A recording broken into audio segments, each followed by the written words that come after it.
Imagine standing in the sand at Giza, at the base of the largest stone building on Earth, and being told that somewhere above your head, buried inside 6 million tons of limestone and granite, there is a space the length of a jumbo jet.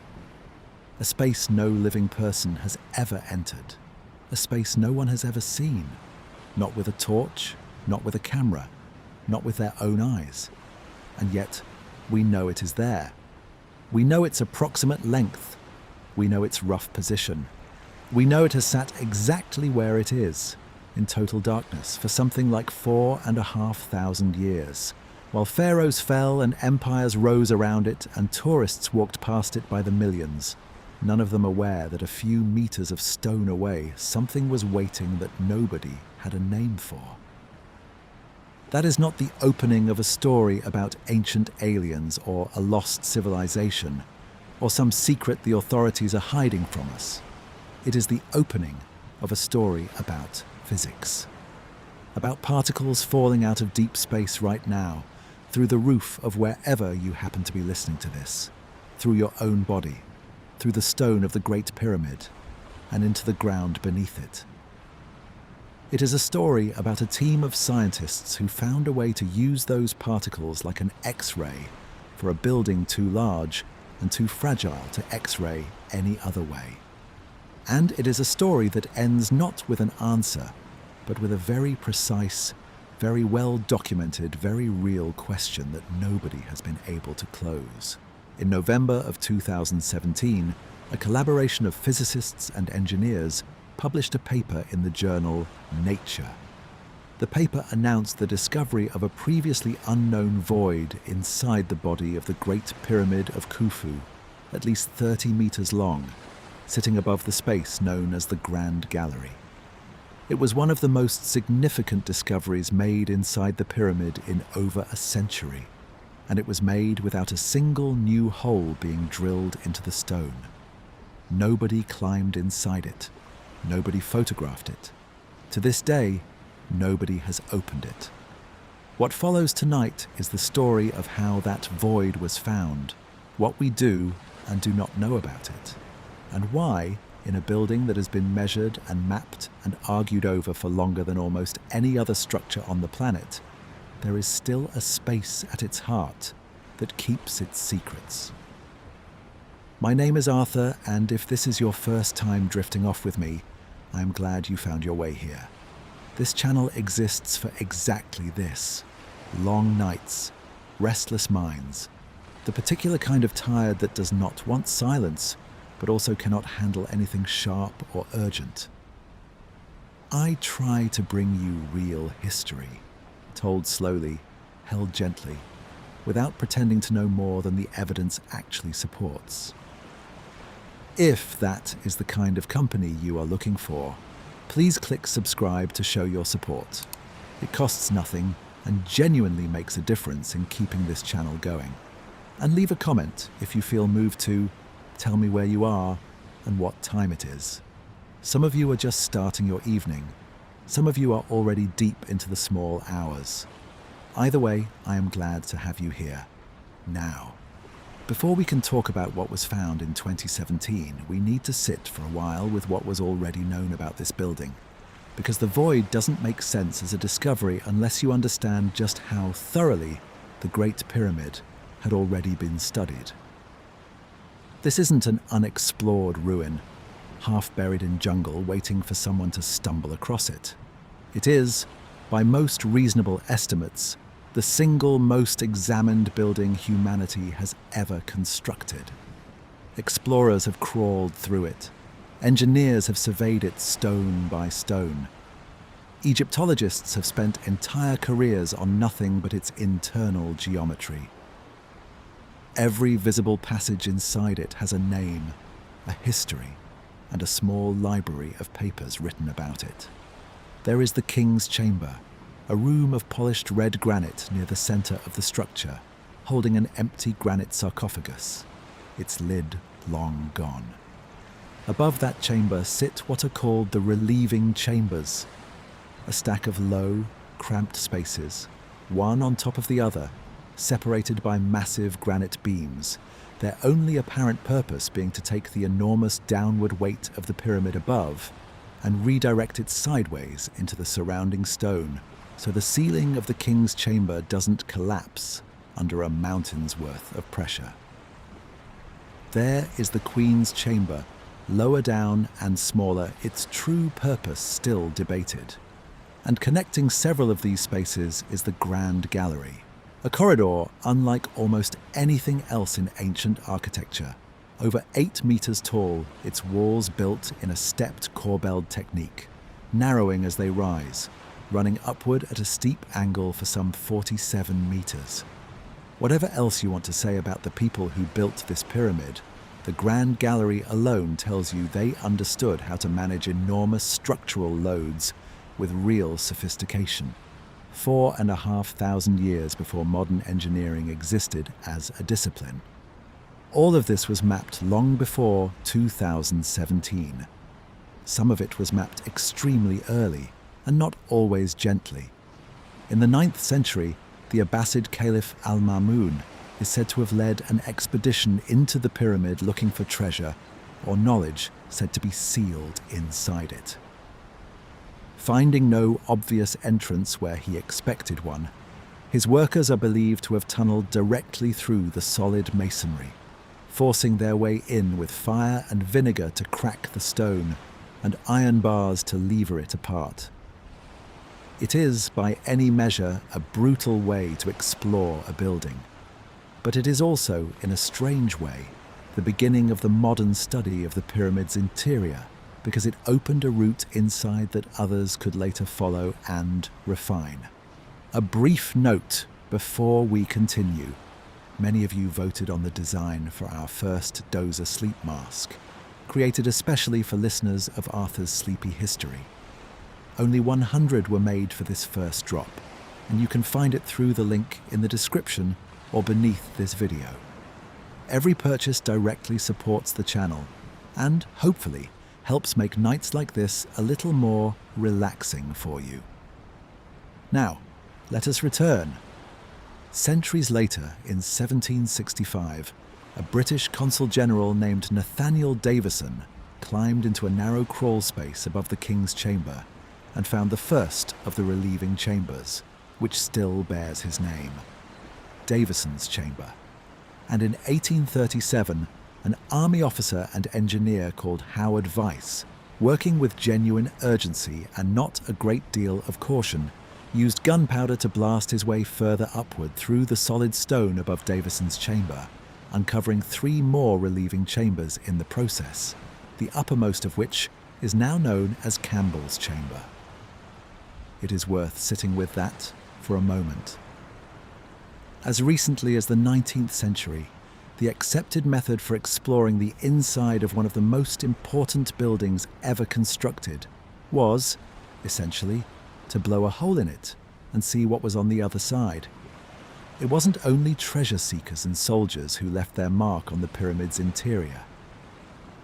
In 1798, Napoleon's expedition to Egypt brought with it not just an army but a corps of scholars, artists and engineers tasked with recording everything they found. Their measurements and drawings, published years later in the enormous volumes of the Description de l'Égypte, became some of the earliest scientific documentation of the pyramid's internal spaces. Careful, if imperfect, attempts to capture in ink what earlier visitors had only described in passing. And in the following century, a Scottish astronomer named Charles Piazzi Smyth spent months at Giza in the 1860s, camping near the monument with his wife, measuring its passages to a precision nobody had previously attempted, convinced that its dimensions encoded ancient units of measurement and prophetic meaning. Piazzi Smyth's mathematics were careful. His conclusions about prophecy were not, and modern Egyptology has long since set them aside. But his raw measurements, the angles, the lengths, the exact placement of the passages he could reach, remained useful to serious researchers for generations afterward, a reminder that even flawed motives can sometimes produce data worth keeping. provided later scholars are willing to separate the two. By the early 20th century, a more disciplined kind of survey work had taken over. The British Egyptologist Flinders Petrie, working at Giza in the 1880s, brought a level of measurement precision to the pyramid that hadn't existed before him, treating the building less as a monument to marvel at and more as a physical object to be understood on its own terms. Its casing stones, its internal angles, its construction tolerances, all recorded with an exactness that still underpins much of what Egyptologists rely on today. It is because of surveyors like Petrie and the generations of engineers and archaeologists who followed him that by the middle of the 20th century, the internal architecture of the Great Pyramid was about as well documented as any structure of its age anywhere on Earth. Every known passage had been walked. Every known chamber had been measured, sketched, photographed, argued over. And that is precisely what makes the idea of a hidden void so strange to sit with. This isn't a building where new spaces turn up because nobody has looked closely enough. People have looked more closely at the Great Pyramid than at almost any other structure in human history for well over 1,000 years, using tools ranging from gunpowder to laser scanning. If there was still something inside it that no one had found, it wouldn't be because of carelessness. It would be because whatever was hidden, there was hidden in a way that no amount of walking through the pyramid's known passages could ever reveal. Sealed inside solid stone, with no visible door, no crack, no seam to give it away. Finding a space like that wouldn't be a matter of looking harder. It would require looking in an entirely different way. That history matters because it sets up the real puzzle at the center of tonight's story. By the 20th century, archaeologists and engineers understood, with increasing seriousness, that the Great Pyramid was not simply a curiosity to be forced open piece by piece. It was, and is, an irreplaceable structure. Every new opening carries real risk, structurally and historically. You cannot drill your way through 4,500 years of stone and expect no consequences. And so a question began to take shape, quietly, among people who study the pyramid for a living. If there is more to be found inside this building, more chambers, more voids, more unexplained spaces, how could anyone possibly find them without cutting into the stone at all? The strange answer to that question came, of all places, from cosmic rays. Every second of every day, high above your head, particles from deep space are slamming into the upper atmosphere of the Earth. Most of them never reach the ground directly. They collide with air molecules and break apart into showers of smaller particles. And among the most common of those secondary particles is something called a muon. Muons are, in the simplest terms, heavier, unstable cousins of the electron. They are produced constantly in enormous numbers high above the atmosphere, and because of the strange way time behaves for particles moving close to the speed of light, a great many of them survive the fall all the way down to the surface of the Earth. They are passing through you right now as you listen to this. They are passing through the walls of wherever you are. They are passing and have been passing for millions of years through the solid stone of the Great Pyramid. Here is the detail that makes muons useful rather than simply strange. As they travel, muons lose a small amount of energy every time they pass through matter, and they lose more energy passing through dense material than they do passing through empty space. Send enough muons through a mountain or a volcano or a pyramid and count how many make it through at each angle, and you can build up a kind of shadow picture of what's inside. Because wherever there's less matter in the way, wherever there's a gap, a chamber, a void, more muons will get through relatively undisturbed. It's not so different in principle from an X-ray of a human body. except the light being used isn't generated by a machine at all. It's raining down from space for free, all the time, and has been since long before the pyramid was ever built. This idea wasn't new in 2017, and it's worth being honest about that, because it's part of what makes the later discovery credible rather than speculative. As far back as the 1960s, a physicist named Luis Alvarez led a team that tried exactly this technique on a different pyramid at Giza, the Pyramid of Khafre, hoping to find hidden chambers similar to the ones already known inside Khufu's pyramid next door. They placed muon detectors in a known chamber beneath Khafre's pyramid and measured, patiently, for months. And in the end, they found nothing.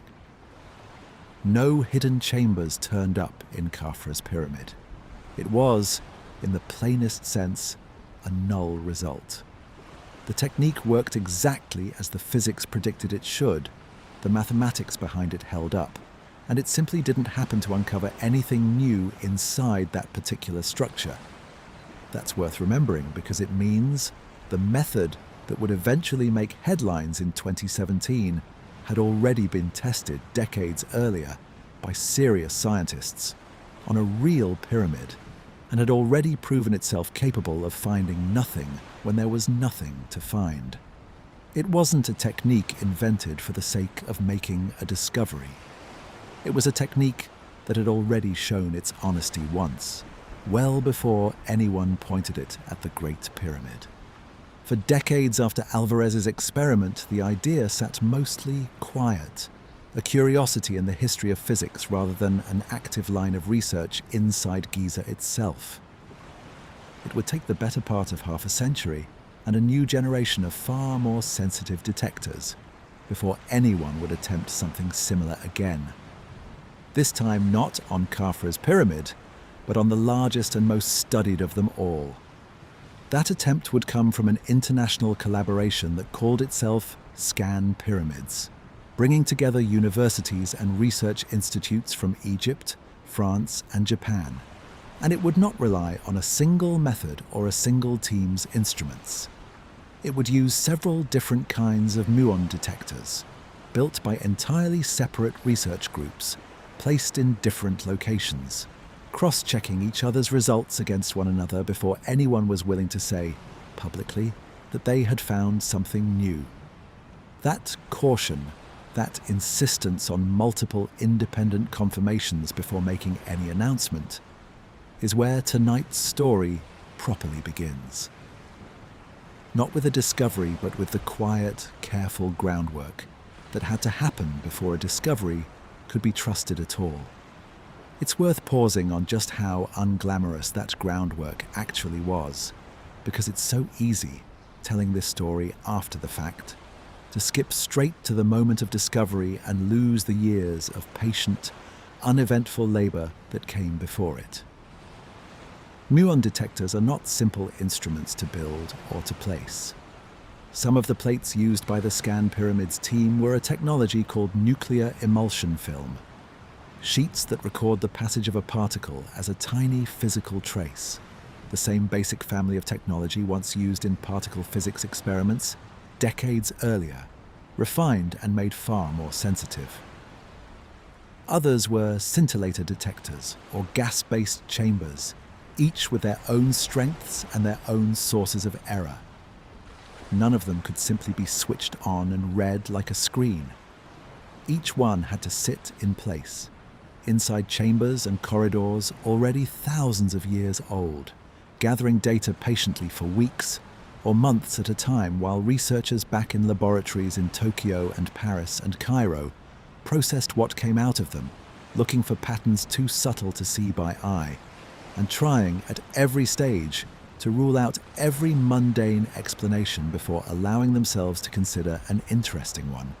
There is something almost meditative in that kind of work, if you let yourself sit with it. Technicians climbing into the Queen's chamber, a room already visited by soldiers, scholars, and tourists for well over 1,000 years, and quietly setting up equipment that would spend months doing nothing more dramatic than counting the invisible rain of particles falling from space, one by one, through stone that had not moved in 4,500 years.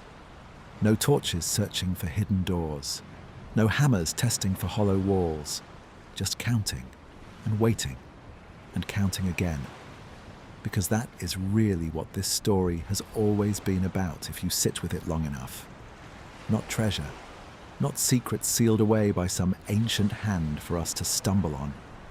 Just the very human, very patient work of trying to see inside something enormous and unreachable, using nothing but mathematics and particles that have been falling from space since long before there was anyone here to notice them.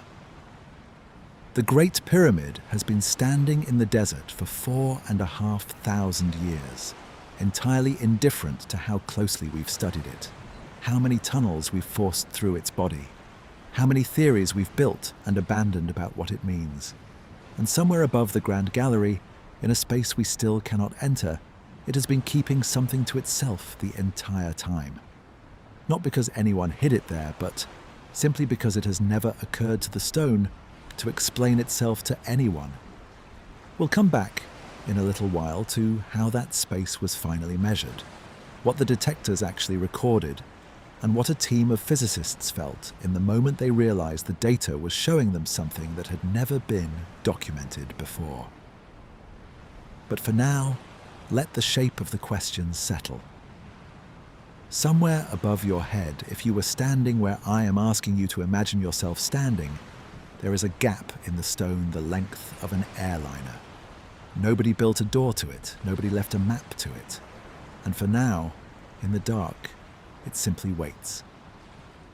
Somewhere in the winter of 2016, in a laboratory far from the desert heat of Giza, someone sat looking at a set of numbers that shouldn't have been there. The Scan Pyramids project had, by that point, been running its detectors inside and around the Great Pyramid for well over a year. Nuclear emulsion plates had been placed inside the Queen's chamber, left to sit in the dark for weeks at a time before being collected and carried back to laboratories in Japan for development and analysis. A process not unlike developing old photographic film, except what was being captured wasn't light, but the faint tracks left behind by muons as they passed through the emulsion on their way down through the stone above. Separately, a French team had set up scintillator detectors just outside the pyramid's northern face, watching the structure from a different angle entirely, using a different piece of physics to arrive at the same kind of picture. Two methods, two teams, two sets of equipment that had never been designed to agree with one another on purpose, which is exactly what made it significant when they did. It helps, before going further, to remember just how demanding this kind of measurement really is, even before any of the data reaches the point of telling anyone anything. Muons arrive at the Earth's surface at a fairly predictable overall rate, but that rate isn't perfectly uniform in every direction, and it isn't perfectly uniform over time either. Atmospheric conditions, altitude, and the angle at which a particle happened to be produced high above the Earth all introduce small variations that have nothing to do with what's sitting inside a pyramid. Separating a genuine density anomaly from that background noise requires exhaustive modeling of what the expected muon count should look like for a structure of known shape and known material, so that any deviation from that expectation can be trusted as real rather than dismissed as statistical fluctuation or an artifact of the atmosphere itself. None of that is glamorous work. It's the kind of unglamorous, painstaking calibration that never makes it into a headline. But without it, nothing that came next would have meant anything at all. Reading a muon detector isn't like reading a photograph. Nobody peers through an eyepiece and sees a room. What the detectors actually record is a count. How many muons pass through a given patch of emulsion or scintillator from a given angle over a given stretch of time? Multiply that by thousands of angles, thousands of hours, and you end up with an enormous table of numbers, each one a tiny data point describing how much matter a particular batch of particles had to fight its way through before reaching the detector. On its own, a single muon tells you nothing. It's only once you have enough of them, sorted by direction, and compared against what you'd expect if the pyramid were simply solid stone all the way through, that a shape can begin to emerge. The statistical shadow of whatever is or isn't sitting in the particle's path. And in the data coming back from above the Grand Gallery, a shape was emerging that nobody had predicted. In one particular direction, muons were arriving in numbers higher than the models expected, meaning something up there was letting more of them through than solid limestone should. Not a small deviation either, but a clear, sustained excess, consistent across measurement after measurement. In the language the researchers themselves used, it looked like a void. The team's first instinct, and this matters, was not to announce anything. It was to doubt themselves. A single anomalous reading from a single detector, in a field where the entire discipline depends on distinguishing real signal from statistical noise, is not a discovery. It's a prompt to check your instruments, check your calibration, check whether something as mundane as a nearby known chamber or a poorly modelled section of masonry might be producing a false signal that only looks like a mystery. So the emulsion plates were checked again, the scintillator data was checked again, and crucially, a completely separate detector technology, gas-based chambers, developed and operated by a Japanese research group with no stake in confirming what the emulsion plates had already suggested, was brought in specifically to see whether it would find the same thing, independently from its own vantage point inside the pyramid. It did. 3 separate detector technologies run by different teams using different physics, calibrated and analysed independently of one another, had each converged on the same conclusion. There was a large, previously unknown void sitting above the Grand Gallery, oriented roughly along its length, with an estimated size of at least 30 meters. That kind of triple confirmation is not a small thing in experimental physics. It's the difference between a curious blip that dissolves under scrutiny and a result solid enough to put your name to in public in one of the most rigorously reviewed scientific journals in the world, which is exactly what the Scan Pyramids team did. In November of 2017, their findings were published in Nature under the plain and carefully hedged title Discovery of a Big Void in Khufu's Pyramid by Observation of Cosmic Ray Muons. Not secret chamber found, not hidden room finally revealed. A big void, a term chosen precisely because it commits to nothing beyond what the physics had actually shown. The paper laid out the methodology in full, the placement of each detector type, the statistical treatment of the muon counts, the cross-validation between independent teams, and the resulting estimate of the void scale. At least 30 meters in length, comparable in cross-section to the Grand Gallery itself, situated directly above it, and inaccessible from every known passage inside the pyramid. It's worth sitting for a moment with how strange that last detail really is. This wasn't a void tucked away in some obscure corner of the structure that nobody had ever paid attention to. It sits directly above one of the most famous and most heavily documented spaces inside the entire pyramid. A corridor that visitors have walked through, that engineers have measured to the centimetre, that has appeared in countless technical drawings for well over a century. And directly above all of that, completely undetected by any of it, was a space the length of an airliner that not one of those centuries of careful, patient study had ever revealed. The scientific reception to the paper was, broadly, respectful. This was not treated by the wider physics or archaeological community as a fringe claim.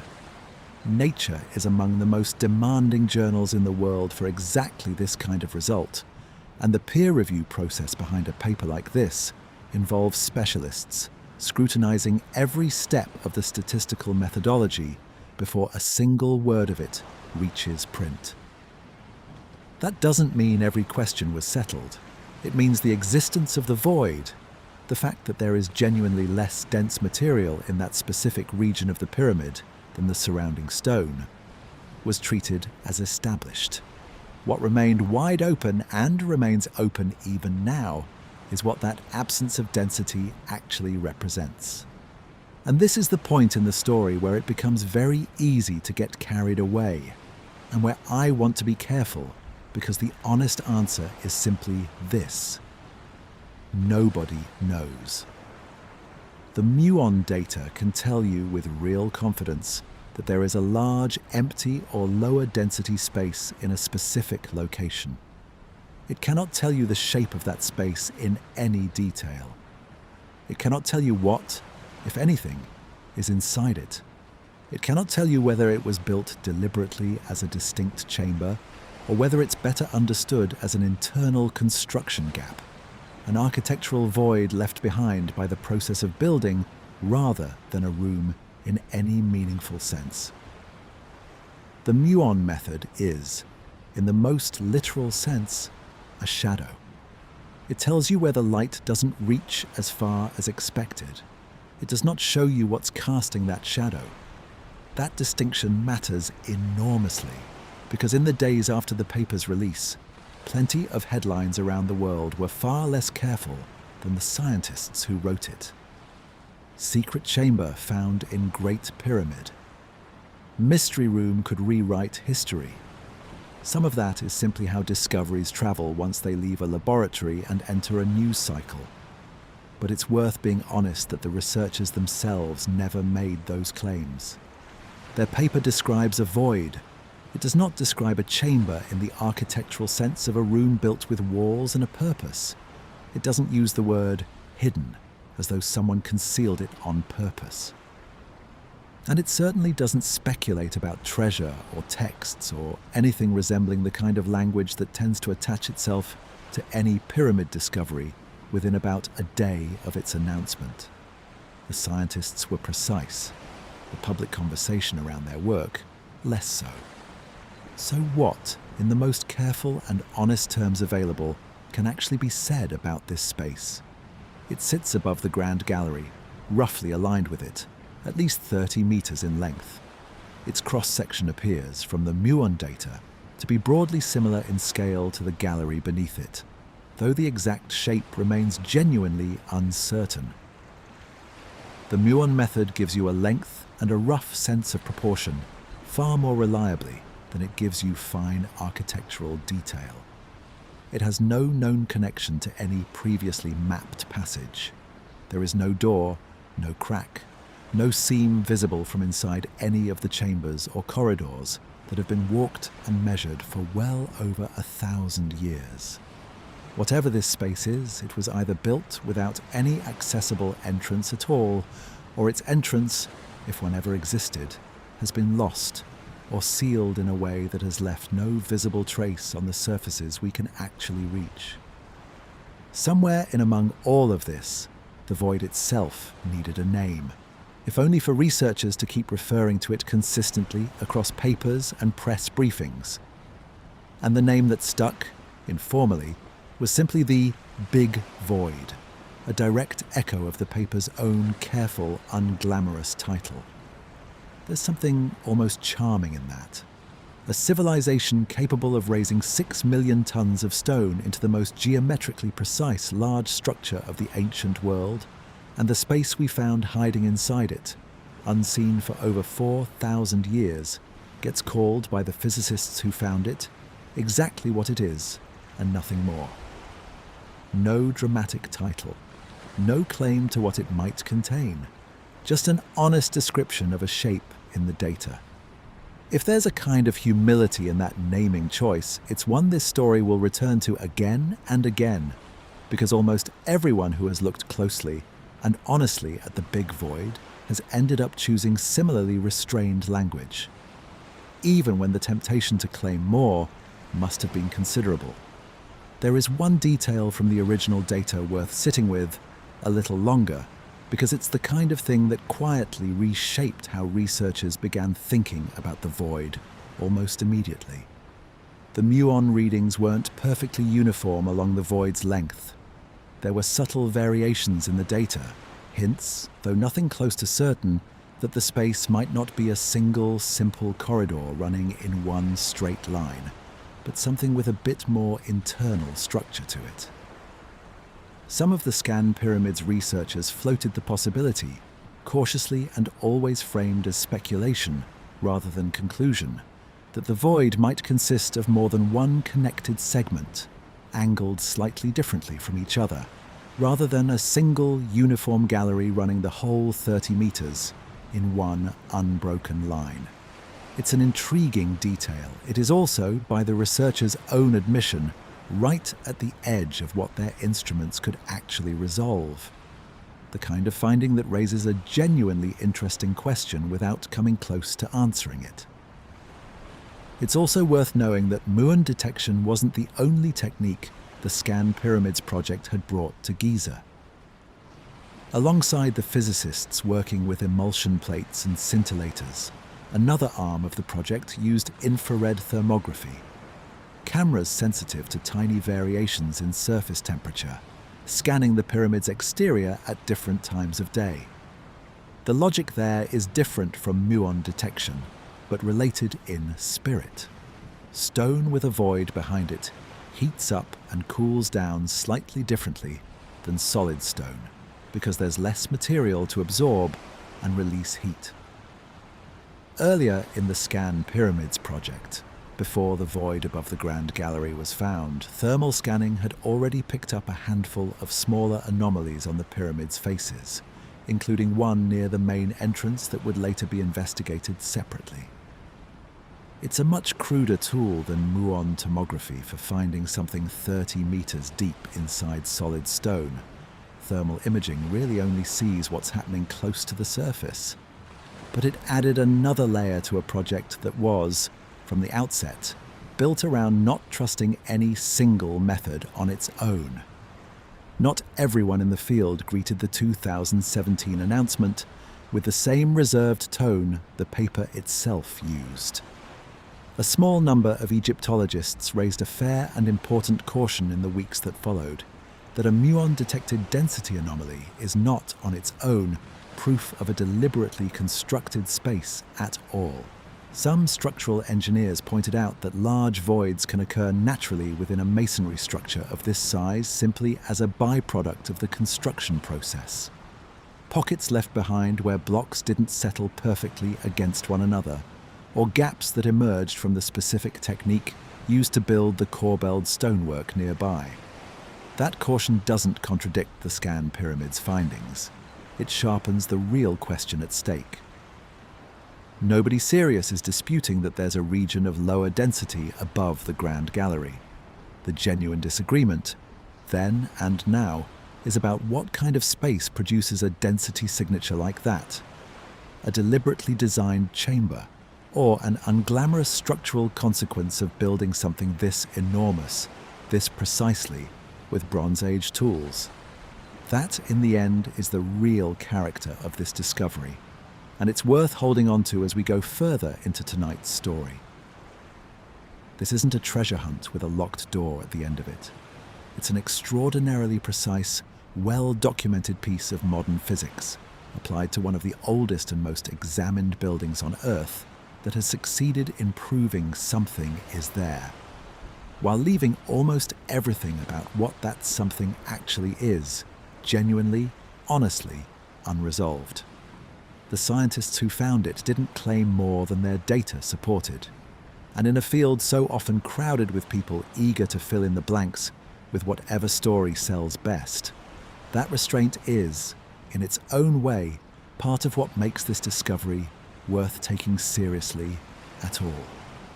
There was also, inevitably, a political and institutional dimension to all of this, because no research team simply wanders into the Great Pyramid and starts placing detectors.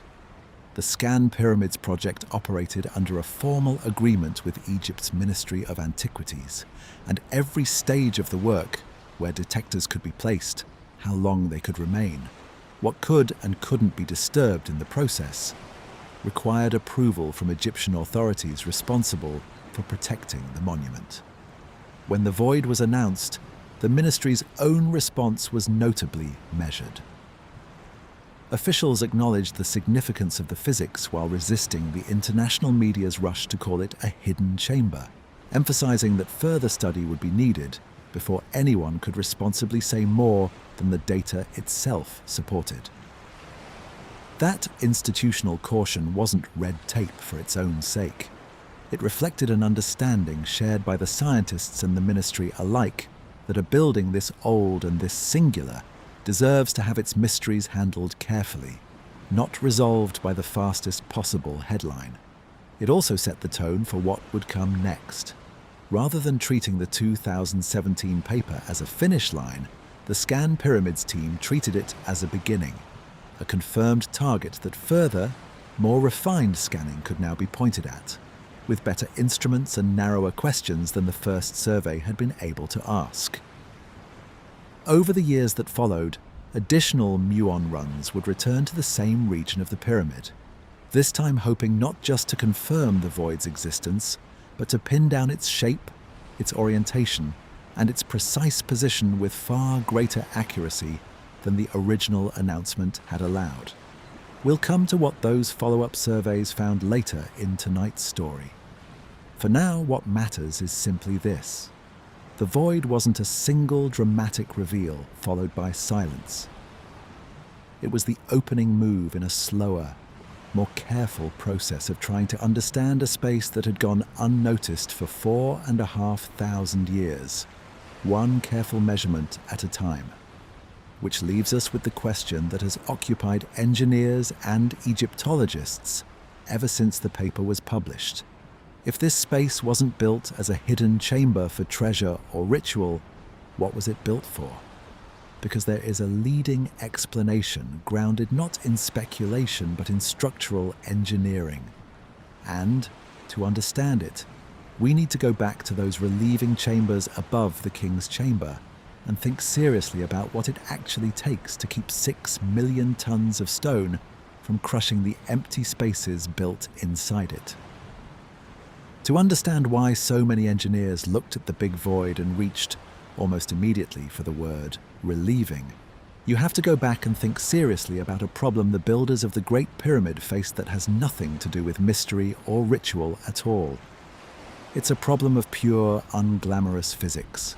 How do you build a room deep inside a mountain of stone and stop that mountain from crushing it?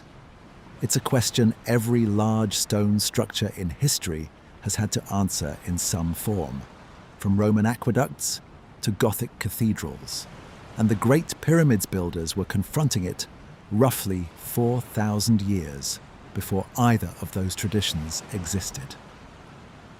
The king's chamber sits roughly at the center of the pyramid's mass, its flat granite ceiling supporting, directly above it, tens of meters of solid limestone, stretching up to the pyramid's peak. A flat ceiling is, structurally speaking, about the worst possible shape for carrying that kind of load. Weight pressing straight down on a flat span puts enormous tension on the underside of the stone, and granite, for all its hardness, is far weaker under tension than it is under compression. Left as a single flat roof with the entire weight of the pyramid bearing down on it, the king's chamber's ceiling would, in time, almost certainly have cracked and collapsed under its own mountain. The builders seem to have understood this, whether through direct calculation, inherited experience from earlier and smaller pyramid projects, or some combination of both, and their solution was the stack of low chambers sitting directly above the king's chamber, the same relieving chambers explored by Nathaniel Davison and Howard Weiss centuries later. Each of those chambers is capped not by a single flat slab, but by massive horizontal granite beams, and above the uppermost chamber, Campbell's chamber, the final cap isn't flat at all. It rises to a shallow peak, a simple triangular arrangement of stone leaning inward against itself. That peaked shape does something a flat roof cannot. It takes the downward pressure of everything above it and redirects much of that force outward and sideways into the surrounding mass of the pyramid, rather than letting it all bear straight down onto the room below. In effect, the relieving chambers function as a kind of pressure valve, absorbing and distributing an unimaginable weight so that the delicate flat roof chamber underneath them never has to bear the full brunt of it alone. It's a genuinely elegant piece of structural engineering, achieved without any of the mathematics we would use to describe it today, purely through what appears to have been careful empirical understanding. Knowledge built up, most likely, from generations of pyramid builders watching what worked, what cracked, and what held across earlier and less ambitious projects at Meidum, Dashur, and elsewhere. And this is exactly why so many engineers, on hearing about a large void discovered directly above the Grand Gallery, immediately reached for a familiar explanation. Perhaps this is simply another relieving structure, built for exactly the same reason as the chambers above the King's Chamber, positioned above a different vulnerable span that also needed protecting from the weight bearing down on it. It helps to understand exactly how the relieving chambers above the King's Chamber were built, because the specifics matter for how plausible the same explanation is for the Grand Gallery. Each of the 5 spaces stacked above the King's Chamber, Davison's chamber and the 4 discovered by Weiss above it, is a low, cramped, roughly rectangular space, capped by enormous granite beams, some of them weighing in the range of 50 to 80 tons apiece. These aren't finished rooms in any decorative sense. There's no polish to the stone, no attempt at symmetry or aesthetics. The walls are rough, the ceilings are low enough that a person can barely stand upright in some of them, and the only concession to craftsmanship is the sheer scale of the blocks used to span each chamber. Everything about their construction speaks to function rather than form. These were never meant to be seen, walked through, or admired. They were meant to sit in permanent darkness, doing one job forever. That detail is important because it's precisely the kind of space the big void appears, from the Muon data, to resemble. A void with no decorative finishing implied, no evidence of intended human use, situated in a location that makes structural sense and very little other kind of sense. If the relieving chamber explanation is correct, the big void wouldn't look, if anyone ever did manage to see inside it, like a discovery in the traditional sense at all. It would look like more of exactly what the King's Chamber's relieving chambers already show us: rough stone, oversized blocks, and an almost total absence of any human intention beyond keeping the structure standing. The Grand Gallery is, after all, its own kind of structural problem. It's an enormous open corridor, over 8 meters tall at its peak, running diagonally upward through the body of the pyramid for close to 50 meters. An extraordinary amount of open space to carve out of a structure whose entire purpose, in engineering terms, is to be a solid, self-supporting mass of stone.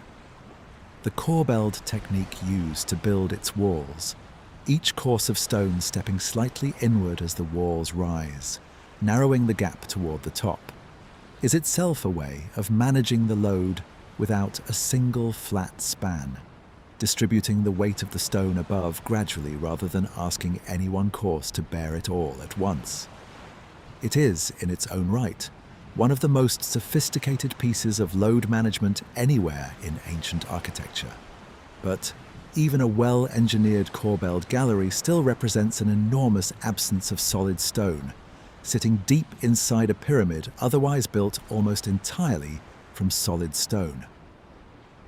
And any large absence like that, positioned beneath the tens of meters of masonry still rising above it toward the peak, creates exactly the same kind of structural vulnerability the king's chamber faced. A large flat or open span with a mountain of weight pressing down on it from above.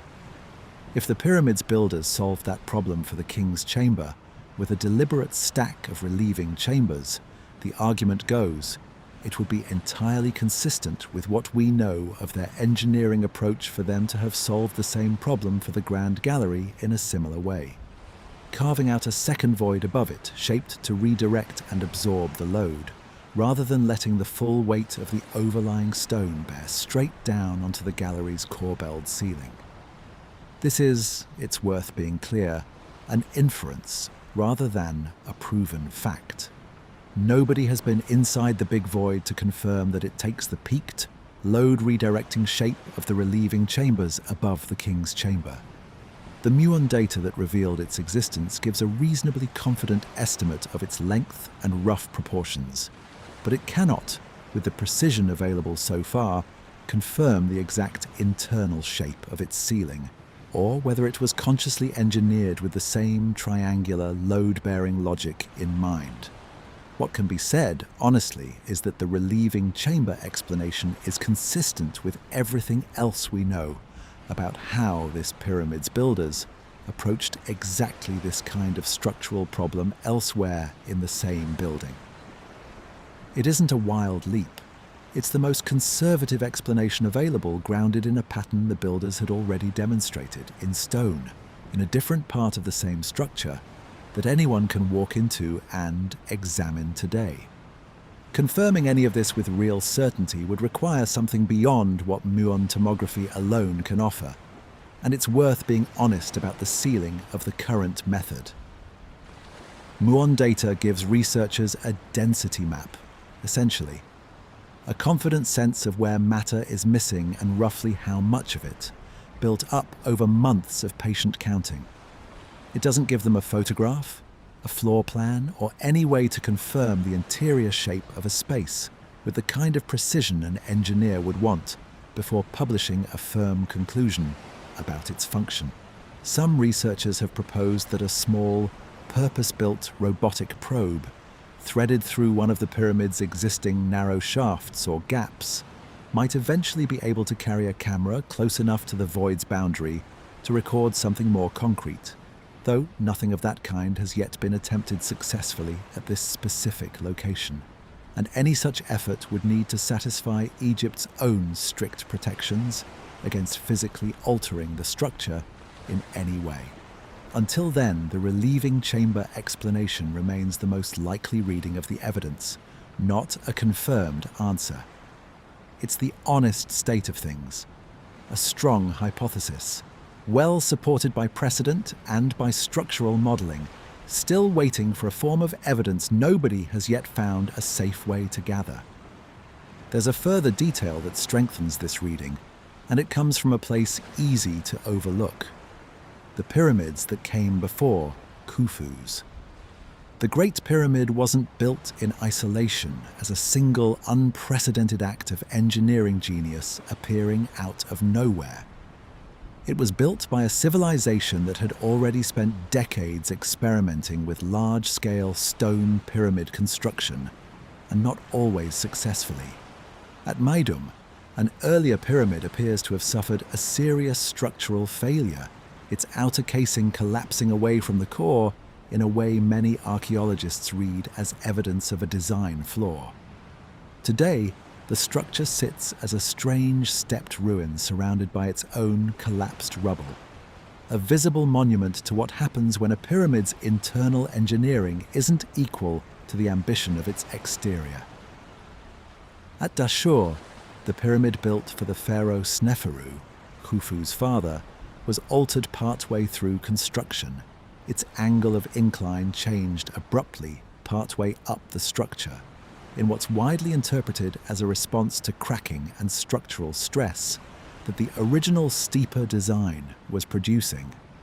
That pyramid is known today as the Bent Pyramid, and its awkward, adjusted profile is, in effect, a visible record of ancient engineers responding in real time to a structural failure they hadn't anticipated. By the time Khufu's architects began planning the Great Pyramid, in other words, they were not working from a blank slate.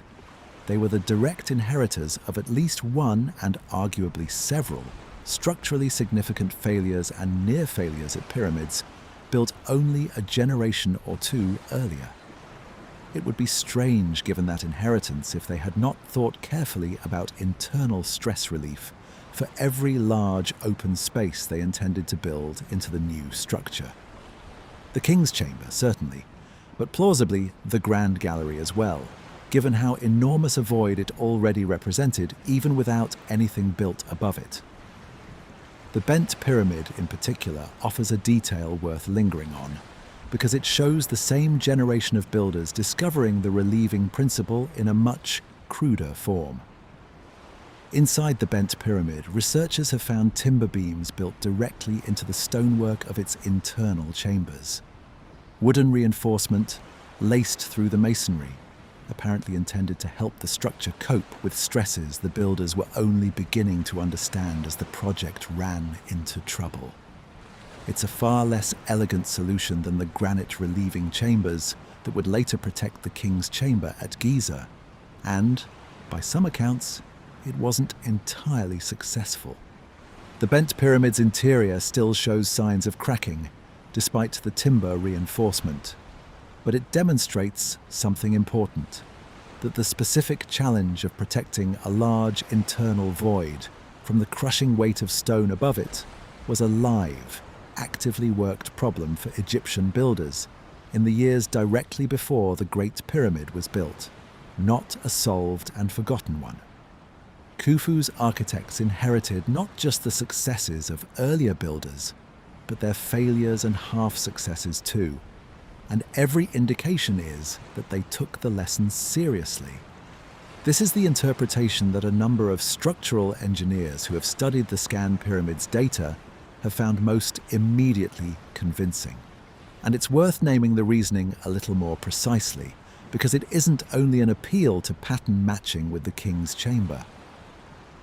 Engineers who model the pyramid's internal stresses using modern computational methods have pointed out that the region directly above the Grand Gallery is roughly where you'd predict a stress concentration serious enough to require some form of load redistribution, given the size of the open corridor beneath it and the sheer mass of stone still rising above that point toward the pyramid's peak.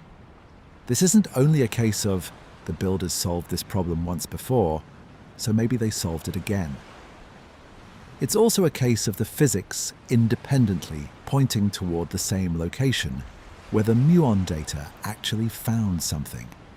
When two very different lines of reasoning, one archaeological, drawn from precedent elsewhere in the pyramid, and one purely structural, drawn from stress modeling, converge on the same explanation for the same space, that's a meaningfully stronger form of evidence than either would be alone, even without anyone having set foot inside the void itself. If this explanation holds, then the big void isn't a room in any meaningful architectural sense at all. It isn't a chamber built to be entered, to hold anything, or to serve any purpose beyond the purely structural. It would be, in effect, invisible architecture, a space whose entire function was to exist, silently, absorbing stress that would otherwise have threatened to crack the Grand Gallery beneath it, never intended to be seen, entered, or even acknowledged by anyone after the last stone was set in place around it. In a strange way, that would make it one of the most successful pieces of design in the entire pyramid, a structure that has done its job so completely and so quietly for 4,500 years that nobody even knew it existed until physicists pointed particles from space at it. It's worth sitting with how differently that reading sits compared to the instinctive first reaction most people have on hearing hidden void inside the Great Pyramid. There's no mystery to solve in this version of events, no secret being kept. There's simply an enormous, ancient, still functioning piece of structural engineering, doing exactly what it was built to do, in the dark, unnoticed, for longer than most civilizations have existed at all. If that's what the big void turns out to be, it wouldn't diminish the discovery in the slightest. It would confirm, in a completely unexpected way, just how far ahead of their tools the pyramid's builders were thinking, and how much of their engineering genius has been sitting, invisible, directly above one of the most famous corridors in the ancient world the entire time. There's also something worth noting about who these builders likely were, since it bears directly on how plausible this level of engineering sophistication really is. Workers' villages excavated near the Giza Plateau, along with administrative records recovered from sites like Wadi al-Jarf on the Red Sea coast, have painted a picture over the last few decades of a large, organized, skilled labor force, not the enslaved multitudes of older popular imagination, but rotating crews of paid or provisioned workers, organized into named teams, supported by bakeries, breweries, and medical care sufficient to treat broken bones and set them properly enough to heal. A workforce like that, sustained and organized across the roughly 20 years modern estimates suggest the pyramid took to build, is exactly the kind of institution capable of the sustained, iterative engineering problem-solving the relieving chamber theory requires. Trial, observation at Meidum and Dashur, adjustment and reapplication at Giza. It isn't the workforce of a civilization stumbling onto grand engineering by accident. It's the workforce of one that had built the infrastructure to learn from its own mistakes. But this explanation, however elegant and however consistent with everything we know about the builder's approach elsewhere in the pyramid, is not the only one on the table. There is a second, more provocative possibility that some researchers have raised, not with any evidence to support it beyond the shape of the Muon data itself, but seriously enough that it deserves its own honest hearing. If the void isn't simply an empty structural gap at all, but something closer in scale and shape to a second grand gallery, a distinct architectural feature in its own right, built with its own internal logic, sitting directly above the one we already know, and entirely unconnected to any passage we've ever mapped. Then the story of what's hiding above the grand gallery is only just beginning. What would it mean for everything we think we know about this pyramid's interior? If that question turned out to be yes, what would it mean for everything we think we know about this pyramid's interior? If the void above the grand gallery turned out not to be empty structural padding at all, but something with its own shape, its own logic, a space built for a reason we simply haven't identified yet? It's worth being upfront, before going any further, about where this idea sits on the spectrum of credibility. The relieving chamber explanation from a moment ago is grounded in direct, walkable precedent inside the same building, and in structural modelling that independently points toward the same location. The second gallery idea is more speculative than that, and the researchers who've raised it have generally been careful to frame it exactly that way, not as a competing conclusion backed by equivalent evidence, but as an open possibility that the Muon data doesn't rule out, sitting alongside a more conservative explanation that the data doesn't rule in either. Holding both of those things in mind at once, taking an idea seriously while being honest about how much weaker its evidentiary footing is, in its own way, the whole discipline this channel tries to practice. The detail that keeps this idea alive comes from something touched on earlier. The Muon readings along the length of the big void weren't perfectly uniform. If the void was simply a straightforward wedge-shaped relieving structure, similar in cross-section along its whole length, you might expect the density signal to look reasonably consistent from one end to the other. Instead, the data showed some variation, subtle shifts in the readings that a handful of researchers interpreted as a hint that the void might not be one single, uniform corridor, but potentially two or more connected segments, angled slightly differently from one another. It's the kind of detail that, on its own, proves very little. Muon tomography at this depth and scale has real limits on resolution, and small variations in the data can arise from all sorts of mundane sources. Inconsistencies in the surrounding stone, statistical noise, the layered irregularity of masonry that was, after all, assembled by hand over 2 decades using 2 million individual blocks, no two of them perfectly identical. It's worth remembering too that these variations sit well within the range the Scan Pyramids team themselves flagged as being at the edge of what their instruments could reliably resolve, which is exactly why the segmented structure idea has never graduated from an interesting possibility raised in passing to a formal, published conclusion in its own right. But it's also the kind of detail that invites a genuinely interesting question, because the shape it hints at, segmented, angled, running roughly parallel to the Grand Gallery beneath it, bears a passing resemblance to the Grand Gallery's own construction. And that resemblance is exactly what led a small number of researchers to float, cautiously, the idea that this might not be a shapeless void at all, but something built with real architectural intention, echoing the corbelled stepped design of the corridor directly below it.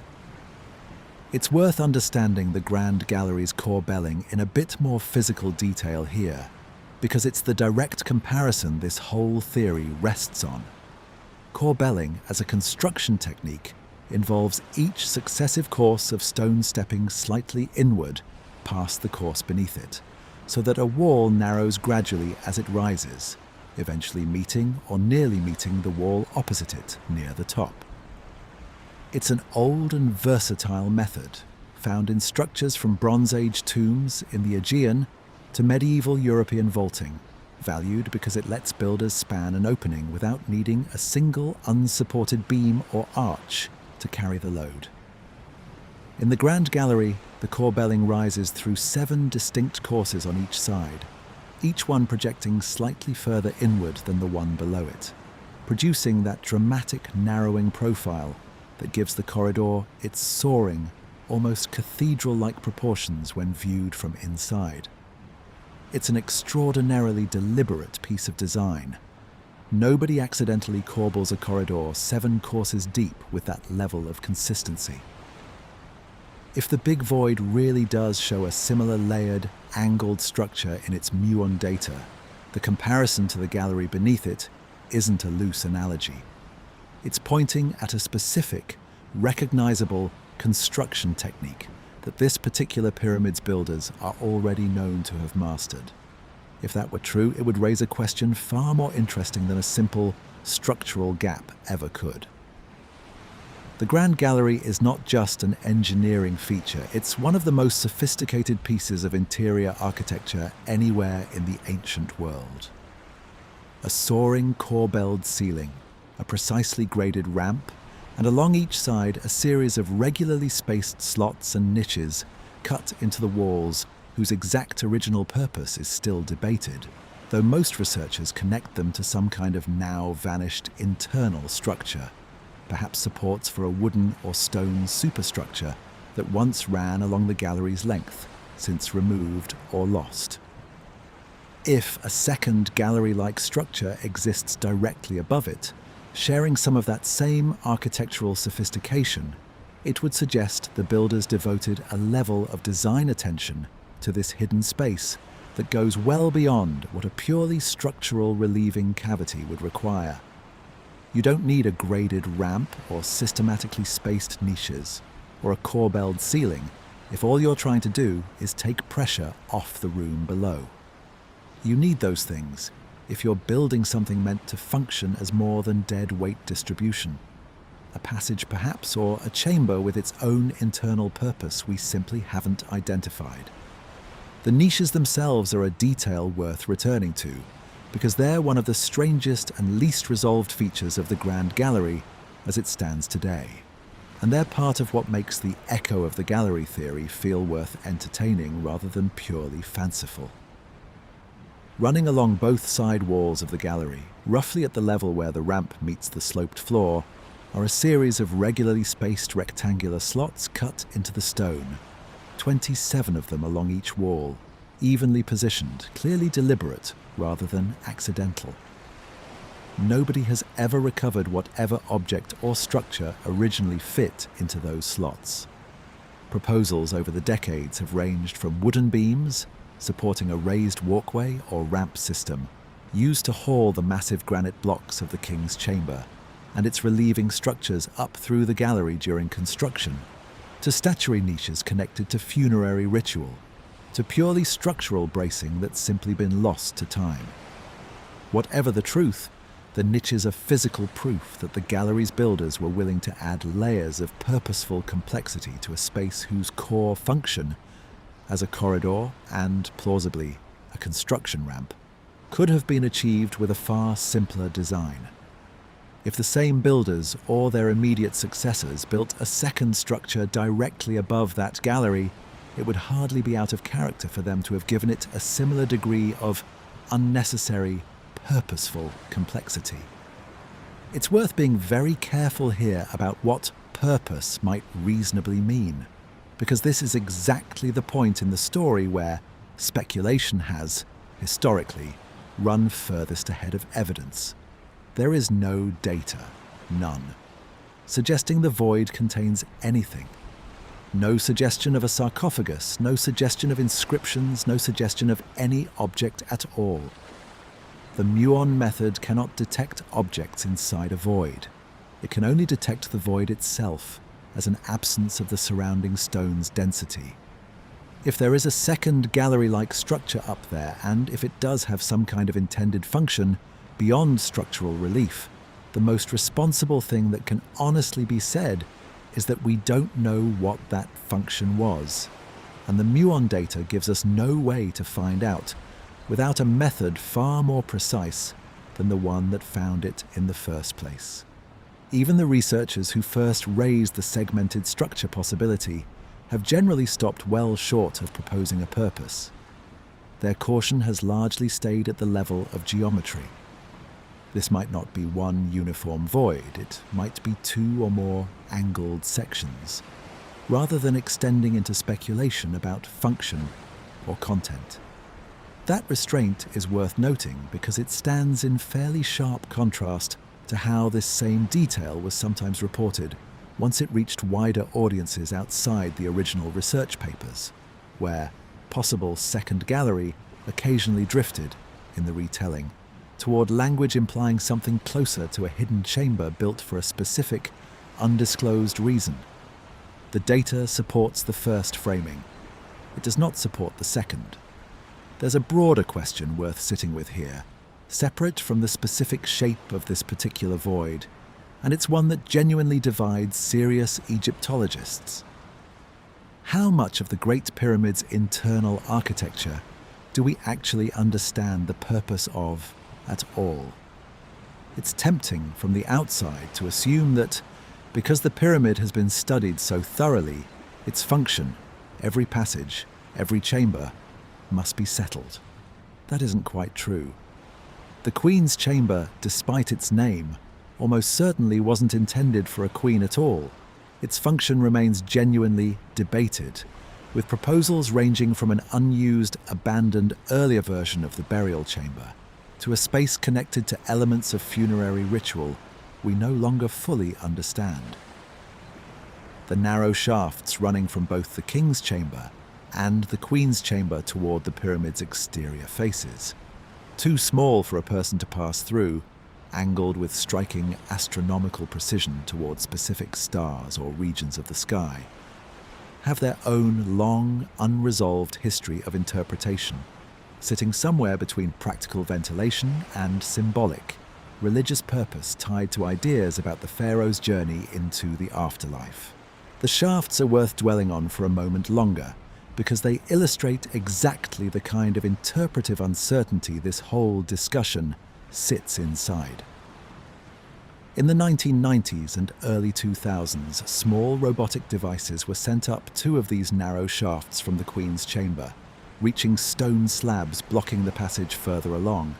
Slabs fitted with what appeared to be copper handles or fittings, suggesting deliberate closure rather than accidental blockage.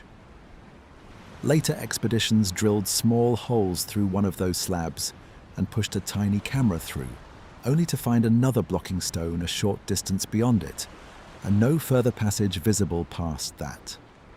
Decades of increasingly sophisticated robotic exploration, in other words, applied directly to a known, accessible feature of the pyramid, and the shafts still haven't given up a definitive answer about what lies at their end or why they were sealed the way they were. If a feature this well studied, this physically accessible to modern robotics, can remain unresolved after 30 years of direct investigation, it puts the much newer and much less accessible question of the big void into honest perspective. Even after more than a century of serious, careful study, this building has never fully given up the reasoning behind every space inside it. Given that, it shouldn't be surprising that a newly discovered void, one nobody even knew to ask about before 2017, doesn't come with an obvious settled answer either. What's genuinely remarkable is how differently this particular unresolved question sits compared to older ones like the Queen's Chamber's function or the star shaft's meaning. Those debates have had well over a century to accumulate competing theories, physical clues, and comparative evidence from other pyramids and other tombs.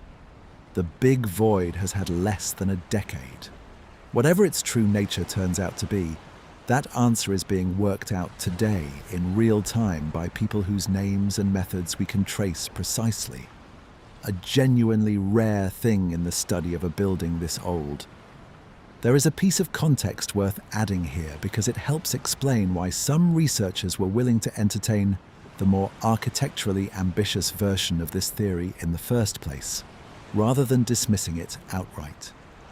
The Grand Gallery beneath the void isn't a one-off feature in Egyptian pyramid architecture. Earlier, smaller versions of corbelled internal spaces appear in some of the pyramids that came before Khufu's, part of the same slow, iterative development of internal engineering techniques discussed a little earlier. Given that the builders had already shown a demonstrated willingness to invest real architectural ambition into internal spaces that weren't the primary burial chamber, and given that they'd already built one soaring, deliberately designed gallery into this very pyramid, it isn't unreasonable to at least ask whether they might have built a second one stacked directly above the first, for reasons that made sense within a belief system and a symbolic architecture we can only partially reconstruct today, 4,500 years later. There is a piece of context worth adding here because it helps explain why some researchers were willing to entertain the more architecturally ambitious version of this theory in the first place, rather than dismissing it outright. The Grand Gallery beneath the void isn't a one-off feature in Egyptian pyramid architecture. Earlier, smaller versions of corbelled internal spaces appear in some of the pyramids that came before Khufu's, part of the same slow, iterative development of internal engineering techniques discussed a little earlier. Given that the builders had already shown a demonstrated willingness to invest real architectural ambition into internal spaces that weren't the primary burial chamber, and given that they'd already built one soaring, deliberately designed gallery into this very pyramid, it isn't unreasonable to at least ask whether they might have built a second one, stacked directly above the first, for reasons that made sense within a belief system, and a symbolic architecture we can only partially reconstruct today, 4,500 years later. It's also worth noting that corbelled galleries of a broadly similar type do turn up elsewhere in the wider architectural tradition of the ancient Mediterranean and Near East, even outside Egypt, which at least establishes that this style of construction wasn't a total one-off, invented and used exactly once. Later Mycenaean Tholos tombs on mainland Greece, built well over 1,000 years after Khufu's pyramid, use a corbelled technique to create soaring domed burial chambers, achieving a broadly similar structural logic. Narrowing courses of stone managing an enormous overhead load. Independently, in a completely different cultural and religious context. That doesn't mean there's any direct connection between the two traditions. There almost certainly isn't. What it does suggest is that corbelling as a solution to the problem of spanning a large interior void within solid masonry was something multiple ancient societies arrived at independently when the engineering problem demanded it. It reinforces the idea that a second corbelled space stacked above the first inside the Great Pyramid wouldn't require anything mysterious to explain it. It would simply require the same builders solving the same category of structural and architectural problem twice in the same building, because they'd already proven to themselves that the technique worked. None of this settles anything, and it shouldn't. What it does is explain honestly why two very different sounding theories, an unglamorous structural void on one hand and something closer to a second purpose-built gallery on the other, can both be taken seriously by the same community of researchers, working from the exact same dataset. The Muon data itself doesn't decide between them. It gives a length, a rough location, hints of internal variation that different researchers read with different degrees of caution, and nothing more concrete than that. Everything past that point is inference, built on precedent, on structural modeling, on architectural comparison to the one space we can already walk through and measure directly. That's not a weakness in the science. It's simply where honest science currently stands on a question this specific, about a space this inaccessible, using a method this new. And that, more than any single theory, is really the shape of the whole story so far.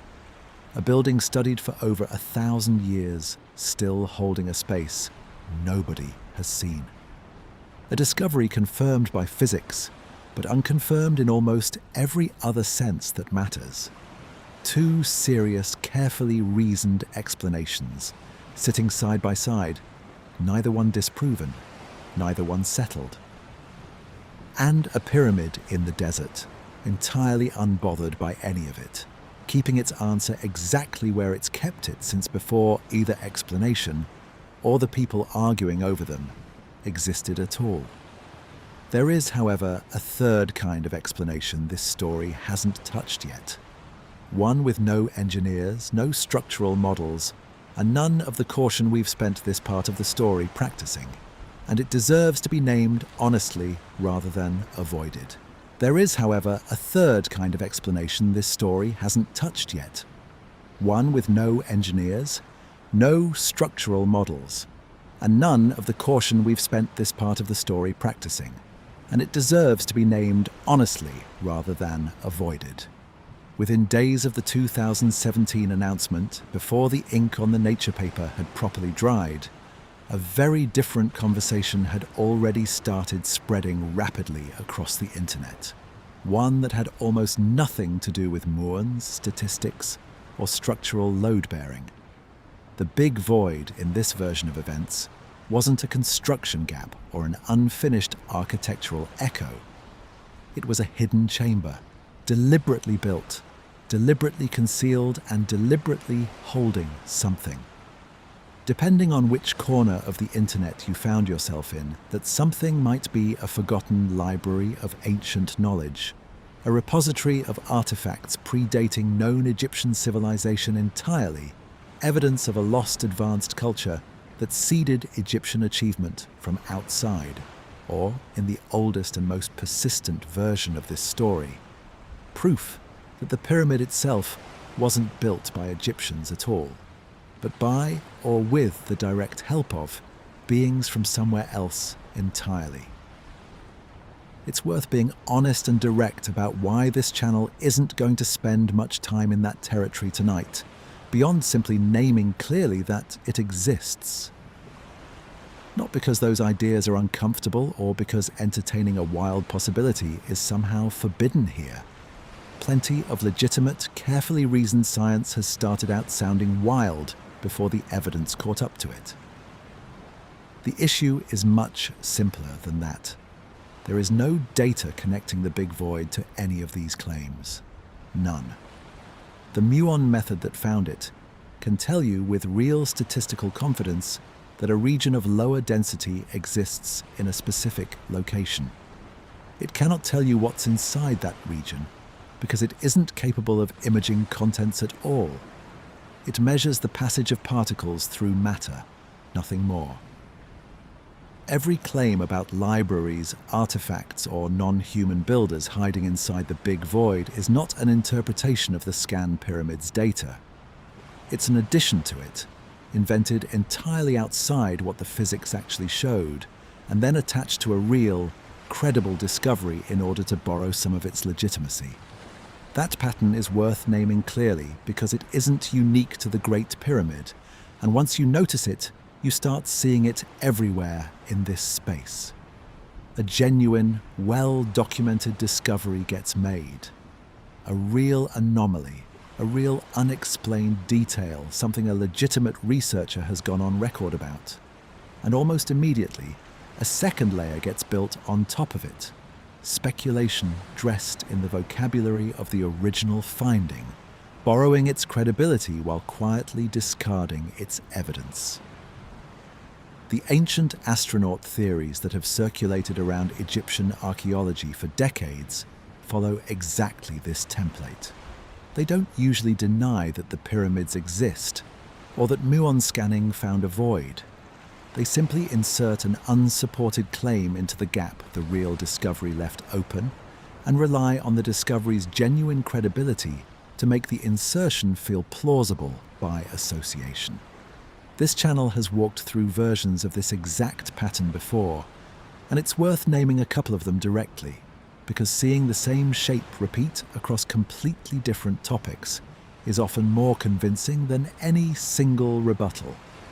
The Sphinx enclosure's weathering, discussed at length in an earlier video, is a real, physically measurable feature that some geologists have genuinely argued points toward water erosion older than the conventional dating of the monument allows.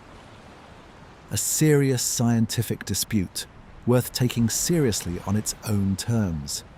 And yet, that same genuine geological question has been repeatedly annexed by claims about lost pre-Ice Age civilizations with no supporting evidence of their own, riding on the coattails of a real scientific debate to smuggle in an entirely unrelated and unsupported one.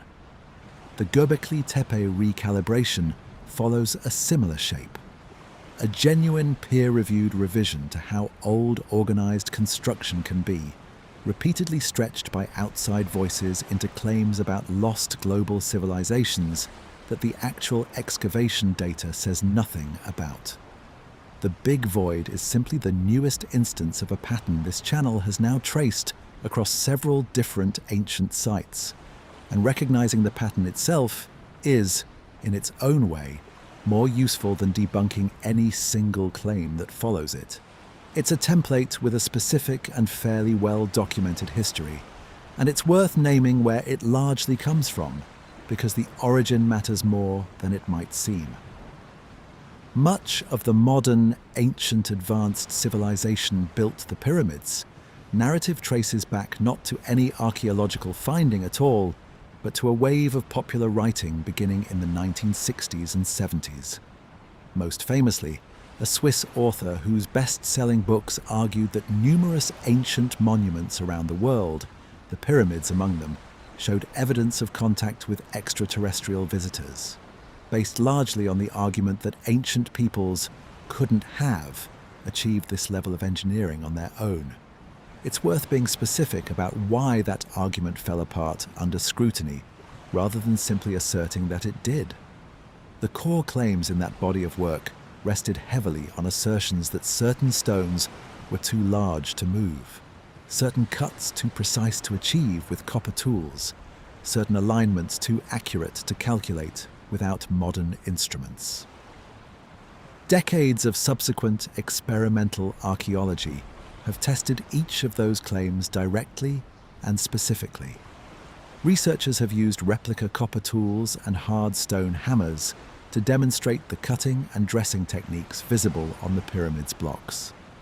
Teams have used simple wooden sledges, water-dampened sand, and coordinated human labor to move stones of comparable size and weight to those used at Giza, following methods depicted in tomb paintings from the period showing exactly this kind of hauling in progress. And the true north alignment achieved at the Great Pyramid, precise to within a fraction of a degree, has been convincingly replicated using nothing more than a plumb line, a length of rope, and careful observation of a star's position at different points in the night, a method Egyptologists have proposed and tested experimentally, achieving comparable precision with tools available in the Old Kingdom. None of these experimental results proves exactly how the original builders did it, but each one closes off the specific impossible without outside help claim that the theory depends on one demonstrated technique at a time. That argument hasn't aged well, to put it gently. Every decade since has produced more evidence: quarrying sites, workers' villages, ramps, tool marks, administrative records, showing in increasing detail exactly how ancient Egyptians achieved what they achieved, using organized labor, accumulated engineering knowledge, and an enormous amount of time.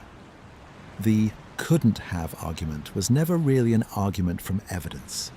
It was an argument from a failure of imagination about what disciplined, coordinated human effort is capable of, dressed up as a scientific conclusion. That failure of imagination deserves to be named directly, because it's arguably the single most persistent thread running through every fringe theory about pyramid construction in every decade since. It isn't a coincidence that the ancient aliens framing tends to surface most confidently around achievements from societies whose descendants and cultural continuity were disrupted or dismissed by later colonial narratives. Egypt, Mesoamerica, the Andes. The pattern says more uncomfortably about who gets assumed capable of extraordinary achievement without outside help, and who doesn't, than it says about the actual engineering involved.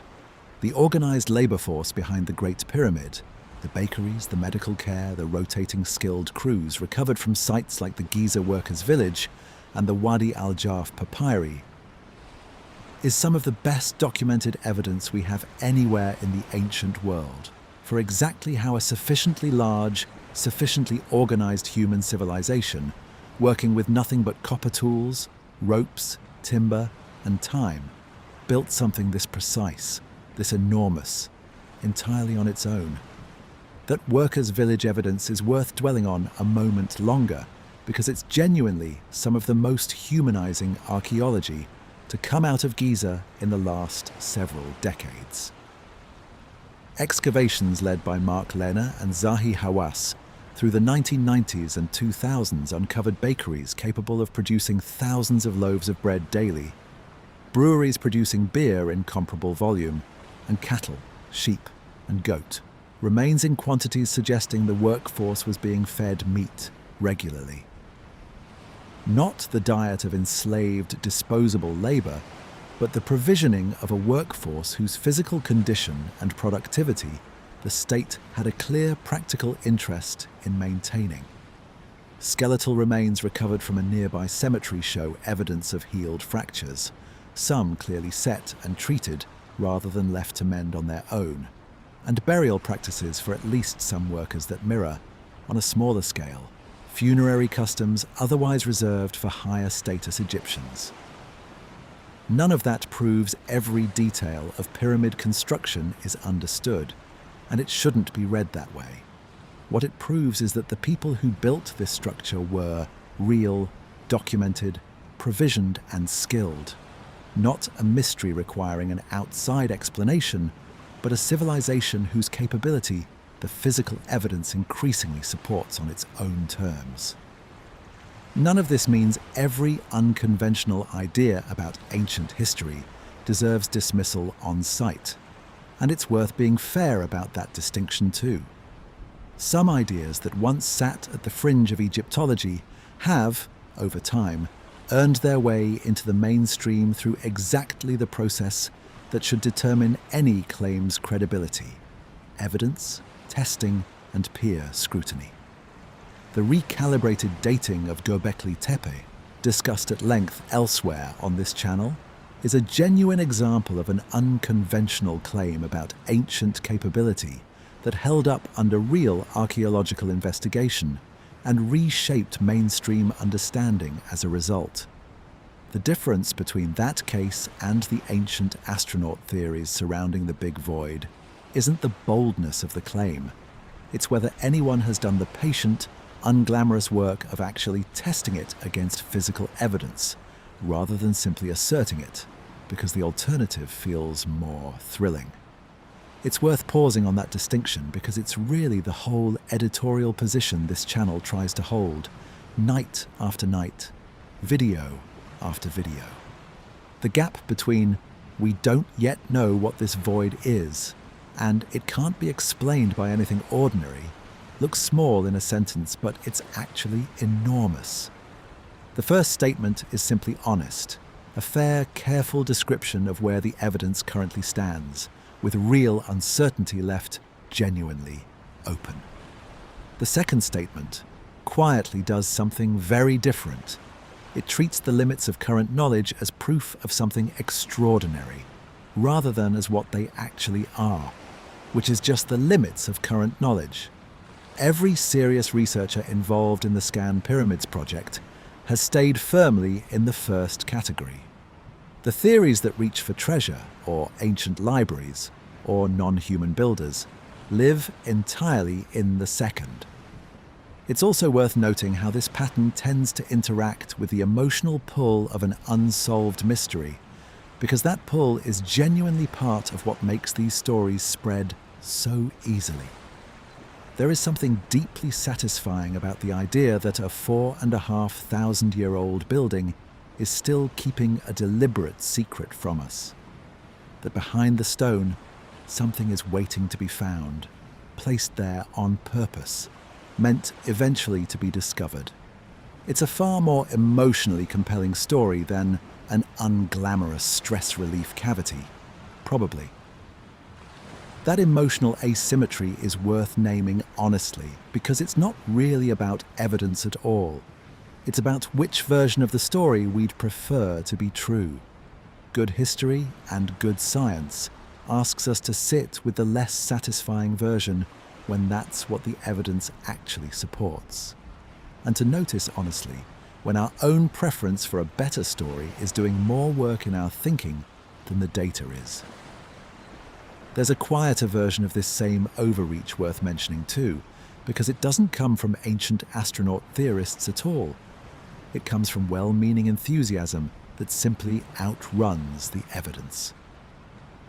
In the excitement following the 2017 announcement, plenty of ordinary, curious people speculated online that the Big Void might contain Khufu's actual missing burial treasure, on the theory that the King's Chamber's sarcophagus was found empty because the real burial goods were hidden somewhere else in the pyramid, protected from the tomb robbers who cleared out the known chambers centuries or millennia ago. It's worth understanding just how widespread and how early that robbery actually was, because it's a genuinely well-documented phenomenon in its own right. And it's part of why the King's Chamber's empty sarcophagus isn't itself a mystery, requiring a hidden second chamber to explain. Ancient Egyptian texts from as early as the Middle Kingdom, several centuries after Khufu's reign, already describe royal tombs as vulnerable to robbery, and administrative records from later periods include formal investigations and trial documents concerning tomb-robbing rings, some involving officials who were supposed to be guarding the very tombs they were looting. The Great Pyramid itself shows physical evidence consistent with early entry and disturbance, likely well before Al-Ma'mun's 9th century excavation ever took place, a pattern common across nearly every substantial royal burial from this period of Egyptian history, pyramid or otherwise. An empty sarcophagus in that broader context isn't a puzzle demanding a hidden treasure room elsewhere in the building. It's simply the expected outcome for almost any exposed Old Kingdom royal burial, robbed at some point across 4,500 years of opportunity. It's an understandable thought, and not a malicious one. Robbing of Egyptian tombs was genuinely widespread throughout antiquity, and empty sarcophagi are common precisely because of it. But there's no evidence connecting that general historical pattern to this specific void. The Muon data says nothing about contents. It says nothing about whether the space was ever intended to be entered by anyone at all. Treating an absence of evidence as an invitation to imagine whatever we'd most like to find there is exactly the habit this channel tries to resist, even when the story it resists is a hopeful one rather than a sinister one. So where does that leave us, honestly? With a discovery that is real, precisely measured and rigorously confirmed, and a purpose that remains genuinely unknown, sitting between two serious, evidence-grounded hypotheses that professional researchers continue to debate in good faith. And with a second, much louder conversation happening entirely outside that evidence, borrowing the discovery's credibility to sell claims the discovery itself never made. Both conversations are, in their own way, part of this story now, but only one of them is actually about the pyramid. If there's an honest place to land, it might be this. The Great Pyramid has survived 4,500 years, partly because it was built by people who understood, with real rigor, how to solve enormous physical problems using only the tools and knowledge available to them. It doesn't need an outside explanation to be extraordinary. It already is one on its own terms, built by hands that left records, quarry marks, worker graffiti, administrative papyri, proving exactly who they were and how they worked. The mystery worth sitting with isn't who built the void above the Grand Gallery.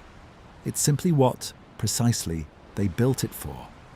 A question that remains open not because the answer is being hidden from us, but because nobody has yet found a safe, careful way to look closely enough to know.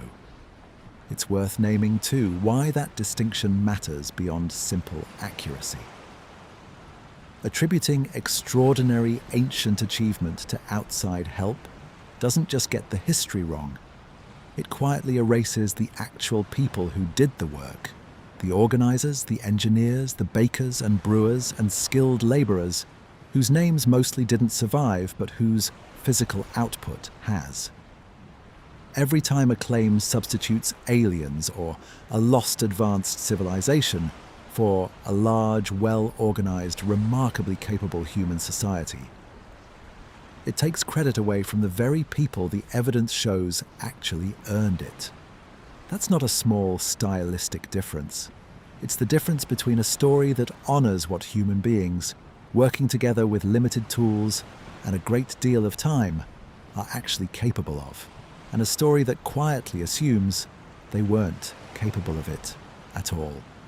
And that unresolved question is exactly where the story turns next. Because if nobody has opened the big void, it isn't for lack of trying to find a way. In the years since 2017, a handful of serious proposals have been floated for how researchers might eventually get closer to an answer without ever touching the stone itself. And it's worth understanding both what's been attempted and why every one of those attempts has run, sooner or later, into the same difficult, deliberate wall. And that unresolved, still open question is exactly where this part of the story turns next. Because if nobody has opened the big void, it isn't for lack of trying to find a way. In the years since 2017, a handful of serious proposals have been floated for how researchers might eventually get closer to an answer without ever touching the stone itself in any way. And it's worth understanding both what's been attempted and why every one of those attempts has run, sooner or later, into the same difficult, deliberate wall. The most obvious question for anyone hearing this story for the first time is usually the simplest one. Why not just drill a small hole and look? It's a fair, entirely reasonable question, and it deserves a fair, honest answer, because the reasons researchers haven't done this aren't born out of secrecy or bureaucratic caution for its own sake. They come from a genuinely difficult set of overlapping constraints, physical, legal, and ethical, that together make even a small, careful intervention far more complicated than it sounds from the outside. Start with the physical problem.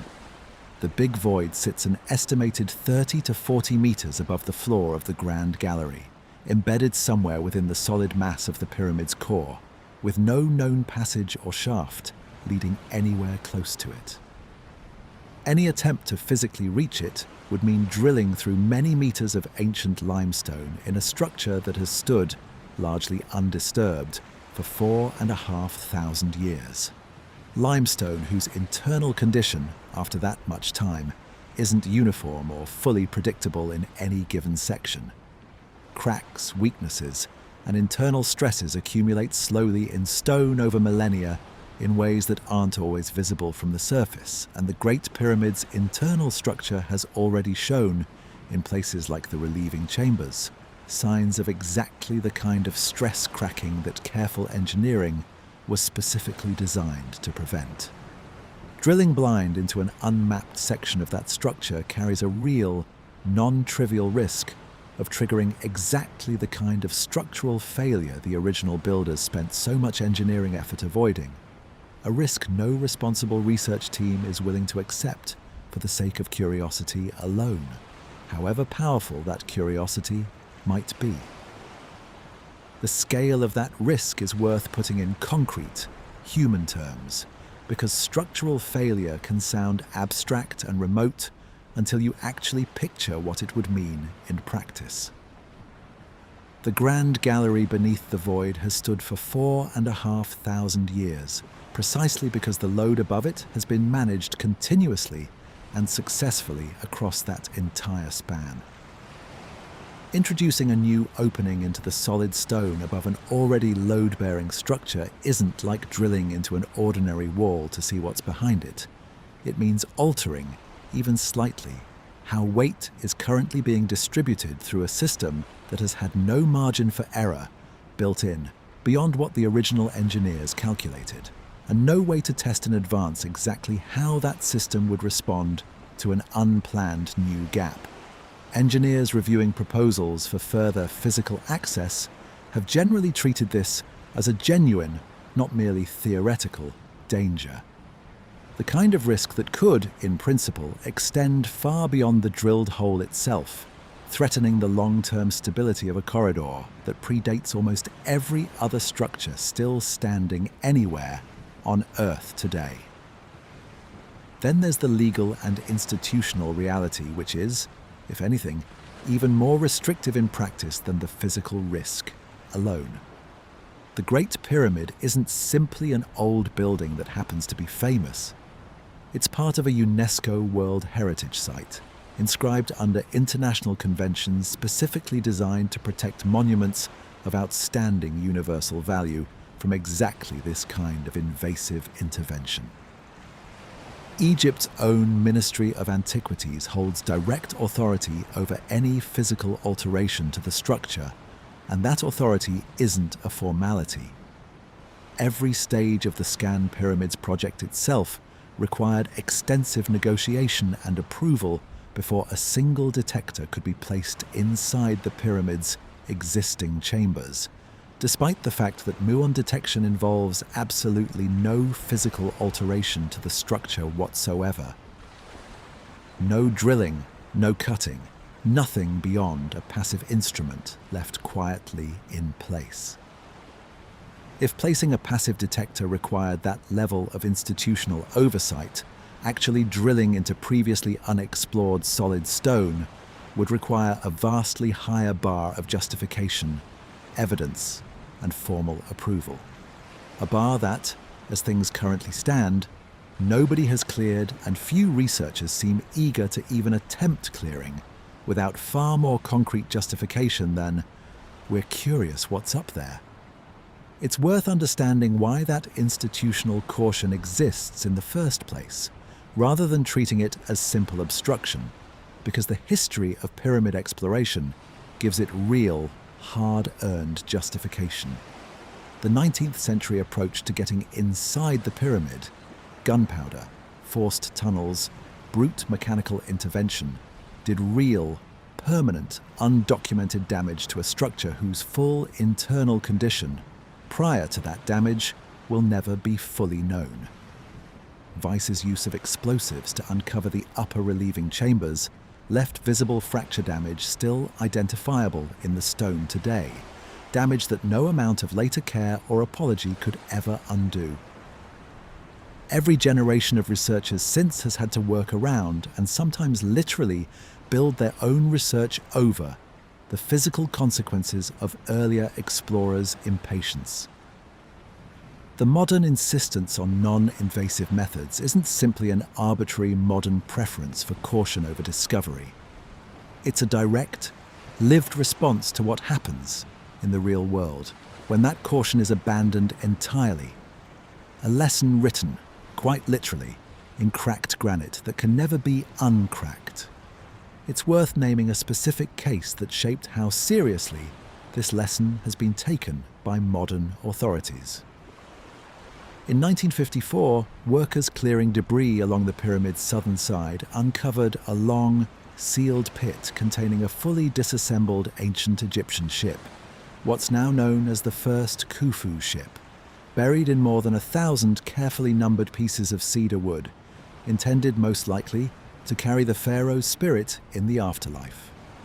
That discovery was, by comparison to Weiss's gunpowder excavations a century earlier, an example of exactly the kind of careful, patient reconstruction modern archaeology aspires to.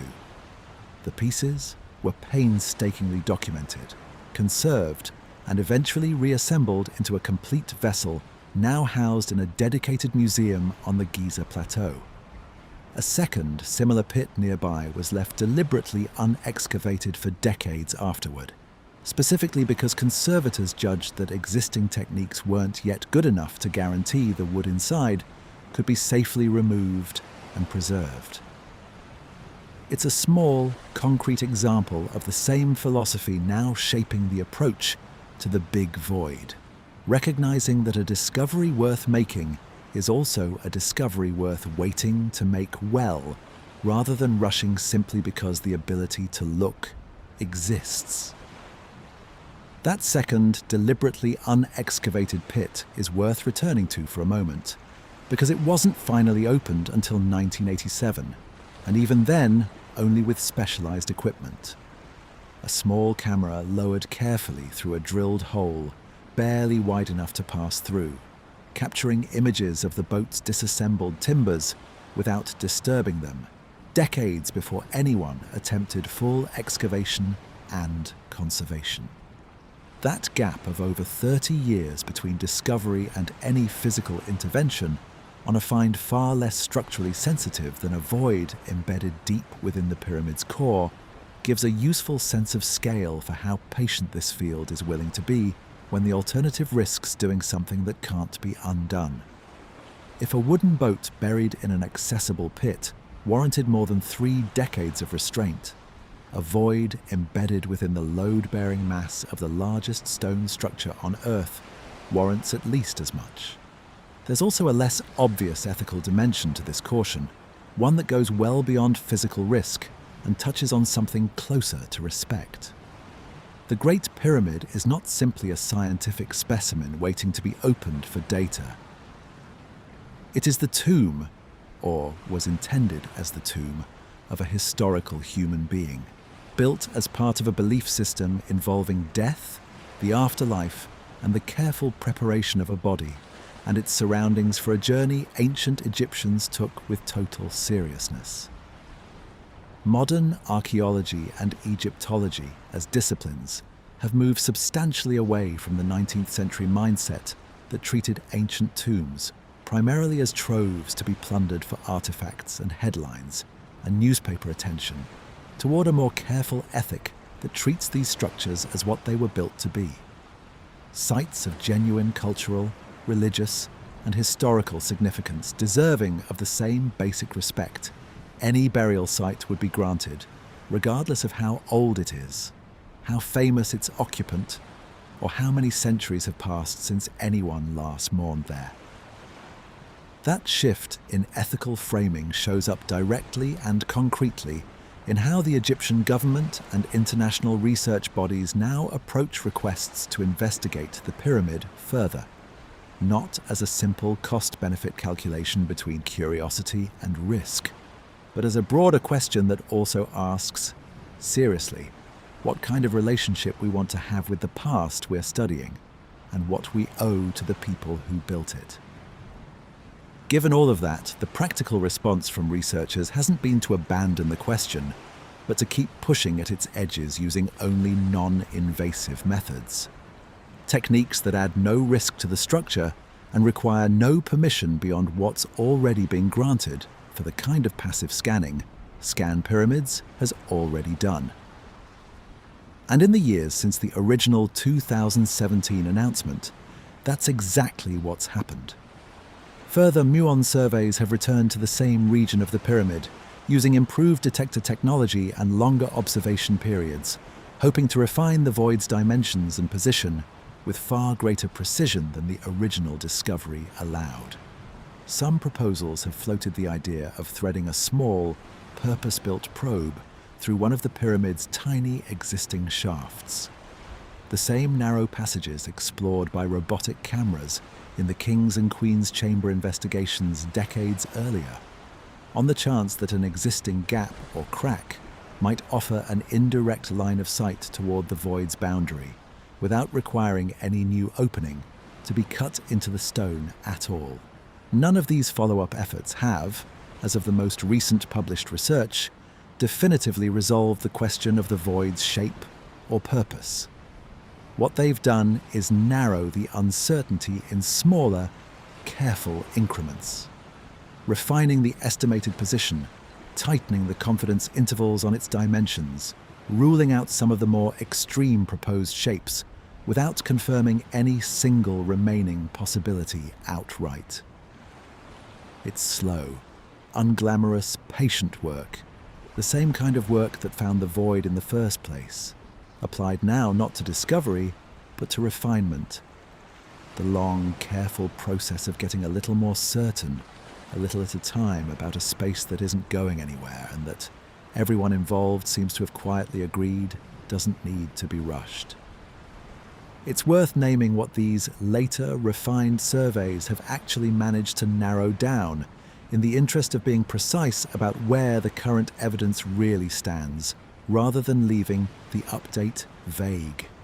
Later Muon runs, using improved emulsion sensitivity and considerably longer exposure times than the original 2017 survey, have generally reinforced the original length estimate rather than overturning it, while offering slightly tighter bounds on the void's positioning relative to the grand gallery beneath it. Refinements that matter for future planning, even if they haven't fundamentally changed the picture. Some of these follow-up analyses have also weighed in, cautiously on the segmented versus uniform question raised earlier, without reaching a conclusive answer, but adding incremental statistical weight to the view that the void's internal structure may not be perfectly uniform along its length, which keeps both of the leading theories from this story genuinely alive rather than tipping decisively toward either one. There's something worth sitting with in that patience, actually, because it says something about how the relationship between modern science and the pyramid has genuinely changed since the 19th century. Howard Weiss, faced with an obstacle between himself and an unknown space inside this building, reached for gunpowder within days. The Scan Pyramids team, faced with an even larger unknown space, has spent nearly a decade since their discovery adding careful, incremental, non-destructive measurements rather than ever seriously proposing to force their way inside. That's not a smaller ambition. It's a different kind of ambition entirely, one that values the integrity of what's being studied as highly as it values the answer being sought, and is willing to let a genuine mystery remain genuinely unresolved for years or decades, rather than risk damaging the very thing that makes the mystery worth investigating in the first place. It's worth being honest, too, about the human cost of that patience, because restraint like this isn't free of frustration, even among the researchers most personally committed to practicing it. Scientists who've spent entire careers on this pyramid have, in interviews and public talks since 2017, spoken candidly and openly about the strange position of having found something genuinely new and genuinely significant, while being professionally and ethically committed to not rushing toward an answer that curiosity alone would love to have immediately. That tension between the excitement of discovery and the discipline required to protect what's been discovered is, in its own way, a quieter and far less dramatic story than the void itself, but it's a genuinely real one. And it's worth acknowledging honestly rather than pretending the choice to wait has been an easy or uncontested one for everyone involved in this research. It also means that, honestly, nobody currently knows when, or even whether, a fuller answer will ever be found. The technology for genuinely non-invasive internal imaging at this level of detail is still developing. Muon tomography itself has improved meaningfully since 2017, with more sensitive detectors and longer observation windows producing sharper results than the original survey could achieve. And it's entirely possible that future refinements to the technique, or entirely new non-invasive methods not yet developed, could eventually offer a clearer picture of the void's shape without ever requiring anyone to set foot inside it, or drill so much as a centimetre into the surrounding stone. Until then, the honest answer to what's really in there remains exactly what it's been since November of 2017. We don't know, and we've chosen, collectively and quite deliberately, not to find out at any and every cost. It's worth naming a couple of the specific technical avenues researchers have discussed as genuinely promising for the future, precisely because they illustrate how much room for improvement remains, even within the strict constraint of never physically altering the pyramid. Some physicists have proposed that arrays of muon detectors placed at multiple angles simultaneously, rather than sequentially as earlier surveys largely were, could eventually allow something closer to true three-dimensional reconstruction of a void's shape, rather than the length and rough proportion estimates current methods provide. Others have pointed to advances in nuclear emulsion sensitivity itself, the same basic film-based technology used in the original 2017 survey, noting that each generation of emulsion plate has captured finer detail than the last, at a pace that suggests meaningfully improved resolution within a reasonably near horizon, without requiring any fundamentally new physics at all. None of this is a promise that the void's full shape and purpose will be understood soon.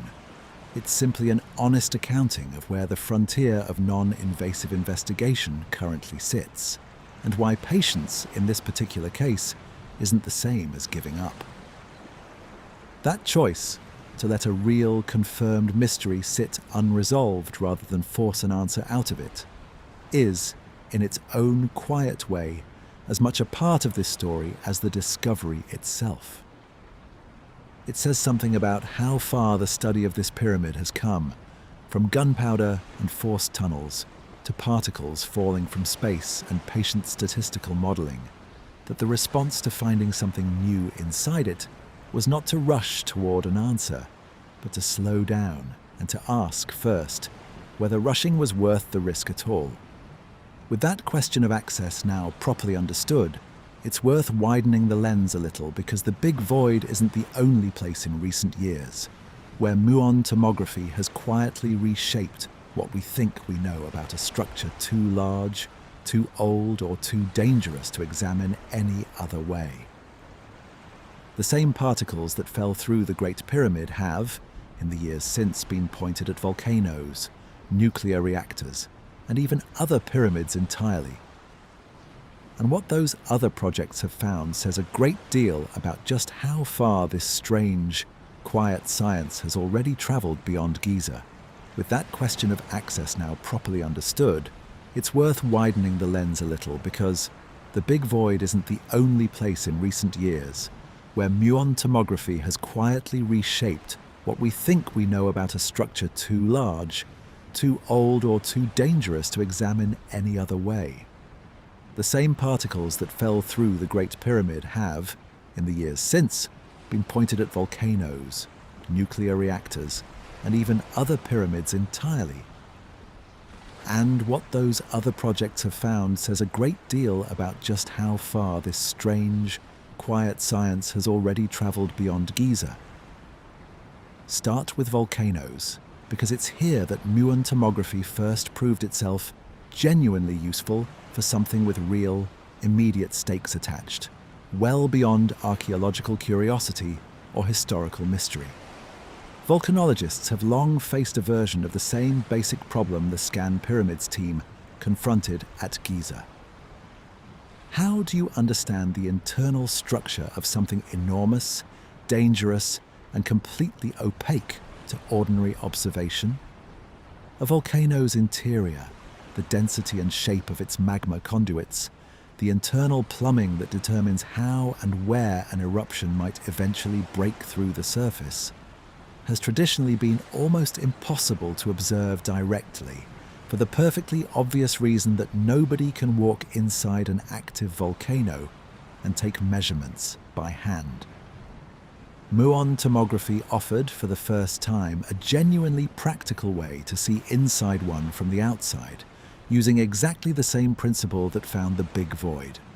Denser rock blocks more muons, less dense rock or open conduits let more through.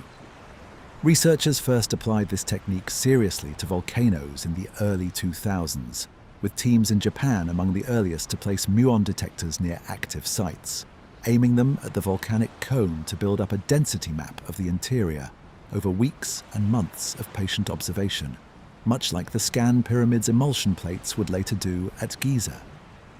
It's worth pausing on why volcanoes turned out to be such a natural first proving ground for this technique, because the parallel to pyramid scanning is closer than it might first appear.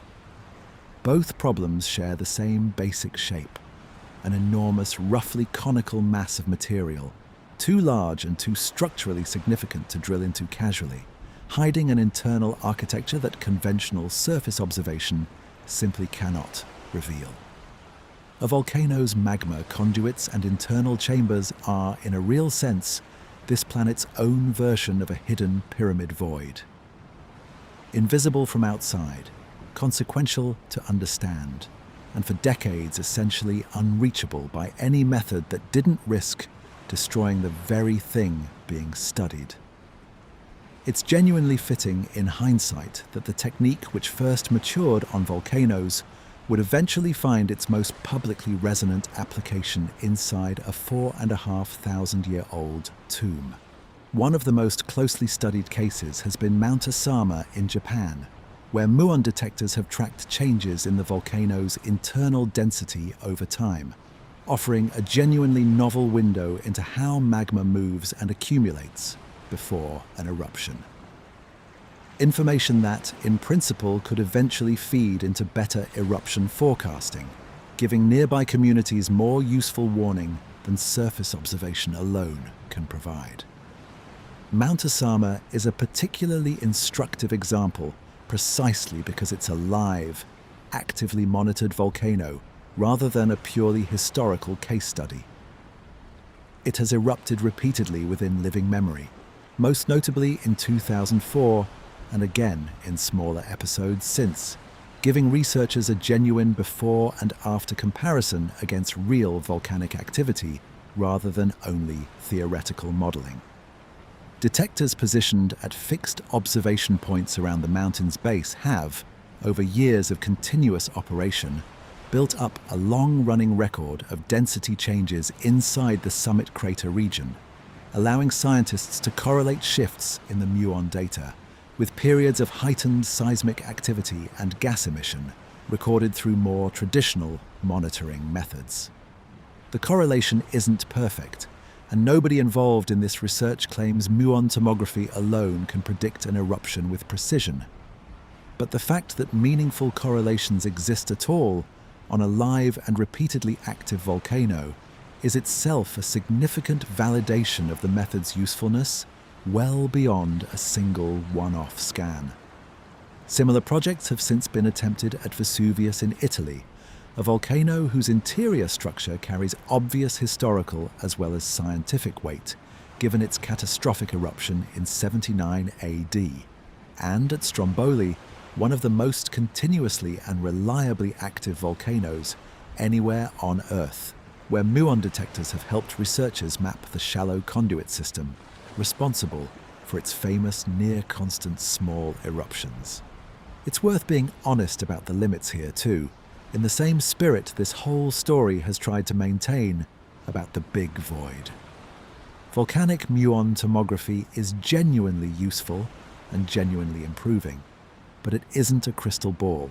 It can reveal density changes consistent with rising magma, or with the opening and closing of internal conduits. But predicting the precise timing of an eruption remains an extraordinarily difficult problem that muon data alone doesn't solve. What it offers is one additional, valuable layer of information, sitting alongside seismic monitoring, gas measurements, and ground deformation data that volcanologists already use. Another piece of a puzzle that no single method fully completes on its own. Nuclear reactors represent a very different application entirely, but one built on exactly the same underlying physics. And it's here that muon tomography moved decisively from scientific curiosity into something closer to essential safety infrastructure.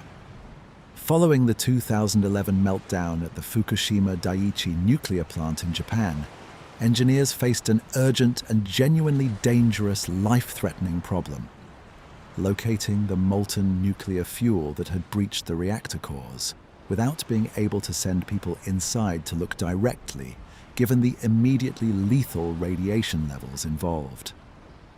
Muon tomography became one of the key tools used to solve exactly this problem.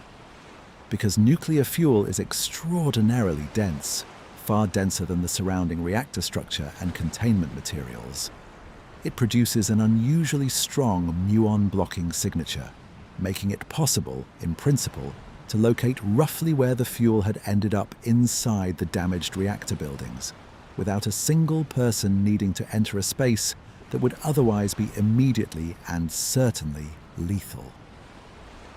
Teams from multiple countries, including researchers connected to the original Los Alamos work that pioneered some of the technique's modern instrumentation, deployed muon detectors around the damaged Fukushima reactors starting in the years following the disaster.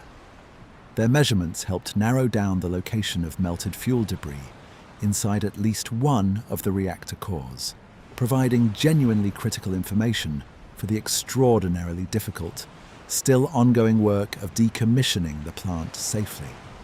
The technical challenge at Fukushima was, in some ways, even more demanding than anything faced at Giza, precisely because the stakes of getting it wrong were so immediate and severe.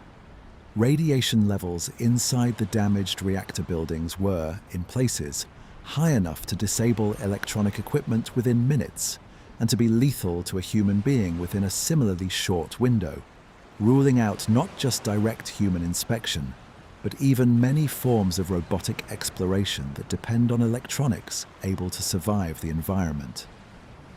Muon detectors, positioned outside the reactor buildings entirely, offered a way to gather meaningful information about the reactor's interior without placing any equipment, let alone any person, inside that lethal environment at all. Multiple independent teams from Japan, the United States, and elsewhere worked on refining Muon imaging specifically for this application throughout the 2010s, developing detector configurations optimized for the particular density signature of melted nuclear fuel, which behaves quite differently under Muon scanning than either intact reactor components or the surrounding structural concrete. Their combined work has become a genuine case study, cited in nuclear engineering literature well beyond Japan, for how Muon tomography can be adapted rapidly to solve a specific and urgent safety problem when conventional inspection methods simply aren't available. It's a sobering thing to hold in your mind alongside the story of the Great Pyramid, the exact same fundamental physics. Particles falling constantly from space, quietly revealing density differences in whatever they pass through, has been used both to solve one of humanity's oldest architectural mysteries and to help engineers navigate one of the most dangerous industrial disaster sites of the 21st century.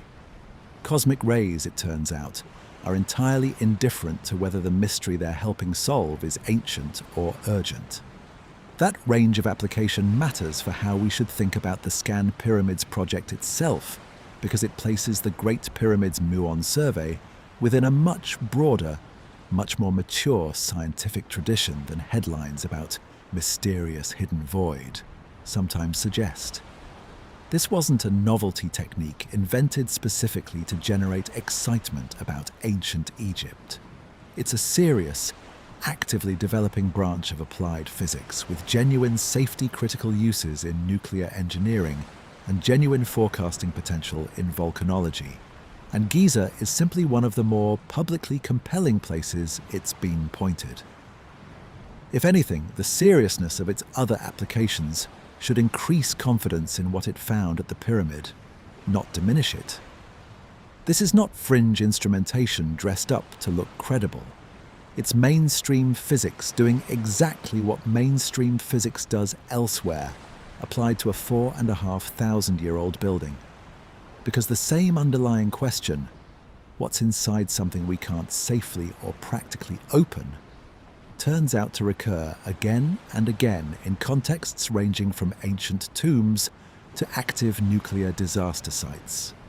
There's a certain quiet symmetry worth noticing here too.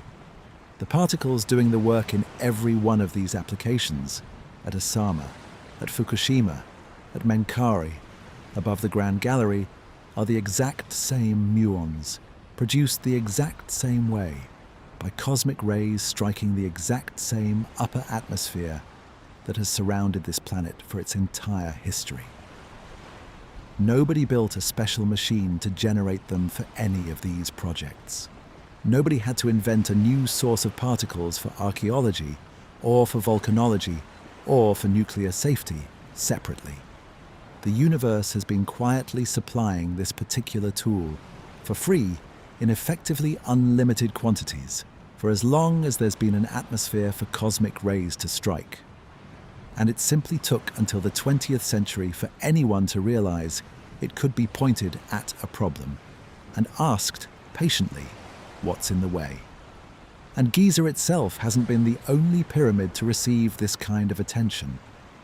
Following the success of the Khufu Pyramid Survey, the broader Scan Pyramids initiative and related research groups turned their instruments toward other structures on the Giza Plateau, including the smaller pyramid of Menkar, the third and final of the 3 great pyramids built at Giza, constructed a generation or two after Khufu's for a different pharaoh.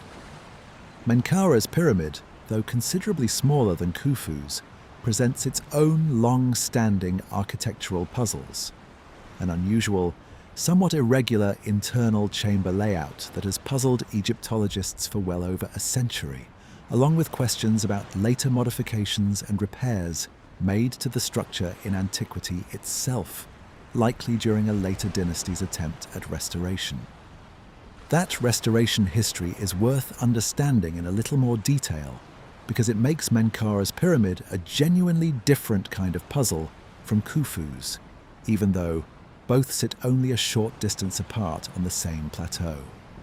Ancient inscriptions and architectural evidence suggest that the pyramid's granite outer casing, originally intended to sheath a significant portion of the lower structure, may never have been fully completed at the time of Menkaura's death, and was subsequently finished, or at least substantially worked on, by his successors. Later, centuries after the Old Kingdom itself had ended, evidence points to at least one attempt by a later dynasty to restore or repair parts of the structure, treating it already, remarkably, as a monument from a distant and revered past, worth preserving rather than simply an active royal tomb. That layered history, original construction, posthumous completion, and ancient restoration all within the structure's own recorded lifespan, makes its internal architecture considerably harder to interpret cleanly than Khufu's more unified, single-phase construction, and it's exactly the kind of complexity that makes a fresh, non-invasive density survey potentially valuable in ways a simple walkthrough never could be. Muon surveys at Menkaura's pyramid have been carried out with exactly the same careful, patient, non-invasive methodology first developed and proven at Khufu's, aiming to build up a clearer density map of a structure whose internal logic remains, in its own way, just as debated as anything found above the Grand Gallery. The early results from Menkaura haven't produced anything as immediately dramatic as the Big Void announcement, and it's worth being honest that they may never need to, because the value of this kind of survey doesn't rest entirely on finding a single spectacular anomaly every single time. Sometimes the useful result is confirmation rather than discovery. Evidence that a structure's interior broadly matches what's already understood from its walkable, mapped passages, which is itself valuable information, ruling out the kind of large hidden anomaly the Khufu survey happened to find. Other times, subtler and quieter variations turn up that don't rise to the level of a major public announcement, but still quietly refine researchers' understanding of how a particular pyramid was actually built, course by course, chamber by chamber, decision by decision. Not every application of this method produces a headline.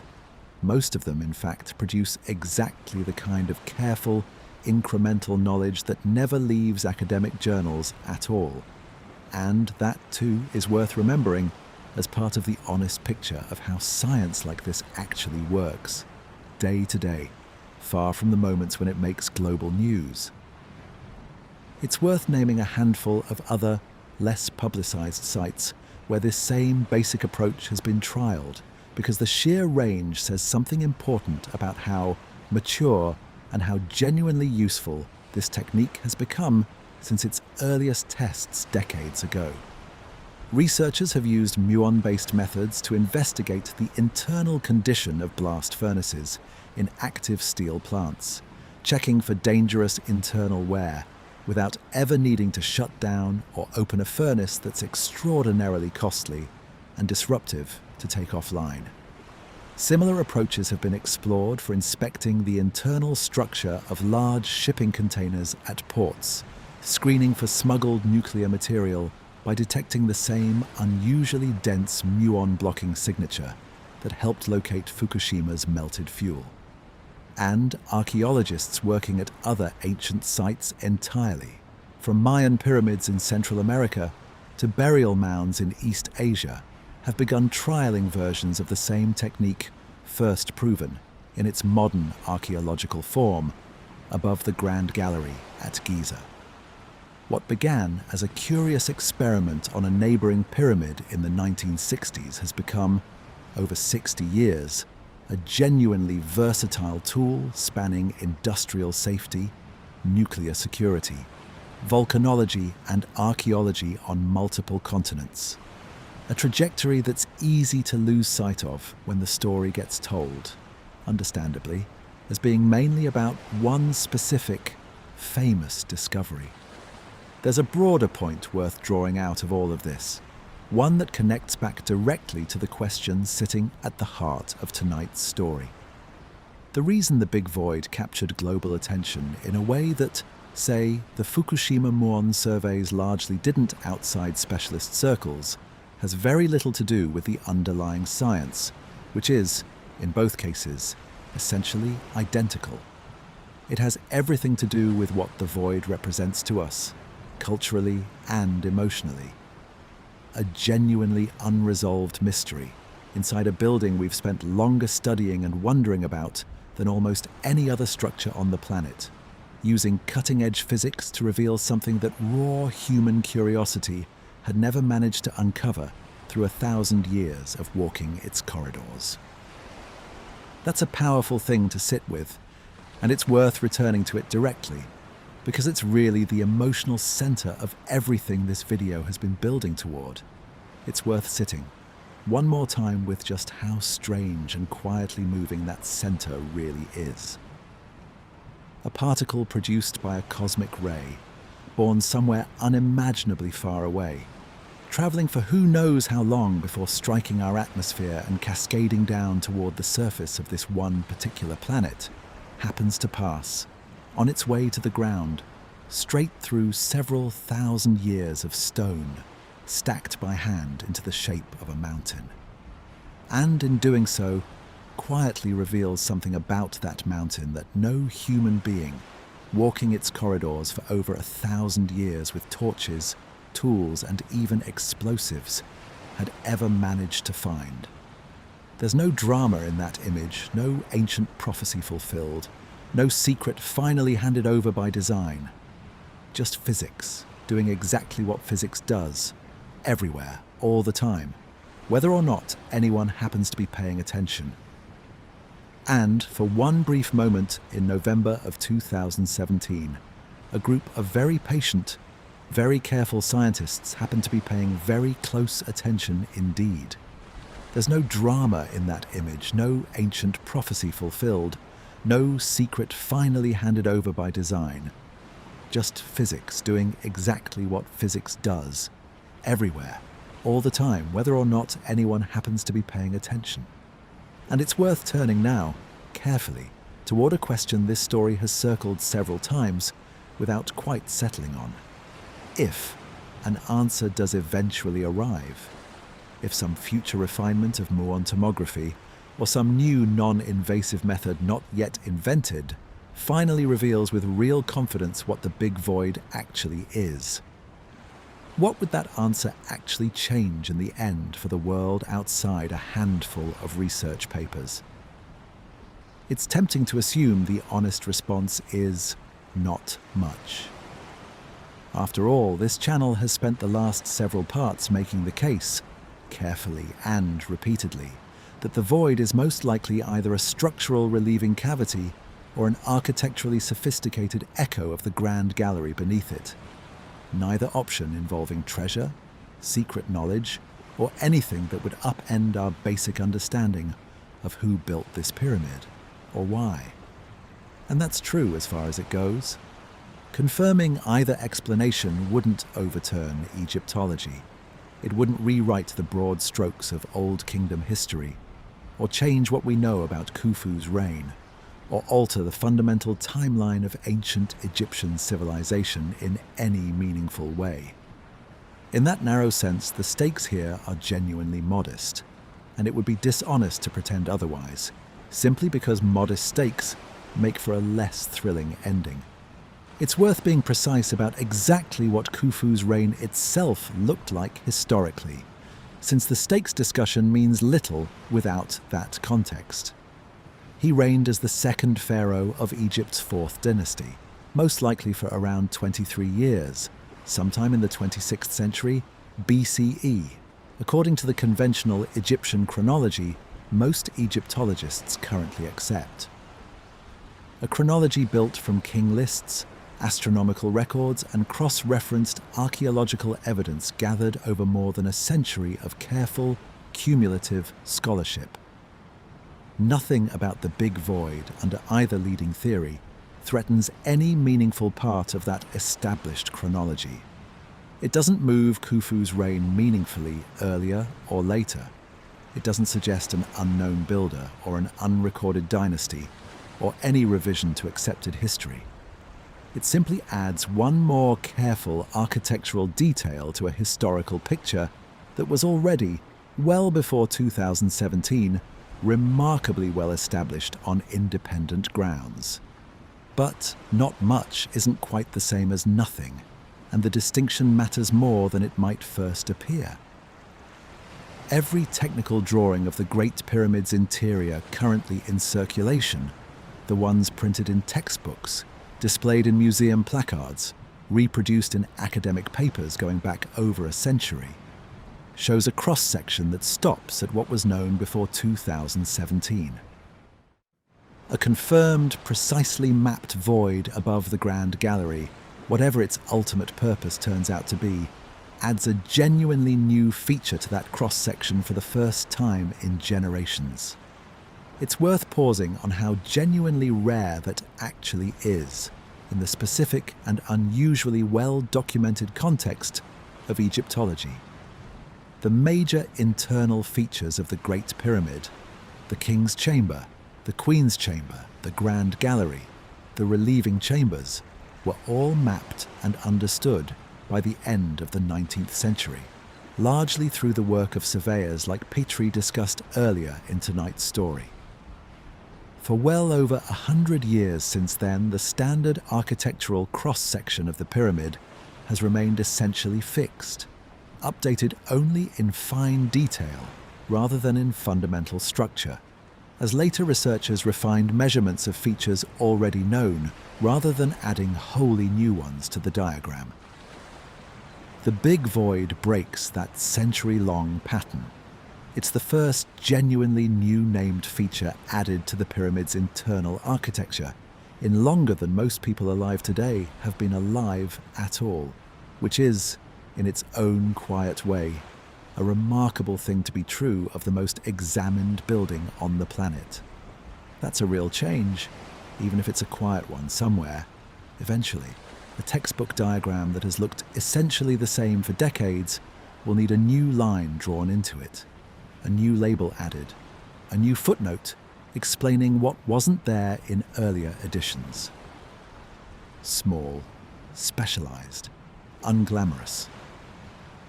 And still, in its own modest way, a genuine addition to how we understand a building most people assume has nothing left to add. There's a larger, less tangible stake too, one that has less to do with diagrams and more to do with what this discovery represents about the study of ancient history as a discipline. For a very long time, the popular image of archaeological discovery has been built around a specific kind of moment: a sealed door, a torch held up in a dark chamber, a gasp at gold glinting in the light. Howard Carter's 1922 opening of Tutankhamun's tomb is the template most people still carry in their heads when they imagine what finding something in ancient Egypt looks like. It's worth being fair to that older template rather than simply dismissing it in favor of the newer, quieter one, because Carter's discovery genuinely was extraordinary on its own terms. And the comparison is instructive precisely because of how different the two stories turn out to be underneath the surface once you look past the myth. Tutankhamun's tomb was a largely intact burial, filled with thousands of individual objects requiring years of careful cataloguing and conservation once it was opened. A genuinely unprecedented trove that transformed public understanding of ancient Egyptian material culture almost overnight. But it's worth remembering that even that discovery, mythologized as it's become in the century since, was itself the product of years of patient, methodical excavation work by Carter and his team, following a carefully reasoned hypothesis about where an undiscovered tomb might still be located in the Valley of the Kings, rather than a lucky accident. the dramatic moment the public remembers. The torch, the gasp, the famous wonderful things was really only the visible tip of a much longer, much more careful and methodical process that looked, in its daily reality, considerably more like the Scan Pyramids project than the popular myth generally admits. The Big Void offers a genuinely different template, and it's one worth sitting with on its own terms, rather than measuring it against the older, more cinematic version.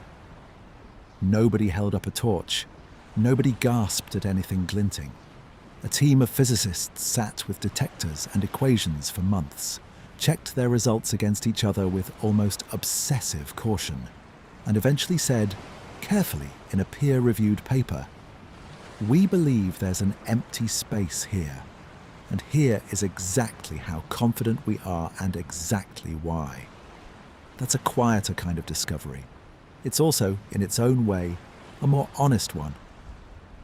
A discovery built entirely on method and evidence, with no room for showmanship, no room for embellishment, and no gold to distract from the actual scientific achievement underneath it. It's worth asking honestly whether that shift matters beyond aesthetics, whether a quieter, more rigorous style of discovery actually produces something different than a more dramatic one, or whether this is simply a matter of taste. The evidence suggests it genuinely does matter, and not only for the credibility of any single finding. Methods this careful, this transparent about their own uncertainty, this willing to publish exactly how confident they are rather than overstating a result for attention, tend to hold up far better under later scrutiny than discoveries announced with more theatrical certainty. The Scan Pyramids findings have been revisited, reanalyzed, and built upon by independent researchers in the years since 2017, precisely because the original team was so exhaustive about documenting their methodology. Nothing about the discovery depends on trusting a single dramatic claim on faith. That's not a small thing in a field that has, historically, had real problems with overstated claims and poorly documented excavations. The Big Void's true legacy may end up being less about what's inside it, and more about demonstrating, publicly and successfully, what rigorous, patient, honest archaeology and physics can look like when they're done well. There's a useful analogy here worth drawing out explicitly to a much more familiar kind of technology most people have direct personal experience with: medical imaging. A CT scan or an MRI doesn't open a body to see what's inside it. It builds up a picture using a completely different physical principle, layer by layer, patiently from outside. Very much the same basic logic Muon tomography applies to a pyramid, a volcano, or a damaged reactor core. And just as a doctor reading a scan has to interpret density differences carefully and skeptically, distinguishing a genuine abnormality from a mere artifact of the imaging process itself, the Scan Pyramids researchers had to apply exactly that same interpretive discipline to their Muon data, cross-checking repeatedly and patiently before trusting what the numbers seem to be showing them. It's a comparison that makes the whole undertaking feel a little less exotic and a little more immediately familiar. The same basic instinct that lets a doctor spot a faint shadow on a lung without ever cutting the patient open has, scaled up enormously, let physicists see a shadow inside a mountain of solid stone without disturbing a single block of it. The public reception of the discovery is worth reflecting on honestly too, because it reveals something about how this kind of quiet, methodical science actually travels once it leaves the laboratory. Museums and educational institutions around the world in the months and years following the 2017 paper found themselves fielding an unusual volume of public interest and curiosity in a story with, at its core, remarkably little visual spectacle to offer. No artifacts to display, no photographs of a chamber's actual interior, nothing but a statistical result and a diagram showing where a shape of missing density had been detected. That the story captured global attention anyway, at that scale, says something genuinely hopeful about public appetite for real, honest, evidence-based mystery, even entirely without the traditional trappings of a dramatic, visual reveal. People didn't need gold or a torchlit chamber to find this compelling. They needed only the plain, honest fact that something ancient, something enormous, something already studied almost to exhaustion, still held a genuine secret nobody had quite worked out. And that simple fact alone, it turns out, was more than enough. There's also something worth saying about what this discovery means for how we think about the limits of human knowledge more generally, separate from Egyptology specifically. It's easy, especially now, to assume that anything old enough, anything studied long enough, must have already given up its secrets. The Great Pyramid had been walked, measured, mapped, and argued over for well over 1,000 years before 2017 by some of the most careful researchers in the history of archaeology. And it still had something left to show us, hiding in plain sight, simply because nobody until that point had a tool capable of seeing it. That's a genuinely humbling thought, and a genuinely hopeful one at the same time. It suggests that even our most exhaustively studied places, the buildings, the landscapes, the questions we've collectively decided are settled, may still be holding details we simply don't yet have the right instrument to notice. Not because anyone is hiding anything, simply because seeing clearly in this world has always been a matter of what tools happen to be available to whoever is doing the looking, at whatever moment they happen to be looking. It's worth thinking too about what this means for the researchers who've now spent close to a decade of their careers on a single, unresolved question, because it says something genuinely admirable about how science can be practiced when the incentives point the right way. It would have been entirely possible in the months following the 2017 announcement for members of the Scan Pyramids team to lean into the uncertainty rather than sit patiently with it, to speculate publicly, to hint at grander possibilities than their data supported, to let the story grow larger than the evidence in exchange for a few more headlines and a little more sustained public attention. Some researchers, based on subsequent interviews given years after the fact, have been candid about feeling that pressure directly, given how quickly the public conversation around their work outpaced what they'd actually carefully claimed. And yet, the published record since 2017 shows a team that, by and large, kept doing exactly what they'd done before the discovery: refining measurements, publishing careful follow-up analyses, declining to speculate publicly beyond what their instruments could support. That kind of discipline, sustained for years after the initial excitement has faded and the news cycle has moved on to other things, is a genuinely rare and valuable thing in any field. And it's worth naming directly as part of what makes this story worth telling honestly rather than sensationally. It's worth naming too that this kind of restraint carries a real professional cost that shouldn't be glossed over. Academic careers in almost every field are built substantially on visibility, on publications that get cited, findings that get covered, results that draw the kind of attention that translates into future funding for future projects.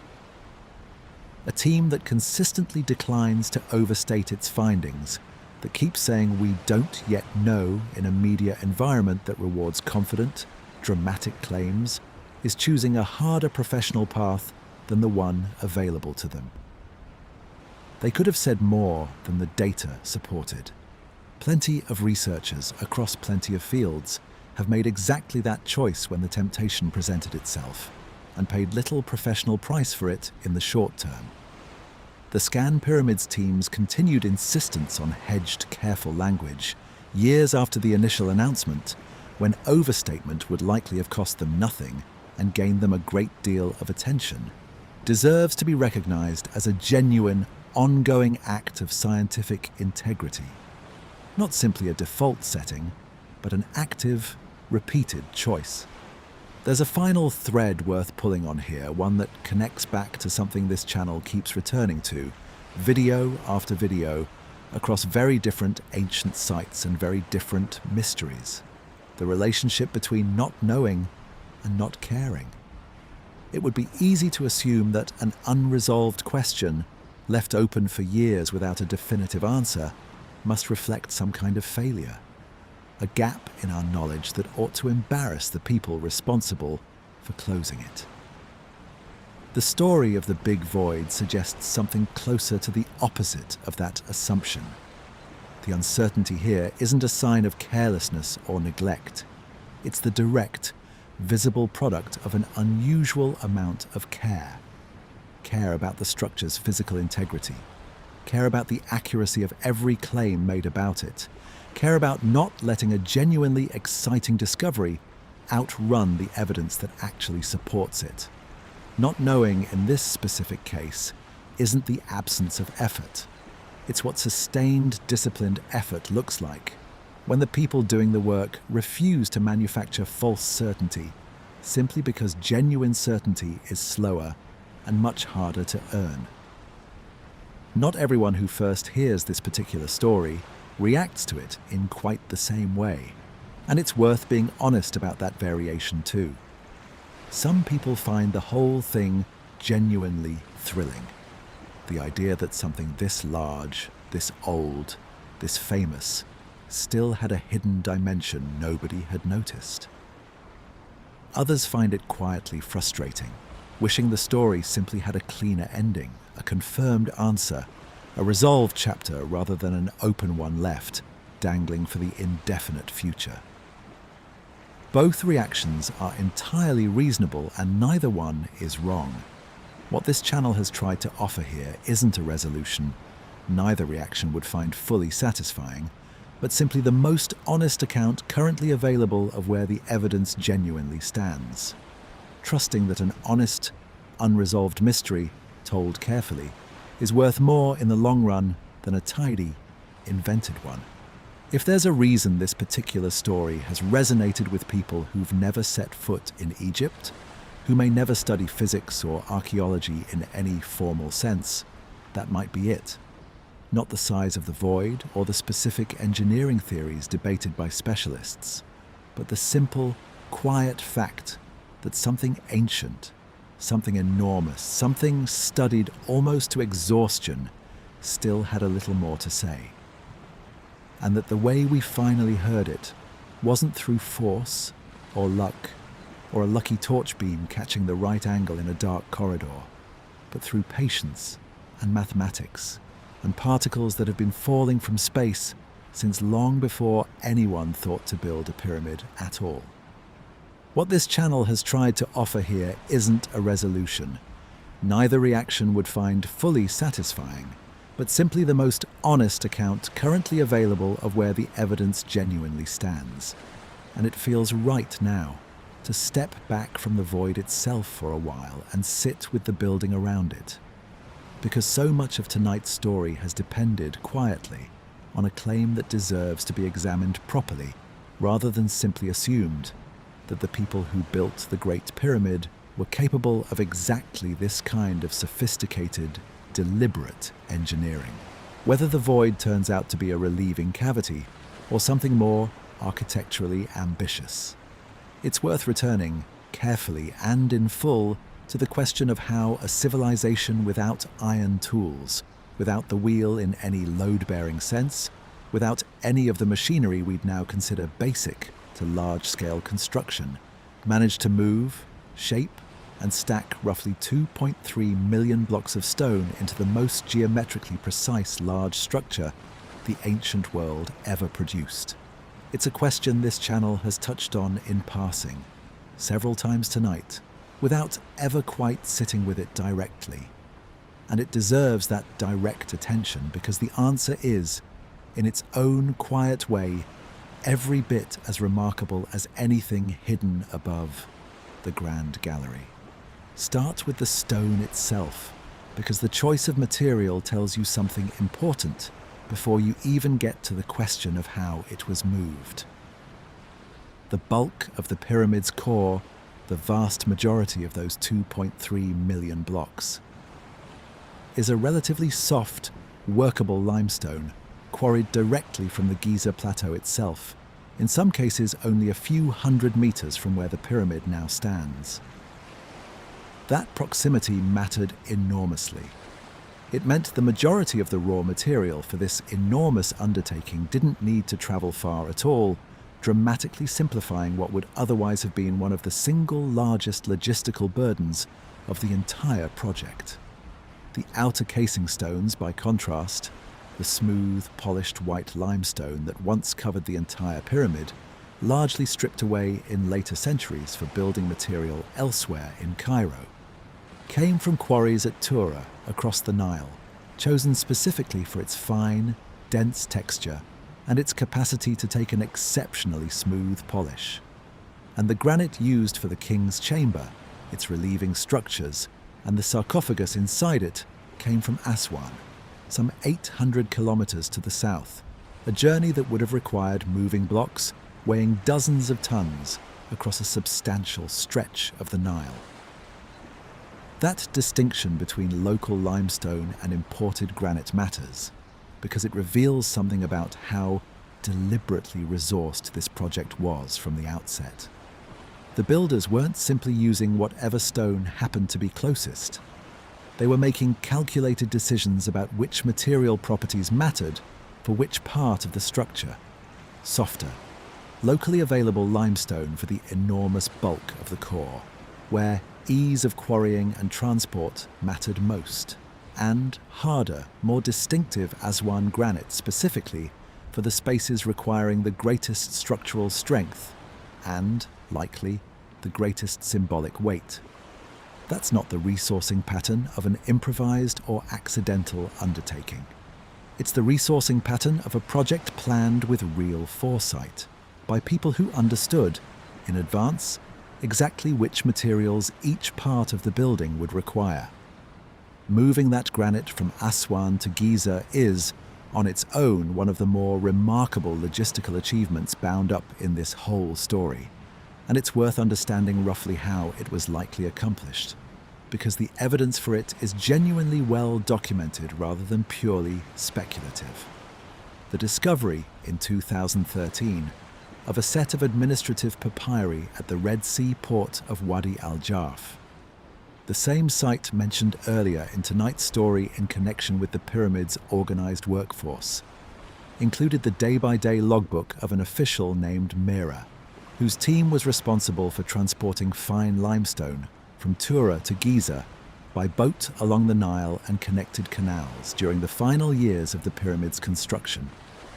Mera's logbook is an extraordinary document in its own right, a genuinely mundane bureaucratic record of shipping schedules, crew assignments, and delivery quotas, written by someone who had no idea he was documenting one of the most significant construction projects in human history, simply going about the practical business of moving stone on a schedule. It's worth understanding a little more about the physical document itself, because its survival is almost as remarkable as its contents. The papyri were found not at Giza itself, but at Wadi al-Jarf, a Red Sea harbour site used to support expeditions to the Sinai Peninsula for copper and turquoise, hundreds of kilometres from the construction site the logbook actually describes. Preserved, essentially by accident, in storage galleries that were sealed and abandoned once the harbour fell out of active use. French and Egyptian archaeologists excavating the site in the early 2010s recovered dozens of papyrus fragments. But Mera's logbook stood out immediately for its specificity and its direct, explicit connection to Khufu's pyramid project, naming the structure by one of its ancient titles and describing deliveries timed to a period securely datable to the final years of Khufu's reign. It remains, as of now, the oldest inscribed papyrus ever discovered in Egypt, which makes its survival and its remarkably mundane bureaucratic subject matter feel almost like a small miracle of historical chance. That logbook, more than almost any other piece of evidence recovered from this period, humanizes the entire undertaking in a way abstract engineering theories never quite managed to. Mera wasn't a legendary figure. He was a working official managing a crew, filing reports, meeting quotas, dealing with the ordinary friction of a large infrastructure project. The ancient equivalent of a shipping manager keeping a logbook, except the cargo happened to be destined for what would become the largest building on Earth. His account describes specific canal systems built or maintained specifically to allow boats to reach close to the Giza Plateau itself, avoiding a much longer and more difficult overland route for at least some portion of each stone's journey. It's a level of documented, granular logistical detail that simply didn't exist for pyramid construction before this discovery, and it transformed a subject that had previously relied heavily on inference and comparison into something with genuine, contemporary, first-hand written evidence behind it. It's worth quoting the general shape of Mera's routine, though not the text itself, because the rhythm of it says something the abstract summary can't quite capture. His entries describe a repeating cycle. Travel to the Tura quarries, load the boats with limestone, sail north along the Nile and its connected waterways toward Giza. Unload the stone at a dedicated harbour installation, built specifically to receive it, and then return south to begin the cycle again. A schedule repeated over and over across the roughly 3 or 4 months the surviving portion of the logbook covers, each round trip logged with dates and quantities, in a manner that reads, honestly, like an entirely ordinary piece of ancient administrative paperwork. That ordinariness is exactly what makes it so valuable historically. Mera wasn't writing for posterity. He was writing a work record, meant to be checked against quotas and filed away, and it survived purely by the accident of where it happened to be stored when the site was eventually abandoned. Once the stone arrived at Giza, the question of how individual blocks, some weighing several tons, the largest granite beams in the relieving chambers weighing considerably more than that, were actually raised into position remains, honestly, one of the areas where genuine scholarly debate continues, even with all the evidence now available.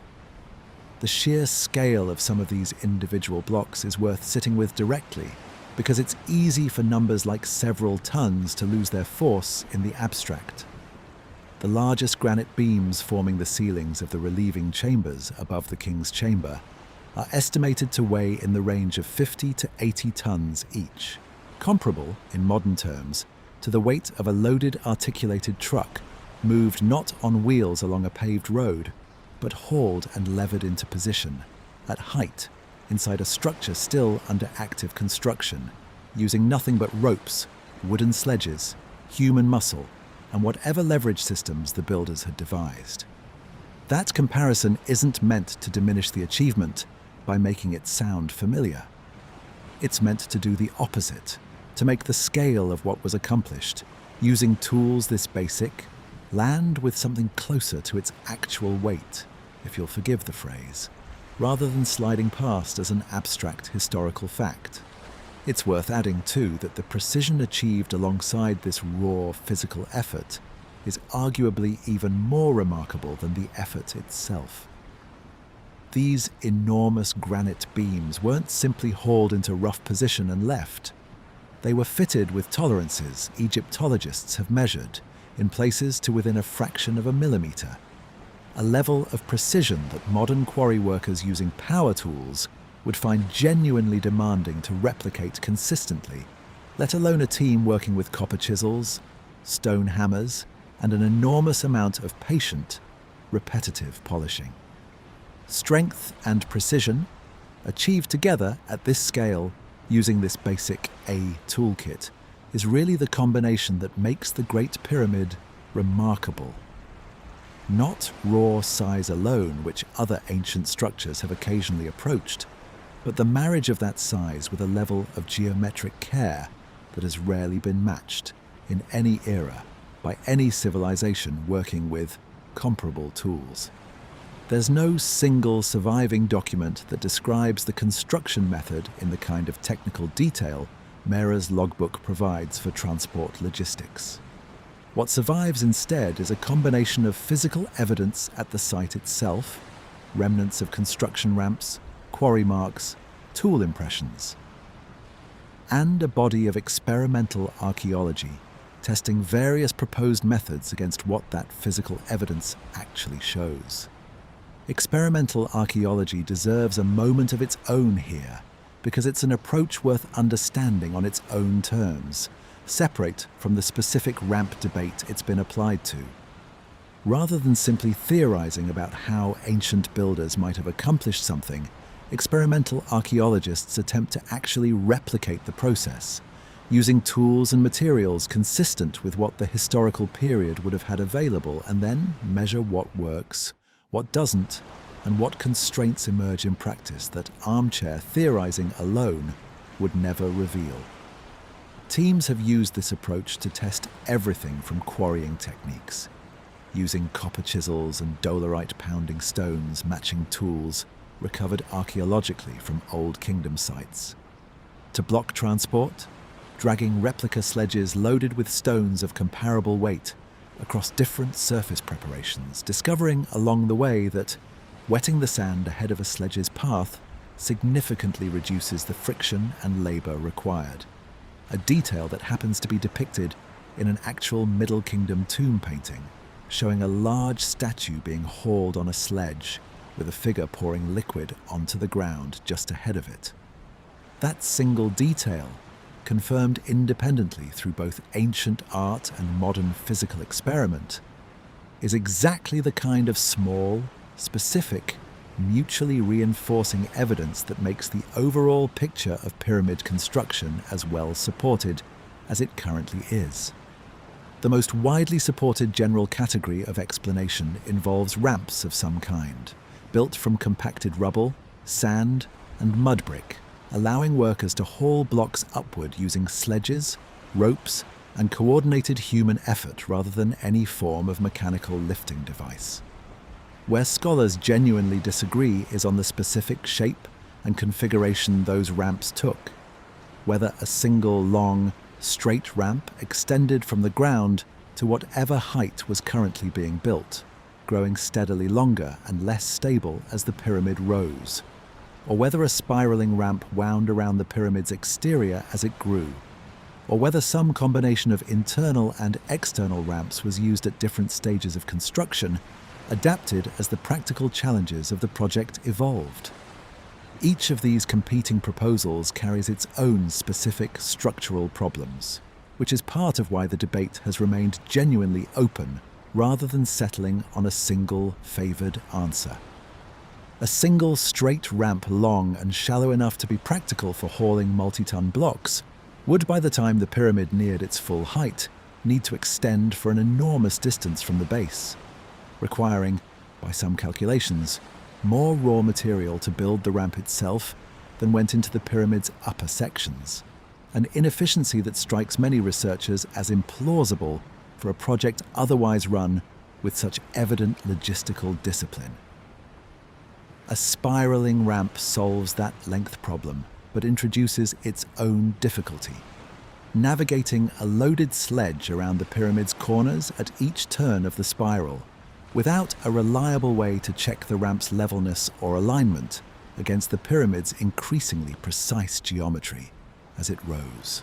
Neither difficulty is fatal to its respective theory, and different researchers weigh these trade-offs differently, which is exactly why this remains one of the genuinely unresolved technical questions in the field, discussed with real seriousness rather than dismissed as a solved problem. Physical evidence for ramp remnants has been found at several ancient Egyptian construction sites, including partial ramp structures near smaller pyramids and quarries, lending real physical support to the ramp hypothesis in general, even where the precise configuration used at Khufu's pyramid specifically remains debated. One of the more compelling recent contributions to this debate came from an unlikely source.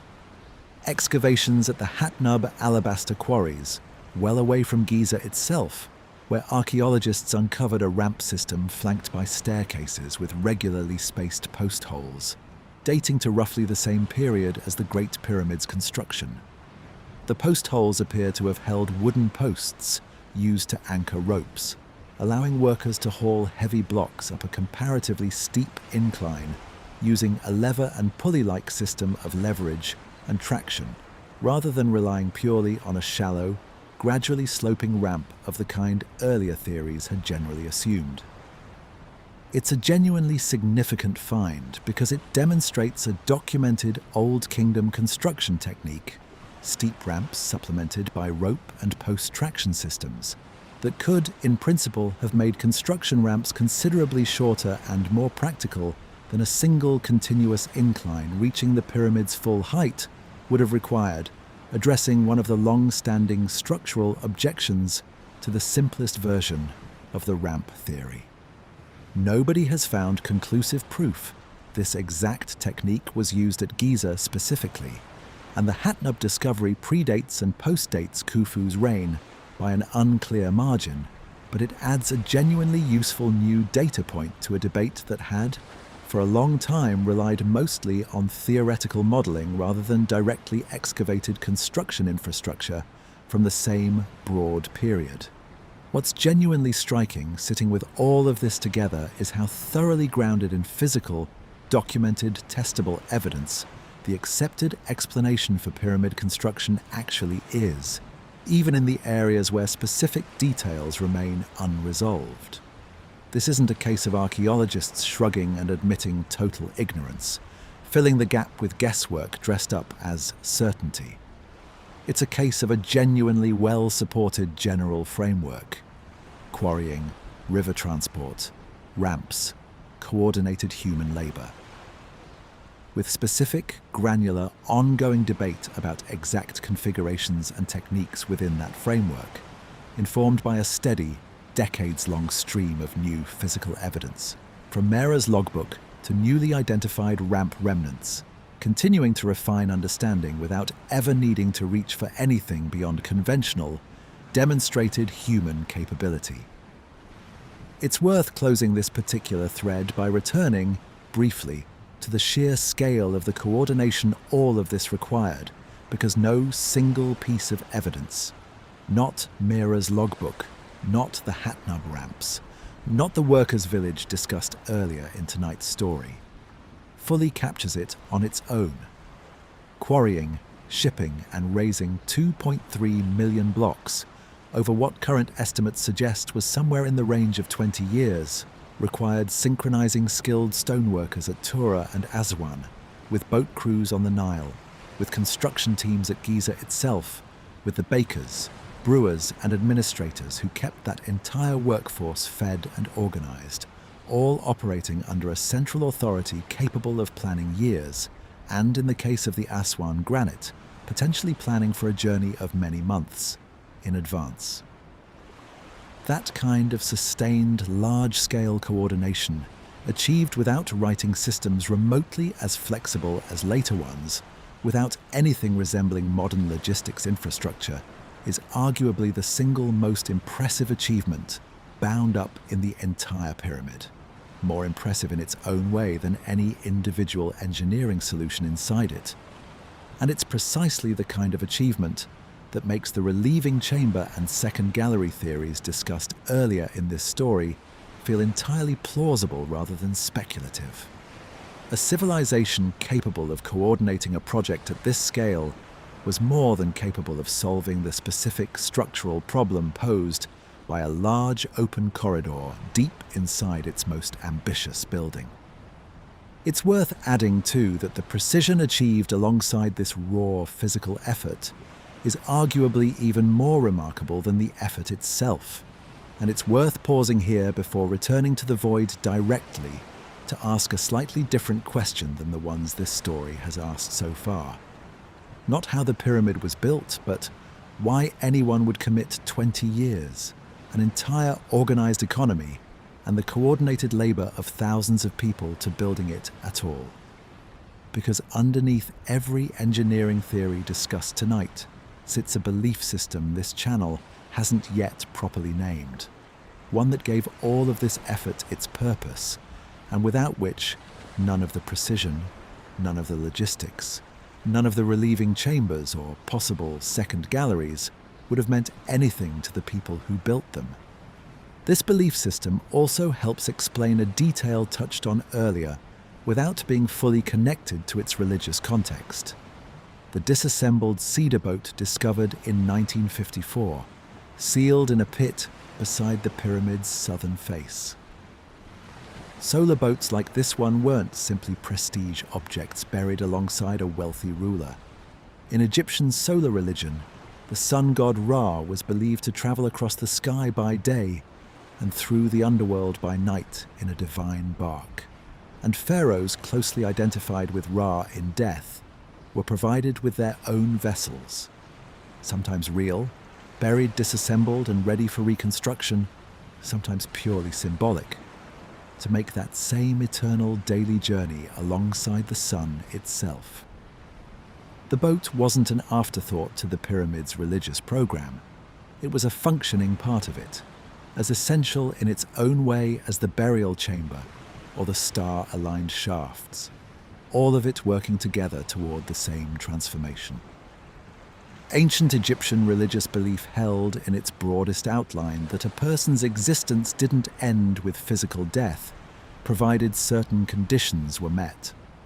The body needed to be preserved through mummification in a form the spirit could recognize and return to.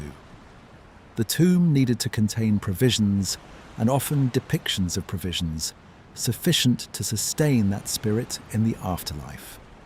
And for a pharaoh specifically, the tomb needed to do something more ambitious still, to function as a kind of engine for transformation, helping guide the king's spirit upward, toward the sky, toward the circumpolar stars that never set below the horizon, and were understood, in Old Kingdom cosmology, as eternal and undying. A fitting destination for a ruler whose own continued existence, in death, was believed to help sustain the ongoing order of the cosmos itself. It's worth understanding a little more about the specific vocabulary Egyptologists use to describe this belief system, because the terms themselves carry useful precision. The concept of the Ka, often translated loosely as life force or vital spirit, was understood as a kind of double or essence that came into being alongside a person at birth and needed to be sustained after death through offerings of food, drink, and other provisions, either real or symbolically depicted. The Ak, a related but distinct concept, represented a further transformed, effective state a spirit might achieve after death, closer to what English speakers might loosely call an enlightened or transfigured spirit, capable of interacting meaningfully with the divine realm. A third concept, the BA, is worth naming alongside these two, because it completes the picture Egyptologists have reconstructed of how this belief system understood the different, interconnected aspects of a person's spiritual existence.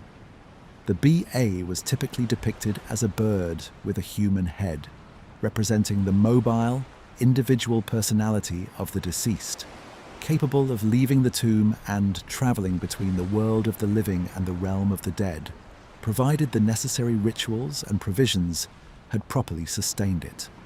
The Ka remained tied more closely to the body and the tomb itself, requiring ongoing offerings, while the BA could roam more freely, and the two were ultimately understood to reunite, in successful cases, forming the fully realized Ak capable of eternal existence among the stars. It's a genuinely intricate, carefully theorized cosmology, reconstructed by Egyptologists over more than a century of painstaking textual and archaeological work. And it's worth remembering that every stone of the Great Pyramid was set in place by people who took this framework, in all its complexity, with complete and total seriousness. The entire architectural program surrounding a royal tomb, the burial chamber, the provisions, the astronomically aligned shafts, the pyramid's overall shape, was built in this framework to support and enable that specific transformation from a living person through death into a fully realized Aksh capable of joining the eternal stars. That belief is why the pyramid's shape matters as much as its size. The pyramid form itself is widely understood by Egyptologists as a solidified version of the Ben, a sacred mound associated with the sun god and with the primordial hill, said to have emerged from the waters of creation at the very beginning of the world in Egyptian cosmology. A pyramid, in that reading, wasn't simply an efficient shape for stacking a large quantity of stone. It was a deliberate architectural echo of the moment of creation itself, built to help channel a king's spirit toward rebirth, using a shape understood to carry genuine religious and cosmological significance, not merely structural convenience. The Ben itself has a specific, documented history worth naming, because it wasn't an abstract idea invented for pyramid architecture, but a physical, venerated object with its own cult center. A sacred stone by that name was housed at Heliopolis, an ancient city just north of modern Cairo, at a temple dedicated specifically to the sun god Ra, and it was understood as the very first solid matter to emerge from the primordial waters of chaos at the dawn of creation. The point where the sun god first stood and light first touched the world. The pyramidion, the small capstone that would originally have topped the Great Pyramid before being lost or removed at some point in antiquity, is generally understood by Egyptologists as a direct architectural reference to that sacred Ben stone, meaning the entire pyramid, in a real sense, was built as an enormous solidified version of the exact moment and place where the Egyptian creation myth said existence itself began. No pyramidion from Khufu's own pyramid has ever been recovered, which is itself a small, quiet reminder of how much has been lost from even the most famous monument in the ancient world, across 4,500 years of weather, reuse, and deliberate stripping of its finer materials. Smaller pyramidions recovered from later, less prominent pyramids give researchers a reasonably good sense of what Khufu's own capstone likely looked like, typically carved from a single dense block, sometimes gilded, positioned to catch the first and last light of each day at the very peak of the structure. But the specific object that once crowned the Great Pyramid itself remains, like so much else in this story, permanently and honestly unknown. Every additional course of limestone added to the structure, in that light, was building not simply upward, but toward a symbolic recreation of creation's very first instant. This is exactly where the narrow shafts mentioned earlier in tonight's story, the ones running from the King's Chamber and Queen's Chamber toward the pyramid's exterior faces, too small for a person to physically pass through, take on their fuller meaning. Research into their angles has shown that, at the time the pyramid was built, several of these shafts aligned closely with specific stars and star groups considered significant in old King Gom religious texts. Orion's belt, associated with the god Osiris and, by extension, with royal death and resurrection, and the circumpolar stars near the celestial pole, associated with permanence and eternity precisely because they never disappear below the horizon as the night sky turns. Whether the shafts were intended as a literal passage for the king's spirit, or as a symbolic alignment meant to be understood rather than physically travelled, remains genuinely debated among Egyptologists. But either interpretation confirms that these narrow, unreachable passages were built with real astronomical and religious intention, not as accidental or purely functional features. It's worth naming the specific research that established these alignments, because it's a genuinely good example of exactly the kind of careful, testable methodology this channel keeps returning to, applied to a much older question than the big void itself. In the 1960s and 1970s, the Egyptologist Alexander Badawi and the astronomer Virginia Trimble independently calculated the angles of the king's chamber shafts as they would have appeared against the actual night sky over Giza in Khufu's era, correcting for the slow, predictable shift in star positions caused by the Earth's axial precession over thousands of years. Their careful calculations found that the southern shaft from the king's chamber aligned closely with Orion's belt as it would have appeared at the time, and the northern shaft aligned with the region of the pole star as it existed in that period, rather than the modern pole star, which occupies a noticeably different position today, due entirely to that same slow, predictable, precessional drift. That kind of calculation, testable, repeatable, grounded in known and verifiable orbital mechanics rather than interpretation alone, is precisely the sort of evidence this channel treats as genuinely solid ground, distinct from the more speculative numerological claims that have sometimes attached themselves to the pyramid's other measurements over the years. It's worth being honest, in the spirit this whole video has tried to maintain, that direct textual evidence for exactly what Khufu's own architects believed about these specific features doesn't survive in the detail we might wish it did. The most detailed surviving religious texts describing this belief system in writing, the collection now known as the Pyramid Texts, carved into the interior walls of later pyramids, don't appear in written form until roughly 2 centuries after Khufu's reign, first inscribed inside the pyramid of a much later pharaoh named Unas. Khufu's own pyramid contains no comparable inscriptions at all.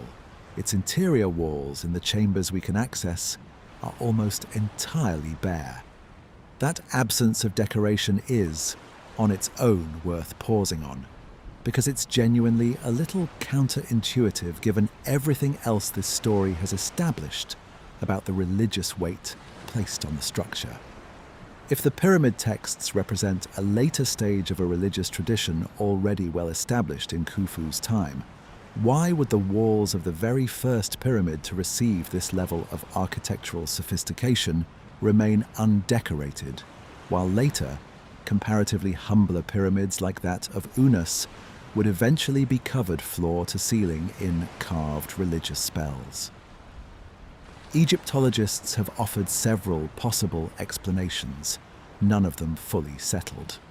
Some suggest that in Khufu's own era, the relevant spells and religious formulae may still have been transmitted primarily through oral tradition and careful ritual performance, rather than committed to permanent written inscription inside the tomb itself, with the practice of carving the texts directly into chamber walls, emerging only gradually over the following few centuries. Others point out that royal ideology and burial practice changed considerably across the Old Kingdom, and that the specific decision to leave Khufu's pyramid interior bare may simply reflect priorities and conventions of his particular reign that later pharaohs chose not to follow. Neither explanation can currently be confirmed with any real certainty, and it's genuinely one of the more interesting open questions remaining in Old Kingdom religious history. A gap in our understanding that has nothing to do with muons or density surveys at all, and everything to do with how genuinely difficult it remains to reconstruct a belief system almost entirely through indirect archaeological evidence, several thousand years after the last person who held those beliefs firsthand.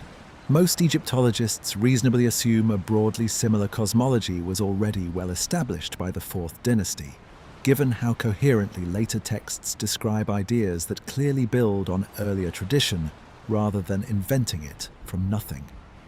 But it does mean that connecting Khufu's specific pyramid to the fuller written cosmology recorded 2 centuries later involves a degree of reasonable inference, rather than direct contemporary textual confirmation, And it's worth naming that gap honestly, rather than presenting the connection as more certain than the evidence strictly allows.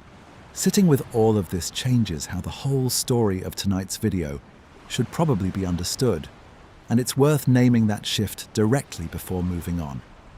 It's also worth widening the frame one step further, because Khufu's pyramid was never intended to stand alone as an isolated religious monument. The wider Giza plateau was conceived, planned and built as a unified funerary complex. The pyramid itself, its subsidiary queen's pyramids nearby, the mortuary and valley temples connected to it by a long causeway. The boat pits, including the one containing the disassembled cedar vessel discussed earlier in tonight's story, and quite possibly the Great Sphinx as well, whose own construction and precise dating remains a subject of active study and, at times, genuine disagreement among Egyptologists. Every element of that complex worked together in the belief system of the people who built it, toward a single coordinated purpose: receiving and sustaining a deceased king through every stage of his transformation into an eternal, star-bound spirit. The big void itself, whatever it ultimately turns out to be, sits inside just one structure within that much larger, unified religious landscape. A landscape built across an entire generation of sustained effort, around a belief that death, approached correctly and supported by exactly the right architecture, wasn't truly an ending at all. The Big Void isn't simply an engineering puzzle, interesting purely for what it reveals about ancient construction techniques. It sits inside a structure built as its very first and primary purpose to serve a specific religious function, helping transform a king into something eternal, using architecture, astronomy, and enormous coordinated human effort, all working together toward a single sacred goal. Whether the void turns out to be a purely structural relieving cavity, or something closer to a second, more architecturally deliberate gallery, it exists inside a building whose builders were thinking, at every stage, about far more than stone and weight distribution. They were thinking about the fate of a soul, the permanence of the stars, and the continuation of a cosmic order. They believed their pharaoh's death and successful transformation was directly responsible for sustaining. That context doesn't resolve the question of what the void specifically was built for. It does, however, offer a useful corrective to how the question gets asked in the first place. It's tempting, hearing structural relieving cavity, to imagine something purely mechanical, stripped of any deeper meaning. A building solving an engineering problem in isolation from everything else it represents.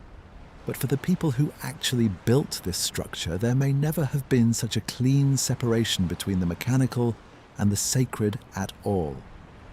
A space built to protect the Grand Gallery from collapse, in a building constructed to transform a king into an eternal star, wasn't necessarily understood by its builders as merely structural, even if that's the most honest description modern engineering analysis can currently offer. It may simply have been one more piece of a single, unified undertaking in which keeping the building standing and honoring the cosmic significance of what it was built to achieve were never really two separate goals to begin with. There's one final connection worth drawing out here, back to the fringe theories addressed earlier in this story, because this religious context actually strengthens the case against them rather than lending them any additional plausibility. The ancient astronaut theories and lost civilization claims that attach themselves to discoveries like the Big Void tend to treat the pyramid as though its builders' motivations are a mystery requiring an exotic explanation, as though nobody could have wanted or organized something this ambitious without outside help. But the religious framework recovered through decades of careful Egyptological research shows exactly the opposite. A civilization with an elaborate, internally coherent, well-documented set of beliefs about death, transformation, and cosmic order, motivated by those beliefs to commit extraordinary resources to a single, unified architectural project, sustained across an entire generation. The motive was never mysterious. It was religious conviction expressed through the most ambitious building program its society had the organizational capacity to undertake. Once you understand why they built it, how they built it stops looking quite so implausible either. The how and the why, in the end, reinforce each other rather than leaving a gap that anything beyond disciplined, well-organized, deeply motivated human effort would ever need to fill. Once you understand why they built it, how they built it stops looking quite so implausible either. The how and the why, in the end, reinforce each other rather than leaving a gap that anything beyond disciplined, well-organized, deeply motivated human effort would ever need to fill. And it's worth returning now, with all of that context properly in place, to the specific, ongoing work of trying to understand the big void a little better than the original 2017 announcement allowed. Because the years since that first paper have brought real, if incremental, progress, even without ever crossing the line into physical intervention. It's worth naming too that Egypt's own role in this continued work has evolved somewhat since the original 2017 announcement, in a way that reflects growing domestic scientific capacity as much as continued international collaboration. Where the earliest Muon surveys relied heavily on equipment and expertise, imported primarily from French and Japanese research institutions, subsequent phases of the project have increasingly involved Egyptian universities and research bodies as full, equal scientific partners rather than simply hosts granting access, contributing their own analysis, their own trained physicists, and their own institutional oversight to a project that remains, at its core, an investigation into one of Egypt's own most significant national monuments. That shift matters beyond simple national pride.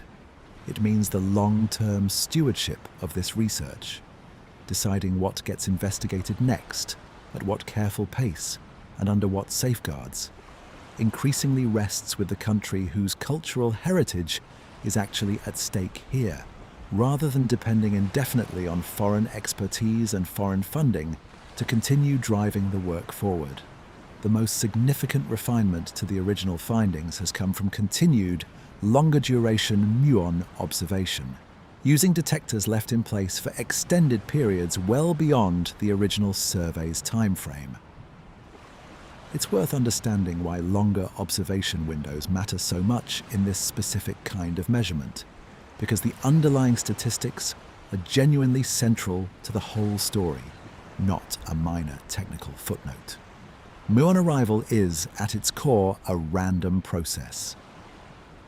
Even in a completely uniform, unchanging environment, the exact number of muons striking a detector in any given hour will vary somewhat from one hour to the next. Purely by chance, the same way flipping a coin 100 times won't produce exactly 50 heads every single time. That natural variation means a short observation period can produce misleading results purely by statistical accident, showing an apparent anomaly where none exists, or missing a real one entirely. The only way to separate genuine signal from this kind of statistical noise is to gather enough data over a long enough period that the random fluctuations average out and the true underlying pattern becomes visible with real confidence. This is exactly why the original Scan Pyramids team insisted on months of continuous observation before publishing anything in 2017, and exactly why continuing that observation for additional years afterward has meaningfully sharpened the picture, even without any change to the fundamental technique itself. Longer observation windows matter enormously in this kind of work, because the statistical confidence of a muon density measurement improves steadily the longer detectors are left patiently counting particles. Each additional week of continued data collection narrows the margin of uncertainty around the void's estimated dimensions and position, the same way a longer photographic exposure gradually sharpens a faint, indistinct image. Researchers involved in these follow-up efforts have generally reported findings consistent with, rather than contradictory to, the original 2017 announcement, while offering somewhat tighter confidence intervals on exactly where the void sits and how it's oriented relative to the grand gallery beneath it.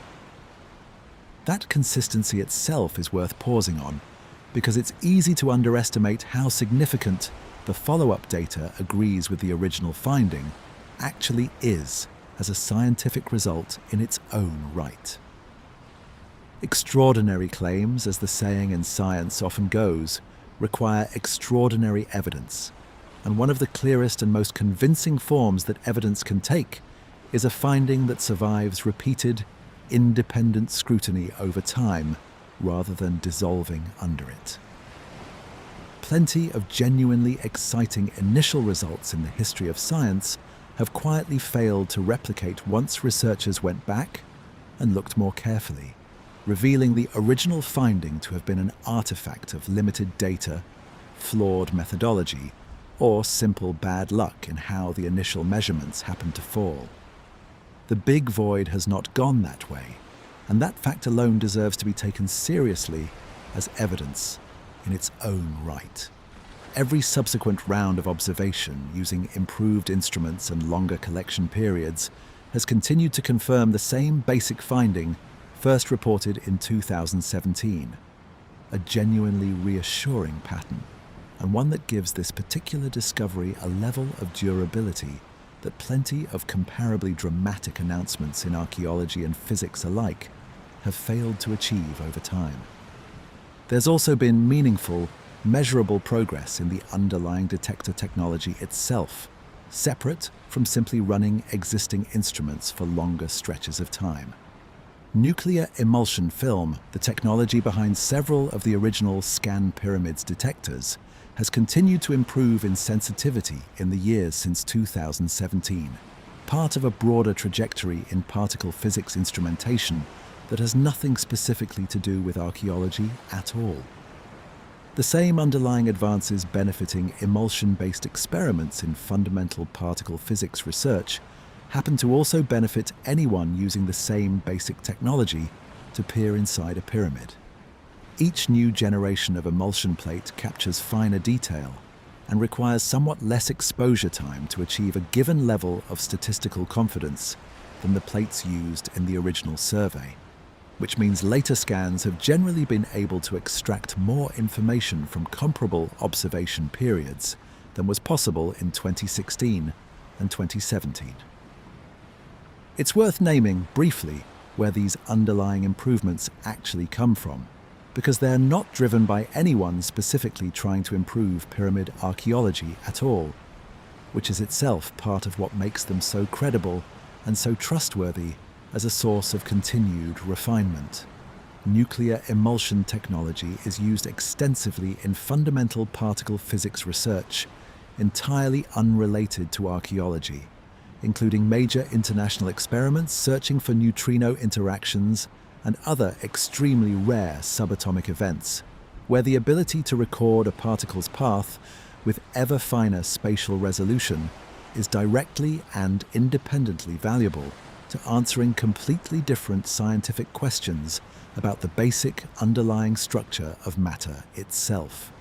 Improvements developed for those large-scale physics collaborations, better emulsion chemistry, more precise automated scanning equipment for reading the developed plates, improved statistical software for extracting a clean signal from noisy raw data, filter outward naturally into every other application of the same underlying technology, including the comparatively modest by physics budget standards, ongoing work at Giza.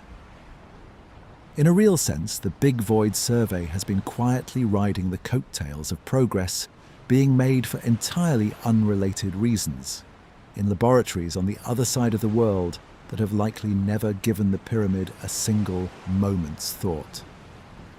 It's worth being precise, though, about what more information actually means in this particular context, because it's easy to imagine progress here looking like something closer to a photograph slowly resolving into focus. And that's not quite an accurate picture of how these improvements actually manifest in practice. What improves is confidence and precision around estimates that were already fundamentally statistical in nature. A tighter range for the void's length, a more confident estimate of its cross-sectional proportions, a somewhat better sense of whether the segmented structure hints discussed earlier in this story represent something genuinely real or simply statistical noise at the edge of instrumental resolution. What doesn't improve, at least not with current muon-based methods, is the fundamental limitation this story has returned to again and again. Muon tomography measures density and density alone. No refinement to the detectors, however sensitive, changes that basic underlying physics. A sharper density map is still a density map, not a photograph, and even the best possible version of this technique will likely never directly show researchers the void's interior surfaces, let alone confirm whether anything sits within it.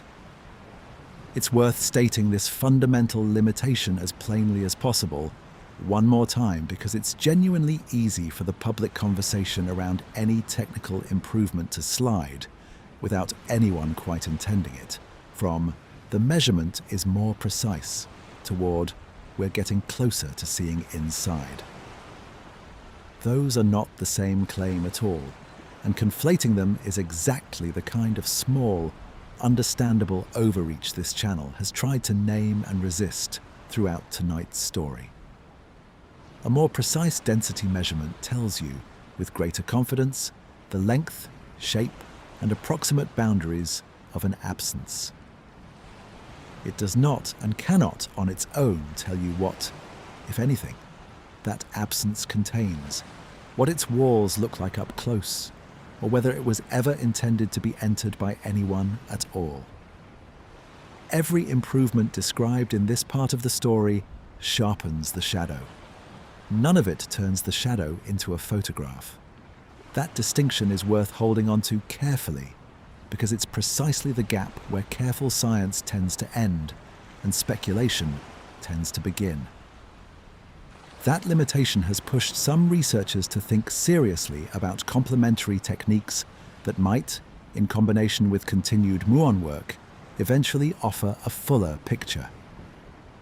Ground-penetrating radar, a technology already used extensively in archaeology at shallower depths, has been discussed as one possible complementary approach, though its effectiveness at penetrating the many tens of meters of solid limestone, separating the void from any external surface, remains a genuine technical challenge, distinct in kind from the ones muon tomography has already managed to solve. Others have proposed refined seismic techniques, using very sensitive vibration sensors to detect subtle differences in how sound waves propagate through the pyramid's interior, offering a fundamentally different physical principle than either muons or radar, and potentially capable of contributing information the other two methods can't provide on their own. Seismic methods are worth understanding a little further, because the physics behind them is genuinely distinct from the density-based approach muons rely on, which is exactly why researchers see value in pursuing both, rather than treating one as a simple replacement for the other.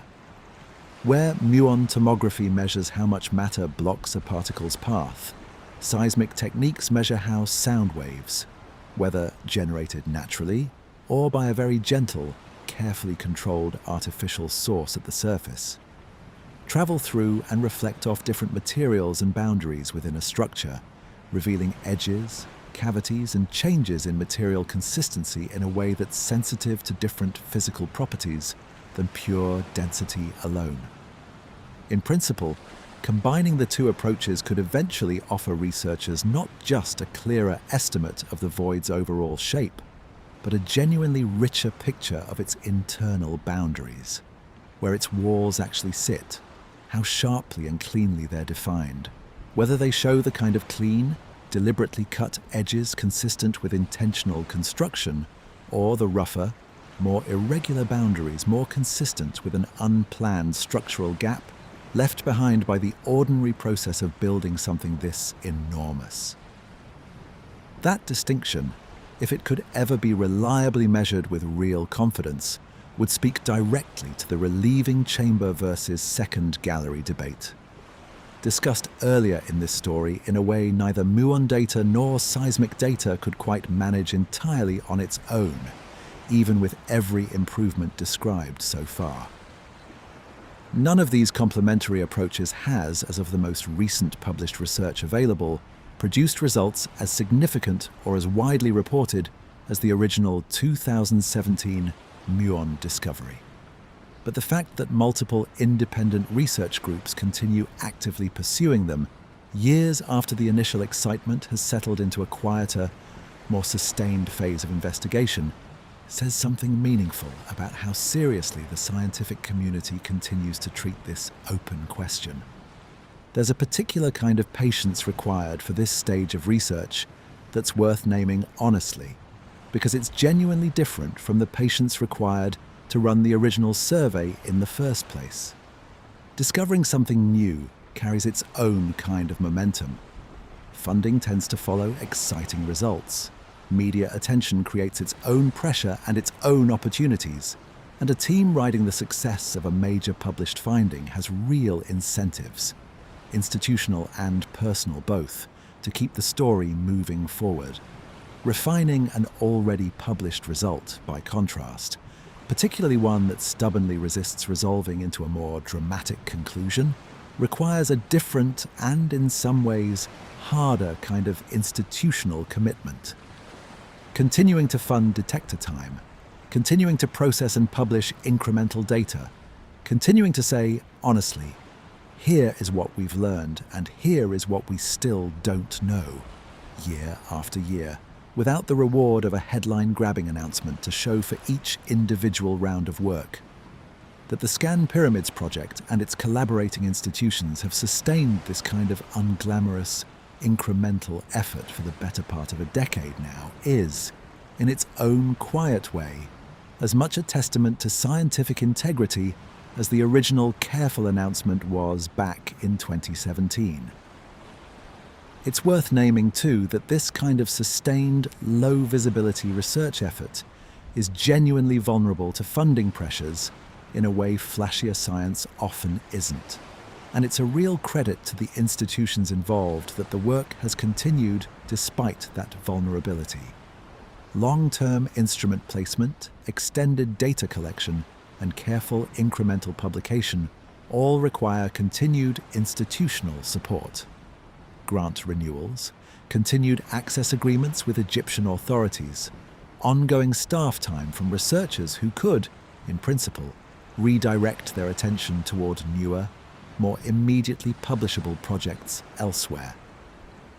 Multiple international research bodies, including institutions in France, Japan, and Egypt, have continued renewing their commitment to this specific, patient, unglamorous line of investigation year after year, a form of sustained institutional follow-through that's genuinely uncommon once the initial media attention around a discovery has moved on to other, newer stories entirely.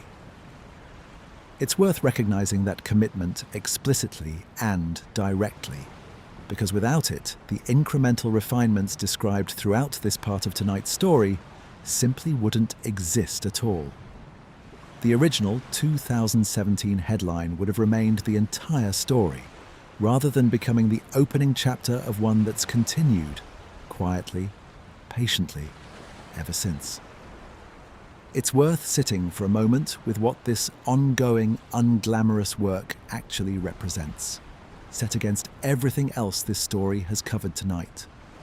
A structure built 4,500 years ago by people motivated by a coherent, deeply held belief about death and eternity. A gap in that structure's known architecture hidden for every one of those 4,500 years, revealed only by an accident of physics, nobody could have anticipated when the last stone was set in place. A discovery announced with real scientific rigor, immediately surrounded by speculation the discovery itself never supported. And now, years later, a small, patient, largely unheralded community of researchers, still counting particles falling from space, still refining their confidence intervals one careful measurement at a time, in no particular hurry to arrive at an answer the stone itself has clearly been willing to wait 4.5 millennia to give up. That patience, more than any single fact covered in this video, might be the truest thing this story has to offer. Not a resolved mystery, not a treasure found or a secret finally revealed. Just a very old building, still standing exactly where it's always stood, holding on to something a little longer, while a handful of very careful people keep gently, respectfully, persistently asking. There's a way of thinking about that persistence that connects back, one more time, to where this story first began, back at the very start of tonight's journey. Every muon that ever passed through the Great Pyramid before the 20th century did so entirely unrecorded, unnoticed, and completely unremarkable. A shower of particles from deep space, falling through stone and continuing on into the ground below, exactly as they'd been doing for millions of years before anyone thought to build anything at all on that particular patch of desert. It took a very specific kind of human curiosity, developed slowly across generations of scientific progress that had nothing whatsoever to do with Egypt or with pyramids at all, to eventually notice that those particles had been quietly carrying information the entire time, waiting patiently for someone with the right instruments and the right question to finally come along and read it. That's really what tonight's story has been about, underneath all the engineering theories and the religious history and the honest disclaimers about what we do and don't yet know with any real confidence. Not a hidden secret placed there on purpose by anyone. Just an ordinary physical fact, sitting quietly inside an extraordinary building, for exactly as long as it took the rest of us to finally learn how to notice it.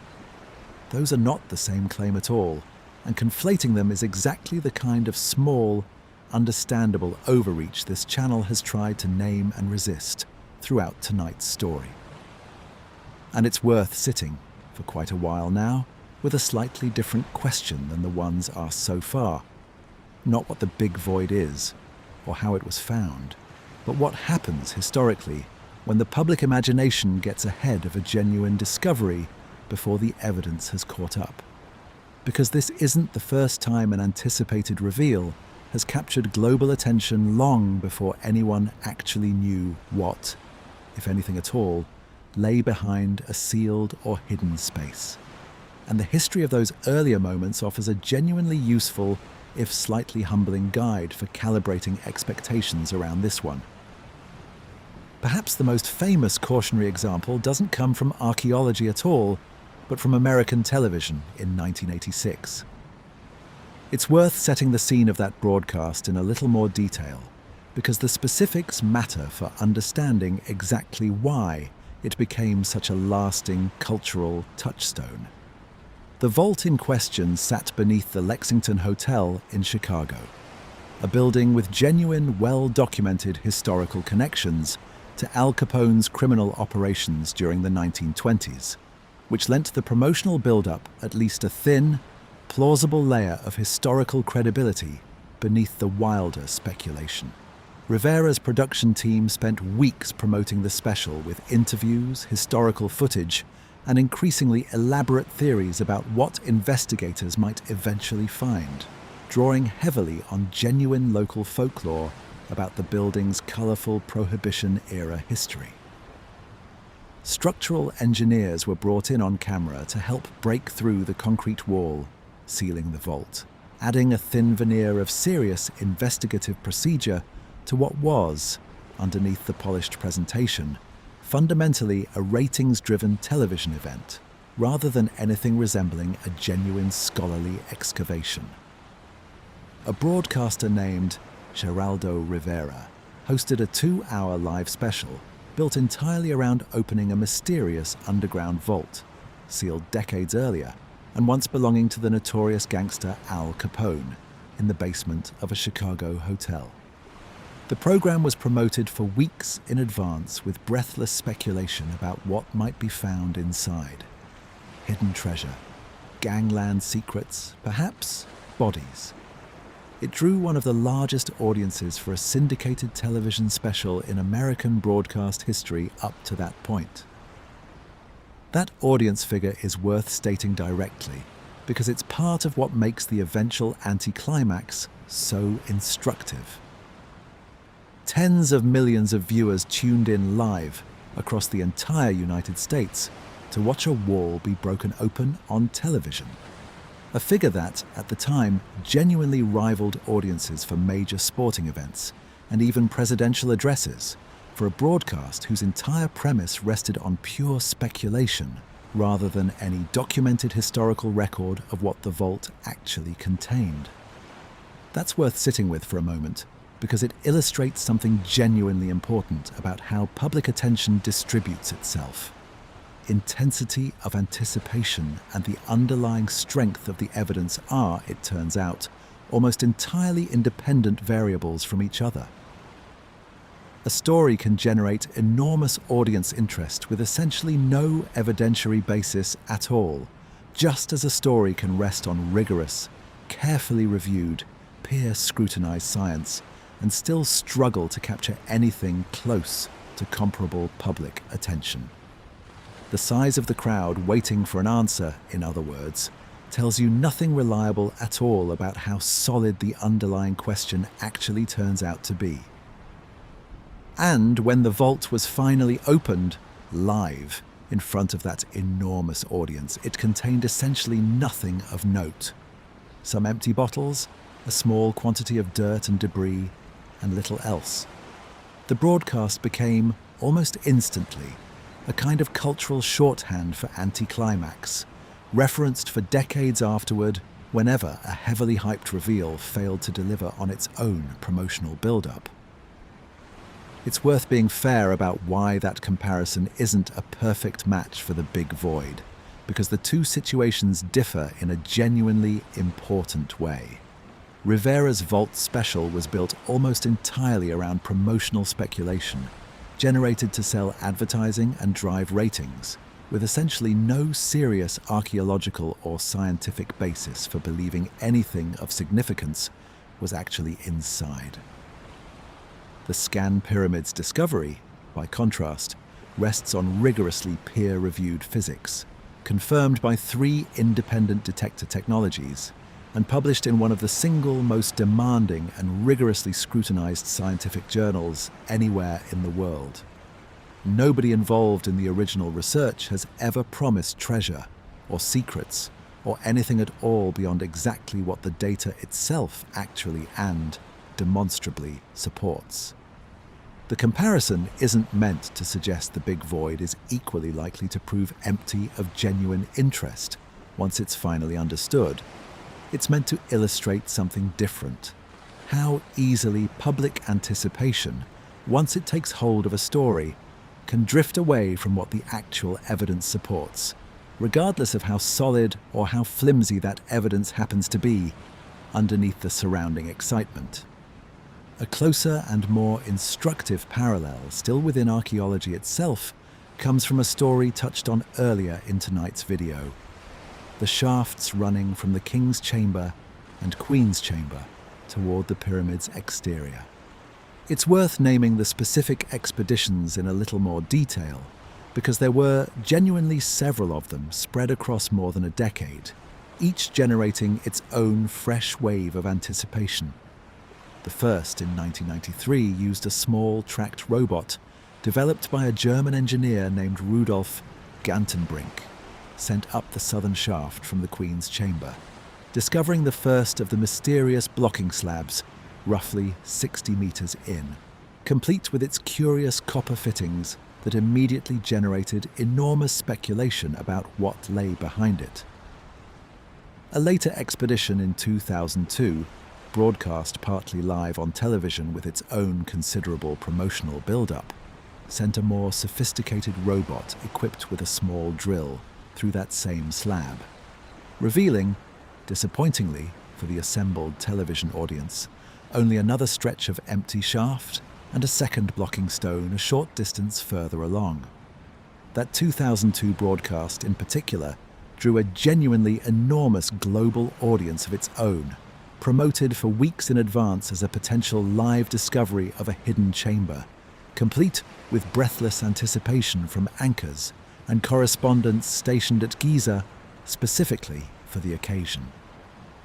When the drill finally broke through and the camera revealed nothing but another slab and a short stretch of empty stone corridor, the disappointment was, by most contemporary accounts, palpable and immediate, playing out live in front of an audience that had been primed for weeks to expect something considerably more dramatic. It's a near-perfect structural echo of the Capone Vault broadcast 16 years earlier, except this time the underlying investigation was genuinely serious, genuinely scientific, and genuinely worth conducting on its own archaeological merits. A useful reminder that legitimate research and media overhype are not mutually exclusive and can, in fact, attach themselves to the very same event without either one cancelling the other out. A further robotic expedition in 2011, using an even more advanced device capable of manoeuvring a small camera around corners, managed to peer slightly past that second slab for the first time, revealing markings on its reverse side consistent with red ochre pigment, but still no clear chamber or obvious continuation of the passage. That 2011 expedition, run by a team led by the engineer Rob Richardson working with Egyptian antiquities authorities, represented a genuine technical improvement over the earlier robots, capable of steering its tiny camera through a small drilled gap and around the immediate obstruction in a way neither of the previous two expeditions had managed. The red ochre markings it found generated their own fresh wave of speculation once photographs were released, given the pigment's known ceremonial associations elsewhere in ancient Egyptian material culture. But researchers involved in the analysis were, characteristically, careful to note that ochre marks alone, without accompanying inscriptions or clearer context, couldn't support any confident interpretation of what they signified in this specific location. It remains to this day another small, genuine, unresolved detail rather than a solved mystery, joining the copper fittings as one more piece of this pyramid's interior that continues to invite careful, patient, ongoing study rather than a tidy, final answer. When robotic cameras were sent up two of those shafts in the 1990s, and again in the early 2000s, each expedition was accompanied by real, substantial public anticipation. Television specials, international news coverage, genuine excitement that this might finally reveal a previously unknown chamber, or, at minimum, a clear passage leading somewhere new. What those expeditions actually found on each occasion was a small stone slab blocking the passage, and behind at least one of those slabs, when a tiny hole was eventually drilled through it, another blocking stone a short distance further along, with no visible chamber beyond. It wasn't nothing. The slabs themselves, with their curious copper fittings, remain a genuinely interesting, unresolved detail in their own right. But it also wasn't the dramatic reveal the surrounding media coverage had, in each case, allowed itself to anticipate. Those copper fittings are worth understanding a little further, precisely because they illustrate how a small, genuine, well-documented detail can still generate outsized speculation once it reaches wider public attention. The fittings resemble handles or pins, and their exact function has never been conclusively established. Proposals range from purely practical devices used to help lower and seal the blocking stones into place during original construction, to symbolic or ritual fixtures with a religious purpose. Researchers haven't yet identified with confidence. Rather than settling into that honest, modest uncertainty, however, some corners of the public conversation following each expedition inflated the fittings into evidence of deliberate, purposeful concealment. Locks, keys, guardian mechanisms protecting something specific and valuable beyond the slab, despite no physical evidence ever emerging to support that leap. It's a smaller scale version of exactly the same pattern this channel identified earlier around the Big Void itself. A genuine, interesting, well-documented anomaly, quietly expanded through repetition and speculation into something the evidence never actually claimed. That pattern, genuine scientific interest, real and legitimate mystery, followed by public anticipation that outpaces what the investigation can actually deliver, is worth naming as a recurring feature of pyramid research specifically, not a one-off phenomenon unique to the Big Void. It happens in one form or another almost every time a new investigative technique is applied to this particular structure, precisely because the building's fame guarantees enormous public interest, regardless of what any individual finding actually turns out to show. It's worth entering into any future development on the Big Void with that pattern consciously in mind, not out of pessimism about what might eventually be learned, but simply as a form of honest, healthy calibration. The same discipline this channel has tried to apply throughout every part of tonight's story. One more example is worth naming here because it sits closer still to the specific territory this video has spent so much time addressing directly. The persistent, decades-old legend of a hidden Hall of Records said to be buried somewhere beneath the Sphinx or the wider Giza Plateau, supposedly containing lost knowledge from a vanished ancient civilization. That legend has no basis in any peer-reviewed archaeological or geophysical evidence whatsoever, tracing back largely to speculative claims made in the early 20th century and repeated, embellished, and reinforced across decades of popular books and television specials, with essentially no supporting excavation ever conducted to test the claim directly.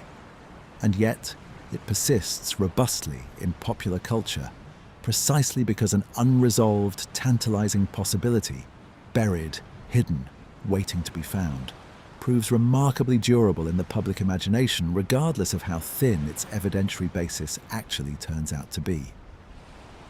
The Big Void carries a real, genuine risk of drifting toward exactly that same kind of durable, evidence-free mythology over time, not because the physics behind its discovery is remotely comparable to the Hall of Records legend, but simply because both stories share the same basic ingredients: an ancient, famous structure, a genuine, unresolved gap, and a public imagination eager to fill that gap with something more thrilling than the careful, hedged, honest answer the actual evidence currently supports. There's a useful, more optimistic parallel worth setting alongside these cautionary ones, because not every long-anticipated archaeological reveal has disappointed against its own hype. The eventual full excavation and public unveiling of Tutankhamun's tomb, following Carter's initial 1922 discovery, took years to complete properly, and the final, painstakingly documented inventory of everything found inside genuinely exceeded even the excited early press coverage that followed the tomb's first opening. That said, even the Tutankhamun story, so often held up as archaeology's great vindicated anticipation, carries its own instructive lesson about the gap between public excitement and evidence. Within weeks of the tomb's discovery, newspapers around the world had seized on the sudden death of the expedition's financial backer, Lord Carnarvon, a few months after the tomb was opened, spinning it into a sensational and entirely evidence-free narrative about an ancient curse protecting the young pharaoh's resting place.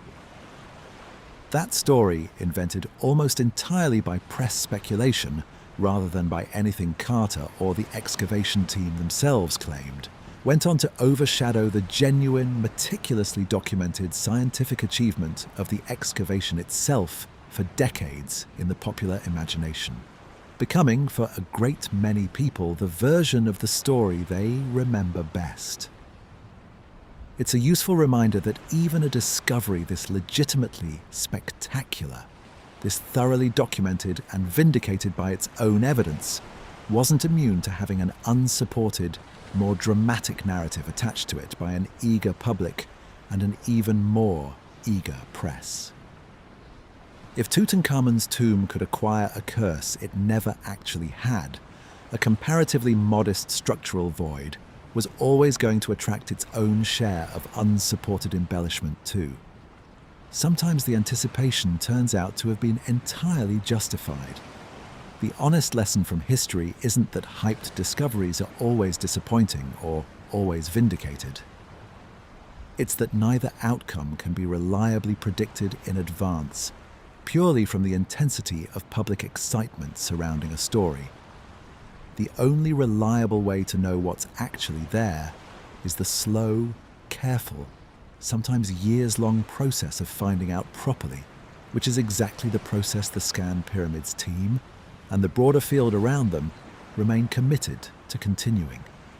It's worth naming, in that light, what the Scan Pyramids team and the broader scholarly community have actually been doing throughout this entire story to try to prevent that drift from happening to their own genuine, evidence-based discovery. Every published paper since 2017 has continued using the same deliberately restrained language established in the original announcement. Every public statement from researchers directly involved has continued declining to speculate about contents or purpose beyond what the density data can actually support. That's not an accident, and it's not simply a matter of scientific temperament.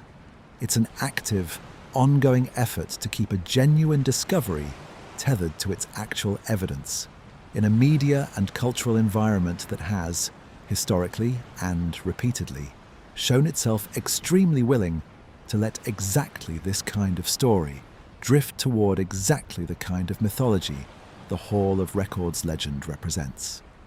Whether that effort succeeds over the coming decades, as new generations encounter this story with less and less direct memory of the careful 2017 paper behind it, remains, honestly, an open question. One this channel has tried in its own small way to help answer in the right direction, simply by insisting, throughout tonight's video, on telling the story exactly as carefully as the researchers who found it originally chose to tell it themselves. There's a specific discipline worth naming here, one this channel tries to practice deliberately rather than by accident, separating the excitement a story generates from the confidence its underlying evidence actually deserves. Both the Al Capone vault and the pyramid shaft investigations generated enormous, entirely genuine public excitement. Only one of them was ever backed by serious scientific evidence in the first place. The big void sits, honestly, somewhere in between the shaft investigations and something like the Tutankhamun discovery, grounded in real, rigorously reviewed physics, unlike the Capone vault, but still, unlike Tutankhamun's tomb, genuinely and honestly unresolved in terms of what it actually contains or ultimately represents. That position, real evidence, genuine mystery, no dramatic resolution yet, is an uncomfortable place for a story to sit, precisely because it doesn't offer the clean narrative arc either a debunking or a triumphant discovery would provide. But it's also simply where the honest evidence currently leaves us. And sitting with that discomfort, rather than resolving it prematurely in either direction for the sake of a cleaner ending, is really the whole discipline this channel has tried to model across every single part of tonight's story, from beginning to end. This is really the whole discipline this channel has tried to model across every single part of tonight's story, from beginning to end. And in that spirit of honest self-scrutiny, it's worth spending a little time now with the strongest actual objections that have been raised against the Scan Pyramid's findings themselves, not the wild, evidence-free speculation this video has already addressed and set aside, but the genuine, technical, good-faith criticisms raised by other qualified scientists, because a discovery this significant deserves to be tested against its harshest reasonable critics, not just its most enthusiastic supporters.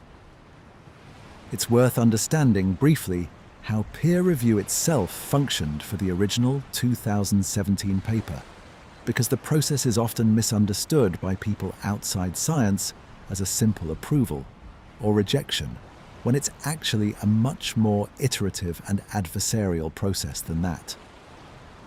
Before Nature agreed to publish the Scan Pyramid's findings, the manuscript would have been sent out to multiple, carefully selected, anonymous expert reviewers, almost certainly including physicists specializing specifically in muon detection methods, and quite possibly researchers with directly relevant Egyptological or structural engineering expertise as well, each tasked specifically and deliberately with trying to find genuine flaws in the methodology, the statistical treatment, and the conclusions drawn from the underlying data, before any of it could be considered fit for publication.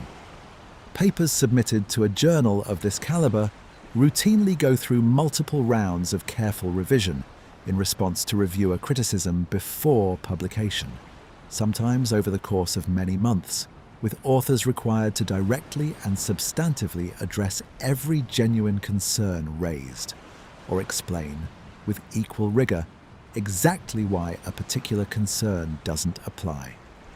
The scrutiny discussed throughout this part of tonight's story, in other words, didn't begin only after the paper's public release. It began and was already genuinely substantial, well before a single word of it ever reached the public at all. The most substantive early skepticism came, perhaps unsurprisingly, from within the field of Egyptology itself, rather than from physics. It's worth understanding why that particular divide emerged between the two fields, because it reflects a genuinely interesting tension between two very different disciplines, with very different training and very different standards of evidence altogether.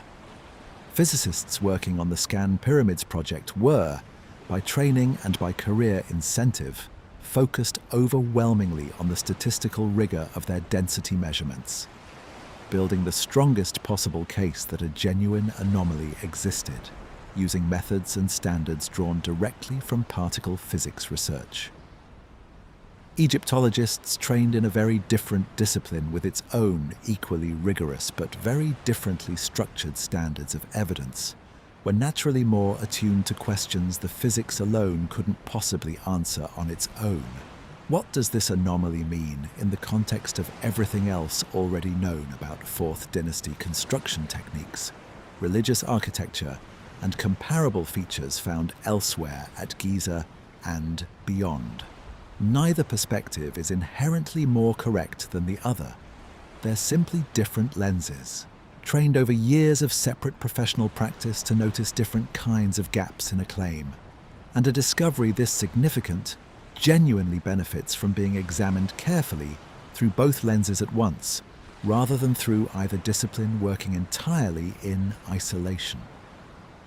Some archaeologists, while not disputing the Muon data's technical validity, raised a fair methodological point in the months following the 2017 announcement, that physicists, however rigorous their statistical methods, aren't necessarily equipped to interpret what a density anomaly means architecturally, without much closer collaboration with specialists in ancient Egyptian construction techniques specifically.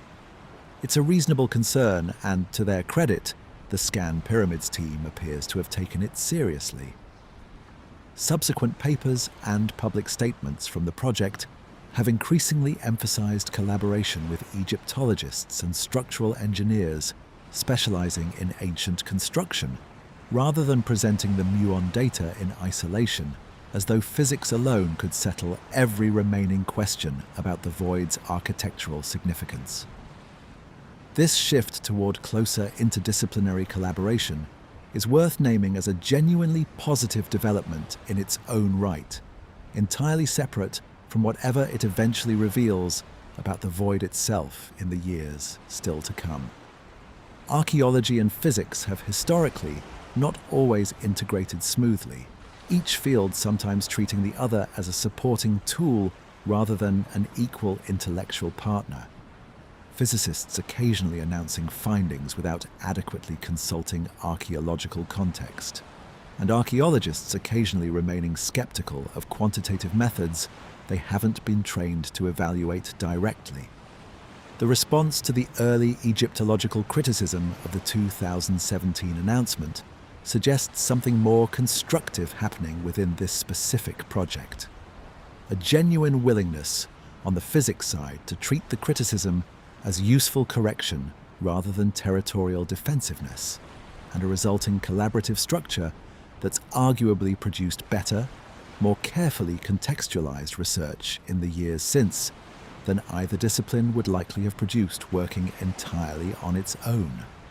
A second line of technical criticism focused more narrowly on statistical methodology itself, directly questioning whether the specific thresholds the Scan Pyramids team used to distinguish a genuine anomaly from background statistical noise were conservative enough, given how significant and widely reported the resulting claim would inevitably become.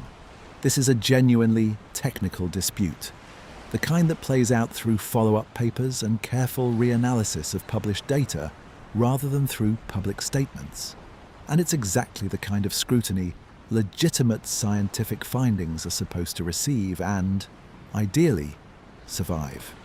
It's worth explaining a little of what this specific statistical dispute actually involves, because the underlying concept, while technical, is genuinely graspable without requiring a physics background, and understanding it helps make sense of why this particular criticism matters more than it might first appear. When researchers set a threshold for what counts as a statistically significant anomaly, they're essentially deciding how surprising a result needs to be, given ordinary random variation, before it's treated as evidence of something real rather than dismissed as noise. Set that threshold too loosely, and you risk announcing discoveries that turn out, on closer inspection, to be nothing more than statistical flukes. A genuine and recurring problem across many fields of science, sometimes called publication bias toward exciting, but ultimately unreliable results. Set it too strictly, and you risk missing genuine discoveries by demanding an unreasonably high bar of certainty before acting on real evidence. Critics who raised this concern about the Scan Pyramids methodology weren't accusing the team of dishonesty. They were asking a legitimate technical question about exactly where that threshold had been set and whether it matched the standards typically expected for a claim of this magnitude and this level of public significance. That confirmation matters most precisely because of who provided it. Independent teams reanalyzing published Muon data or conducting entirely separate follow-up surveys have no particular institutional stake in defending the original Scan Pyramids conclusions.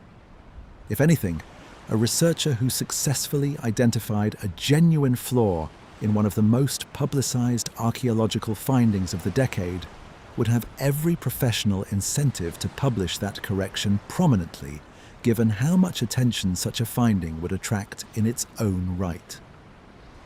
The fact that no such correction has emerged across nearly a decade of continued scrutiny from multiple independent groups working with progressively better instrumentation is itself meaningful evidence. Science doesn't generally reward staying silent about genuine errors. It rewards quite handsomely in terms of career advancement and citation, the correction of high-profile mistakes. that the correction never came isn't proof of absolute, total certainty. Nothing in this story has claimed that kind of certainty, and nothing should. But it's about as strong a form of ongoing validation as an unresolved scientific question of this kind can realistically accumulate.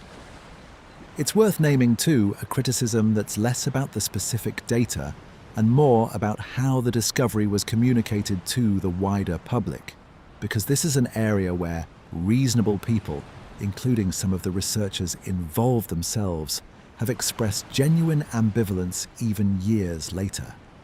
The original press coverage of the 2017 announcement, however carefully the underlying paper had been worded, moved extremely quickly toward language considerably more dramatic than big void, secret chamber, hidden room.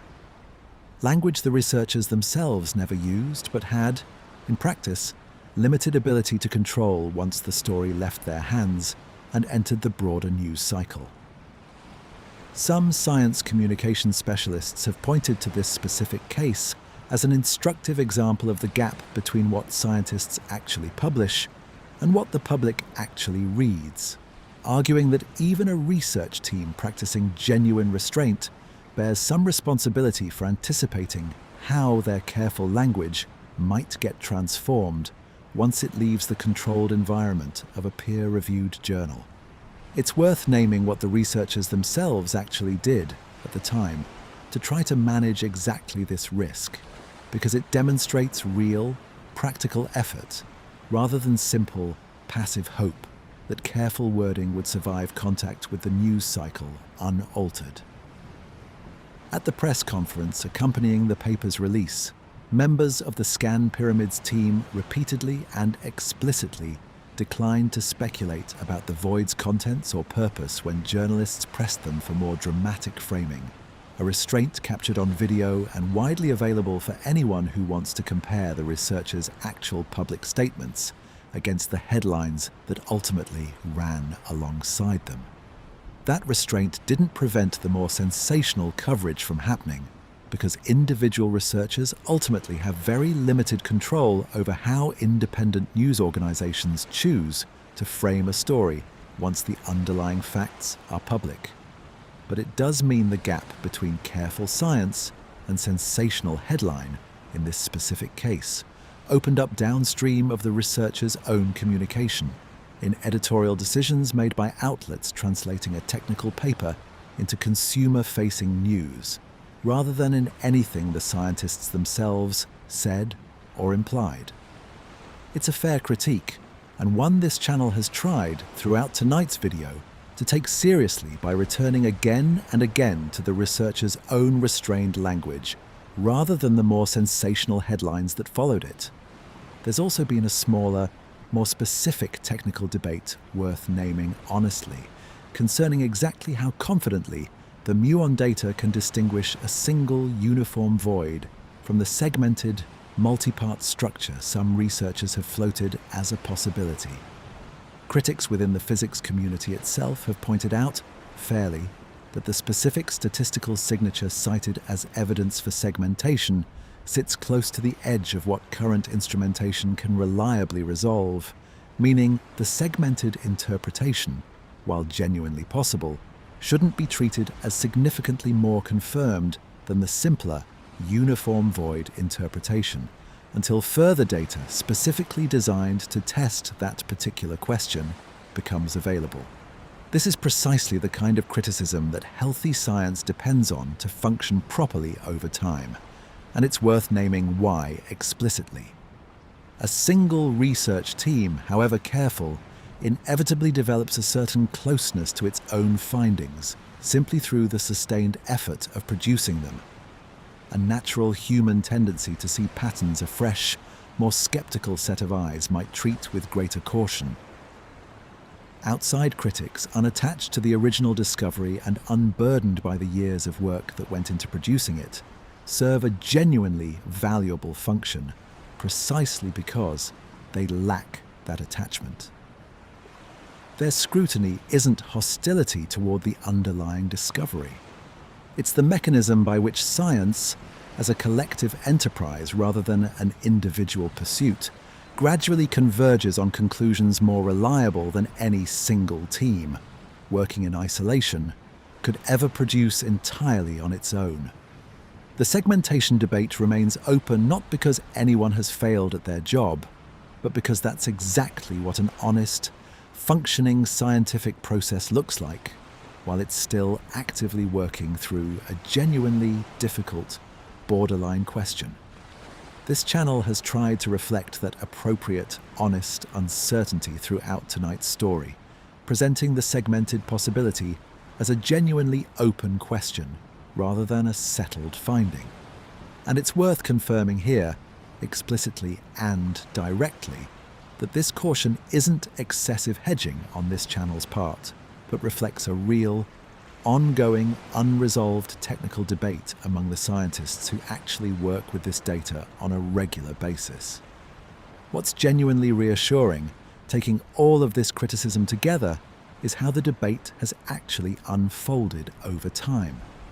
None of these objections have seriously challenged the core, headline finding that a significant, previously unknown void exists above the Grand Gallery.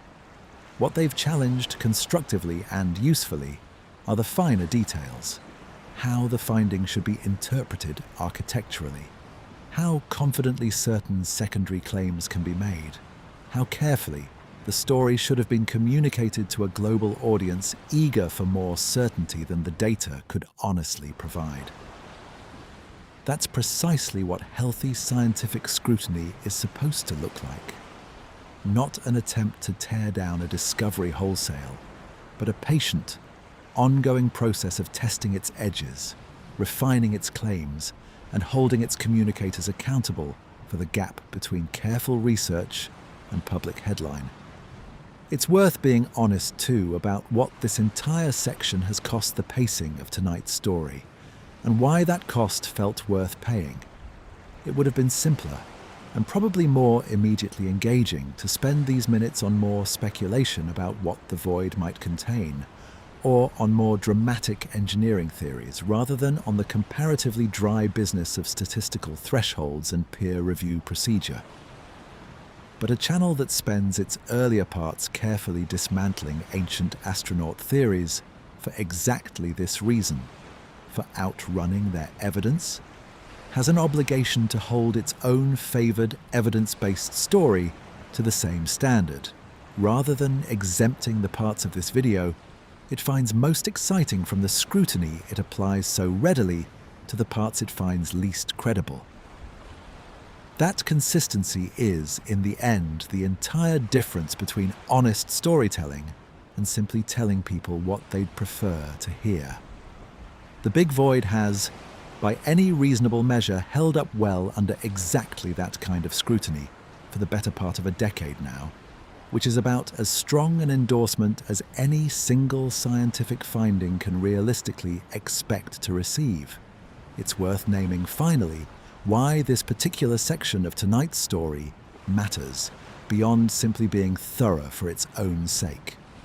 A channel built around distinguishing careful evidence from overclaiming owes its audience more than just skepticism directed outward at ancient astronaut theories and unsupported treasure claims. It owes the same skepticism, applied with the same rigor, to the legitimate science it's built an entire video around celebrating. It's worth adding, as a final, honest note on this whole subject, that some of the most useful pushback the Scan Pyramids project has ever received didn't come through formal published criticism at all, but through the ordinary, unglamorous back and forth of conference presentations and informal peer discussion.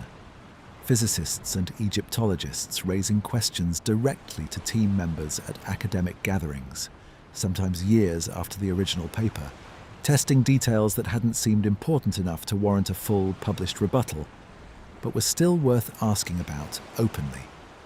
That kind of informal scrutiny rarely makes it into a channel script, because it doesn't come with a clean citation or a memorable headline. But it's arguably just as important as the formal published criticism in keeping a finding honest over the long run. precisely because it happens continuously, in real time, among researchers who know the material well enough to spot a weak point immediately, rather than waiting for a formal publication cycle to raise the same concern months or years later. The big void deserves to be believed not because it comes from credentialed researchers, or because it was published in a prestigious journal, or because this channel finds the story compelling enough to spend 18 parts telling it. It deserves to be believed because it has survived years of exactly this kind of honest, technical, good faith scrutiny, and that more than any single fact covered tonight is the real reason it's worth taking seriously at all. That same standard is worth applying, briefly and honestly, to this channel's own earlier claims across this very video, rather than exempting itself from the discipline it's just spent several minutes describing. The relieving chamber theory discussed earlier rests on genuine structural precedent and independent stress modeling, which is why it was presented as the leading explanation. The second gallery theory rests on weaker, more speculative statistical hints, which is why it was presented with correspondingly more hedged language throughout. The religious and cosmological context drew on well-established Egyptological scholarship, clearly distinguished from the honest gaps in that scholarship where they exist. None of that is a guarantee against error. No single video, however carefully researched, is immune to getting some detail wrong, and any correction warranted by future research would be worth making openly rather than defensively. But it's an honest account of the standard this particular story has tried to meet throughout, and it's offered here at the end exactly as plainly as it should have been offered at the beginning. It's worth adding, as a final honest note on this whole subject, that some of the most useful pushback the Scan Pyramids project has ever received didn't come through formal published criticism at all, but through the ordinary, unglamorous back and forth of conference presentations and informal peer discussion. Physicists and Egyptologists raising questions directly to team members at academic gatherings, sometimes years after the original paper, testing details that hadn't seemed important enough to warrant a full published rebuttal, but were still worth asking about openly. And it's worth turning now toward a slightly different angle on this same story. Not the science itself, but the way this particular discovery traveled once it left the laboratory. Because the big void didn't just make headlines. It became, in its own modest way, a genuinely global cultural moment. And the shape that moment took across different countries and different audiences says something worth sitting with in its own right, even after so much of tonight's story has already been spent on the underlying physics itself. In Egypt itself, the reception carried a weight this channel hasn't fully addressed yet. A sense of national pride bound up with international recognition of the country's most famous monument still having something new to reveal, even after nearly 2 centuries of intensive foreign-led archaeological attention. That history of foreign-led archaeology in Egypt is worth naming plainly here, because it's the necessary context for understanding why Egyptian ownership of this particular discovery mattered so much domestically. For much of the 19th and early 20th centuries, major excavations and discoveries at Egyptian sites were led predominantly by European institutions and individuals, operating under legal and political arrangements that often gave foreign expeditions considerable latitude to remove artifacts to museums abroad. A pattern visible today in major collections in London, Paris, Berlin, and beyond, each holding significant quantities of material excavated from Egyptian soil during this earlier, very different period of the country's own archaeological history. That era has gradually given way across the 20th century and accelerating in recent decades to a very different model, one in which Egyptian institutions hold direct authority over excavation permits, artifact ownership, and research access. with foreign teams operating as invited partners rather than independent authorities acting largely on their own terms. The Scan Pyramids project, with its Egyptian Ministry of Antiquities oversight discussed earlier in this story, sits squarely within that newer, more equitable model, which is part of why its announcement landed differently in Egypt than it might have landed a century earlier, under very different institutional arrangements. Egyptian state media covered the announcement extensively, and government officials, including figures from the Ministry of Antiquities, were notably present and vocal at the original press conference, a level of official visibility that reflected genuine domestic significance beyond simple scientific interest. It's worth naming, too, that this domestic significance extended well beyond the immediate news cycle of that first announcement week. In the years since 2017, the Big Void has been referenced repeatedly in Egyptian tourism promotion, in educational materials aimed at Egyptian school children, and in public statements from Egyptian officials discussing the country's ongoing investment in archaeological science and heritage preservation more broadly. It became, in effect, a small but genuine symbol within Egypt's own domestic narrative about its ongoing relationship to its ancient past. Evidence presented on the country's own terms that continued serious study of Egyptian monuments was producing real, internationally significant results under direct Egyptian oversight, rather than depending indefinitely on foreign expeditions operating with only minimal local involvement, as had so often been the case in earlier eras. That symbolic weight doesn't change anything about the underlying density physics discussed throughout the earlier parts of this video. But it's a genuinely important part of the discovery's full story. Easy to miss entirely if this particular video had focused purely on the technical science, while ignoring the human, national context surrounding it so closely. For a country whose ancient monuments have, at various points in modern history, been studied, catalogued, and sometimes stripped of artifacts predominantly by foreign institutions. A discovery made through a collaboration where Egyptian authorities held genuine oversight and control carried an added layer of meaning that coverage focused purely on the physics tended to miss entirely. In France and Japan, home to the two other major research institutions behind the Scan Pyramids collaboration, coverage tended to lean more heavily into the technical achievement itself. Proud, detailed reporting on the specific detector technologies developed by their own national research institutions, treating the discovery as much a triumph of domestic scientific engineering as an archaeological event. It's worth naming the specific institutions involved a little more precisely here, because the national pride each country's coverage displayed was, in each case, grounded in genuine and specific technical contribution, rather than vague, general association.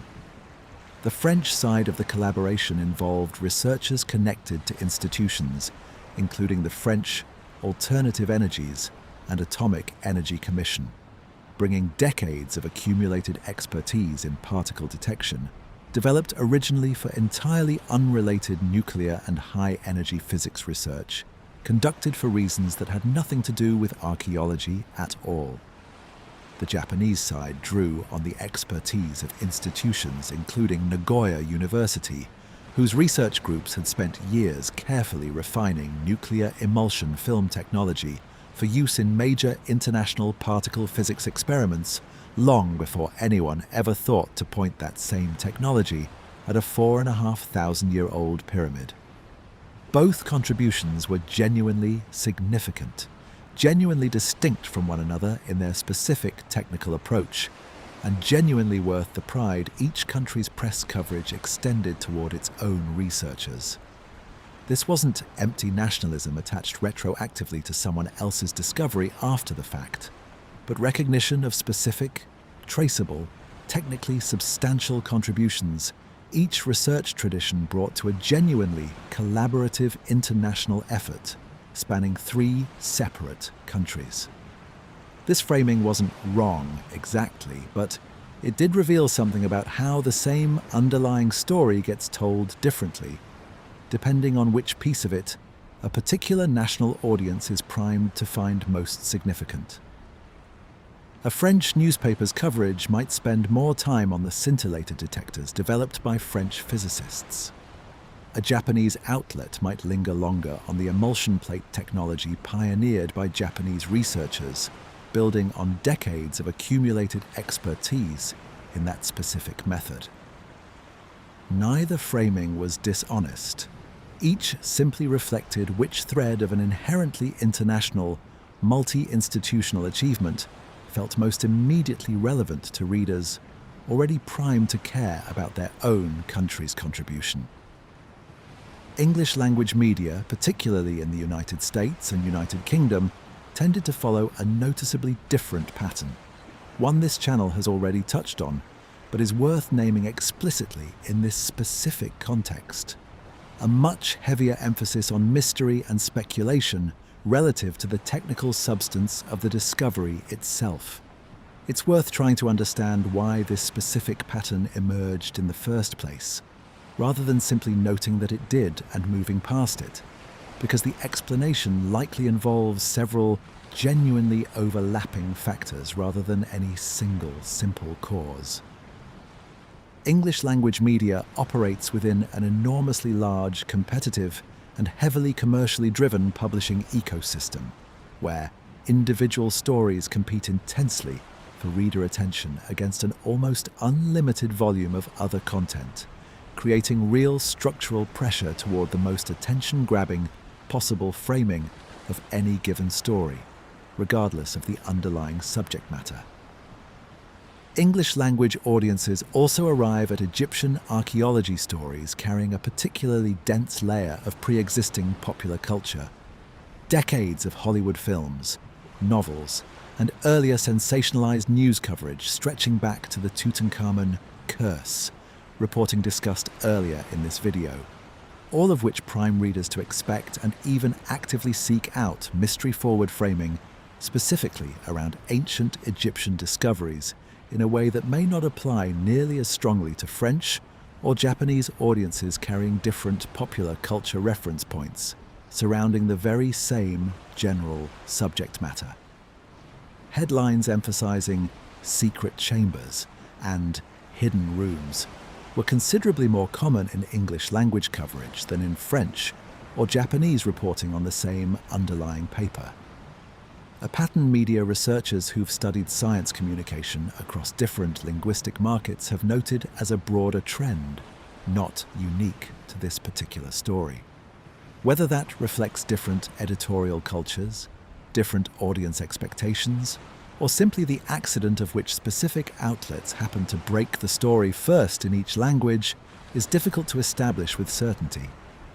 But the pattern itself, once you know to look for it, is a genuinely useful lens for understanding why the same scientific paper produced such different public impressions in different parts of the world.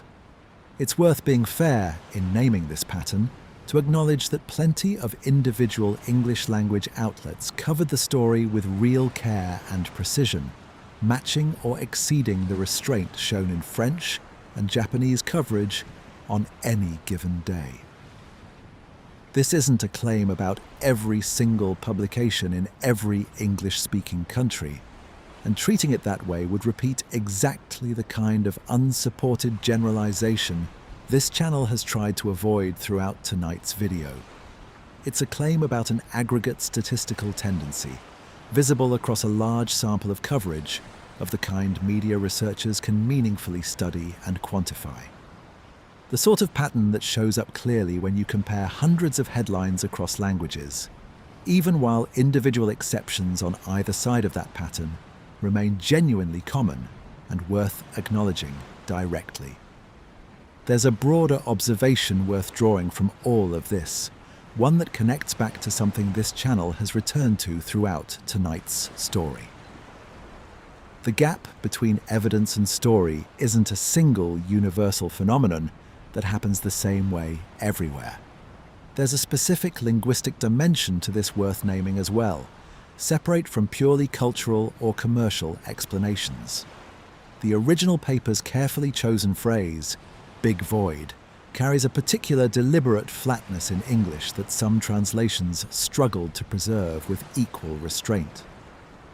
Certain non-English headlines translating the discovery for audiences in languages where a direct equivalent to that flat, deliberately unglamorous phrasing felt awkward or insufficiently newsworthy, reached instead for more evocative local terms, roughly equivalent to chamber or cavity. Words carrying connotations the original English phrase had specifically avoided. That's not necessarily evidence of dishonesty on any individual translator's or editor's part.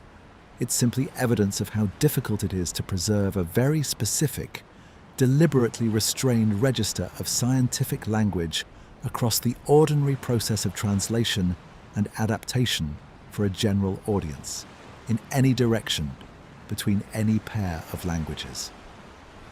Something is nearly always lost or subtly shifted in that process, and the direction of that shift tends to run toward more dramatic, more headline-friendly language rather than away from it, almost regardless of which specific language a story happens to pass through. It's shaped in specific and traceable ways by the particular media ecosystem a piece of research happens to pass through on its way to a general audience. The same underlying Muon data, the same careful, hedged language in the original paper, produced meaningfully different public impressions depending on which country's press picked it up first, which language it was translated into, and which existing cultural narratives about ancient Egypt that audience already carried into the story before the discovery was even announced. Understanding that variation doesn't excuse any individual outlet's overreach. It does, however, offer a more complete picture of exactly how and where a careful scientific finding tends to lose its careful edges on the way to becoming a piece of popular culture. It's worth naming, too, how the discovery has been absorbed into popular culture more broadly in the years since, beyond straightforward news coverage. Museum treatment of the discovery deserves particular attention here, because it represents a genuinely different kind of public engagement than a news headline, with different constraints and different opportunities to get the balance right. Exhibitions dedicated to the Scan Pyramids project and comparable non-invasive archaeological techniques have appeared at several major institutions in the years since 2017, typically framed around the technology itself, muon detectors, emulsion plates, the underlying physics, rather than around speculation about the void's contents. That framing choice reflects something genuinely valuable about how museums, as institutions with different incentives than daily news publishing, often handle exactly this kind of unresolved scientific question with more patience and more care than faster-moving media formats can typically afford. A museum exhibit doesn't need a dramatic headline to justify its own continued existence in the same way a news article competing hard for clicks does day after day. It can afford to let genuine scientific process, including genuine uncertainty, be the actual point of the display, trusting visitors to find the careful, honest version of the story interesting enough entirely on its own terms. The big void has appeared in passing or as a central premise in documentary programming produced by multiple international broadcasters, in museum exhibitions dedicated to modern archaeological techniques, and in educational curricula in several countries as an example of how physics and archaeology can meaningfully intersect. Some of these secondary treatments have handled the underlying uncertainty with real care, clearly distinguishing established fact from open question in exactly the manner the original researchers intended. Others, inevitably, have leaned harder into more dramatic framing, prioritizing an engaging narrative over strict accuracy in ways that echo the same pattern already discussed in the original news coverage. Educational treatment of the discovery is worth naming as a particularly encouraging example, because it's arguably the context where accuracy matters most, and where the incentive structures actually seem to have supported it reasonably well. Physics and earth science curricula in several countries have incorporated the Scan Pyramids project as a teaching example, specifically because it offers students a genuinely accessible entry point into concepts like statistical confidence, particle physics, and non-invasive imaging. Concepts that can otherwise feel abstract and difficult to motivate without a compelling real-world application attached to them. Teachers working with this material have a direct incentive, built firmly into the structure of formal education itself, to present the honest uncertainty as part of the lesson, rather than as an inconvenience to smooth over, since the very concept of statistical confidence being taught depends on students understanding that a result can be real, significant, and still genuinely uncertain in its finer details, all at the same time. In that specific context, The Big Void has become less a story about mystery and more a genuinely useful teaching tool about how careful modern science actually works, which is, in its own quiet way, exactly the outcome the original researchers were hoping their careful, hedged language might eventually help produce. That's simply the nature of how a story this compelling continues to circulate, years after its original announcement, reshaped again and again by whoever happens to be telling it next. This video, in its own way, being simply the latest link in that same long, ongoing chain. That's really the honest note this particular thread of tonight's story deserves to end on. A discovery doesn't stay still once it leaves the hands of the people who made it. It travels, gets translated, gets reframed by different cultures with different relationships to the subject matter, gets absorbed into documentaries and textbooks and, yes, into long-form videos exactly like this one. Each retelling shaping the discovery a little further from the careful, hedged language of the original paper, whether through simple compression, genuine misunderstanding, or the entirely human desire to tell a better, more satisfying story than the plain evidence actually supports. The only real defense against that slow drift is exactly what this channel has tried to practice throughout tonight's video. Returning again and again to the original evidence itself, and being honest about the distance between what the researchers actually found and everything that's been said about it since. There's a modest, genuinely hopeful note worth ending this particular thread on, rather than leaving it purely as a cautionary tale about media distortion. Every single time this video has returned to the Scan Pyramids team's own original language, it's found the same careful, hedged, restrained voice waiting there, unchanged, regardless of how far the surrounding public conversation had drifted in the meantime. That original source has never needed correcting, only rediscovering, again and again underneath layer after layer of embellishment added by everyone else who's told this story since. If there's a genuinely reassuring thought to carry out of this section, it's that the ground truth of good science, once properly published and peer-reviewed, doesn't actually go anywhere, however loudly and however variously the world chooses to talk about it afterward. It simply sits there, patiently, exactly as careful and exactly as honest as it was on the day it was written, waiting for anyone willing to go back and read it directly rather than settling for whatever version happened to reach them first. There's a modest, genuinely hopeful note worth ending this particular thread on, rather than leaving it purely as a cautionary tale about media distortion. Every single time this video has returned to the Scan Pyramids team's own original language, it's found the same careful, hedged, restrained voice waiting there, unchanged, regardless of how far the surrounding public conversation had drifted in the meantime. And it's worth turning now, gently, toward what all of this actually means for someone who isn't a physicist, isn't an Egyptologist, and will likely never stand in front of the Great Pyramid at all.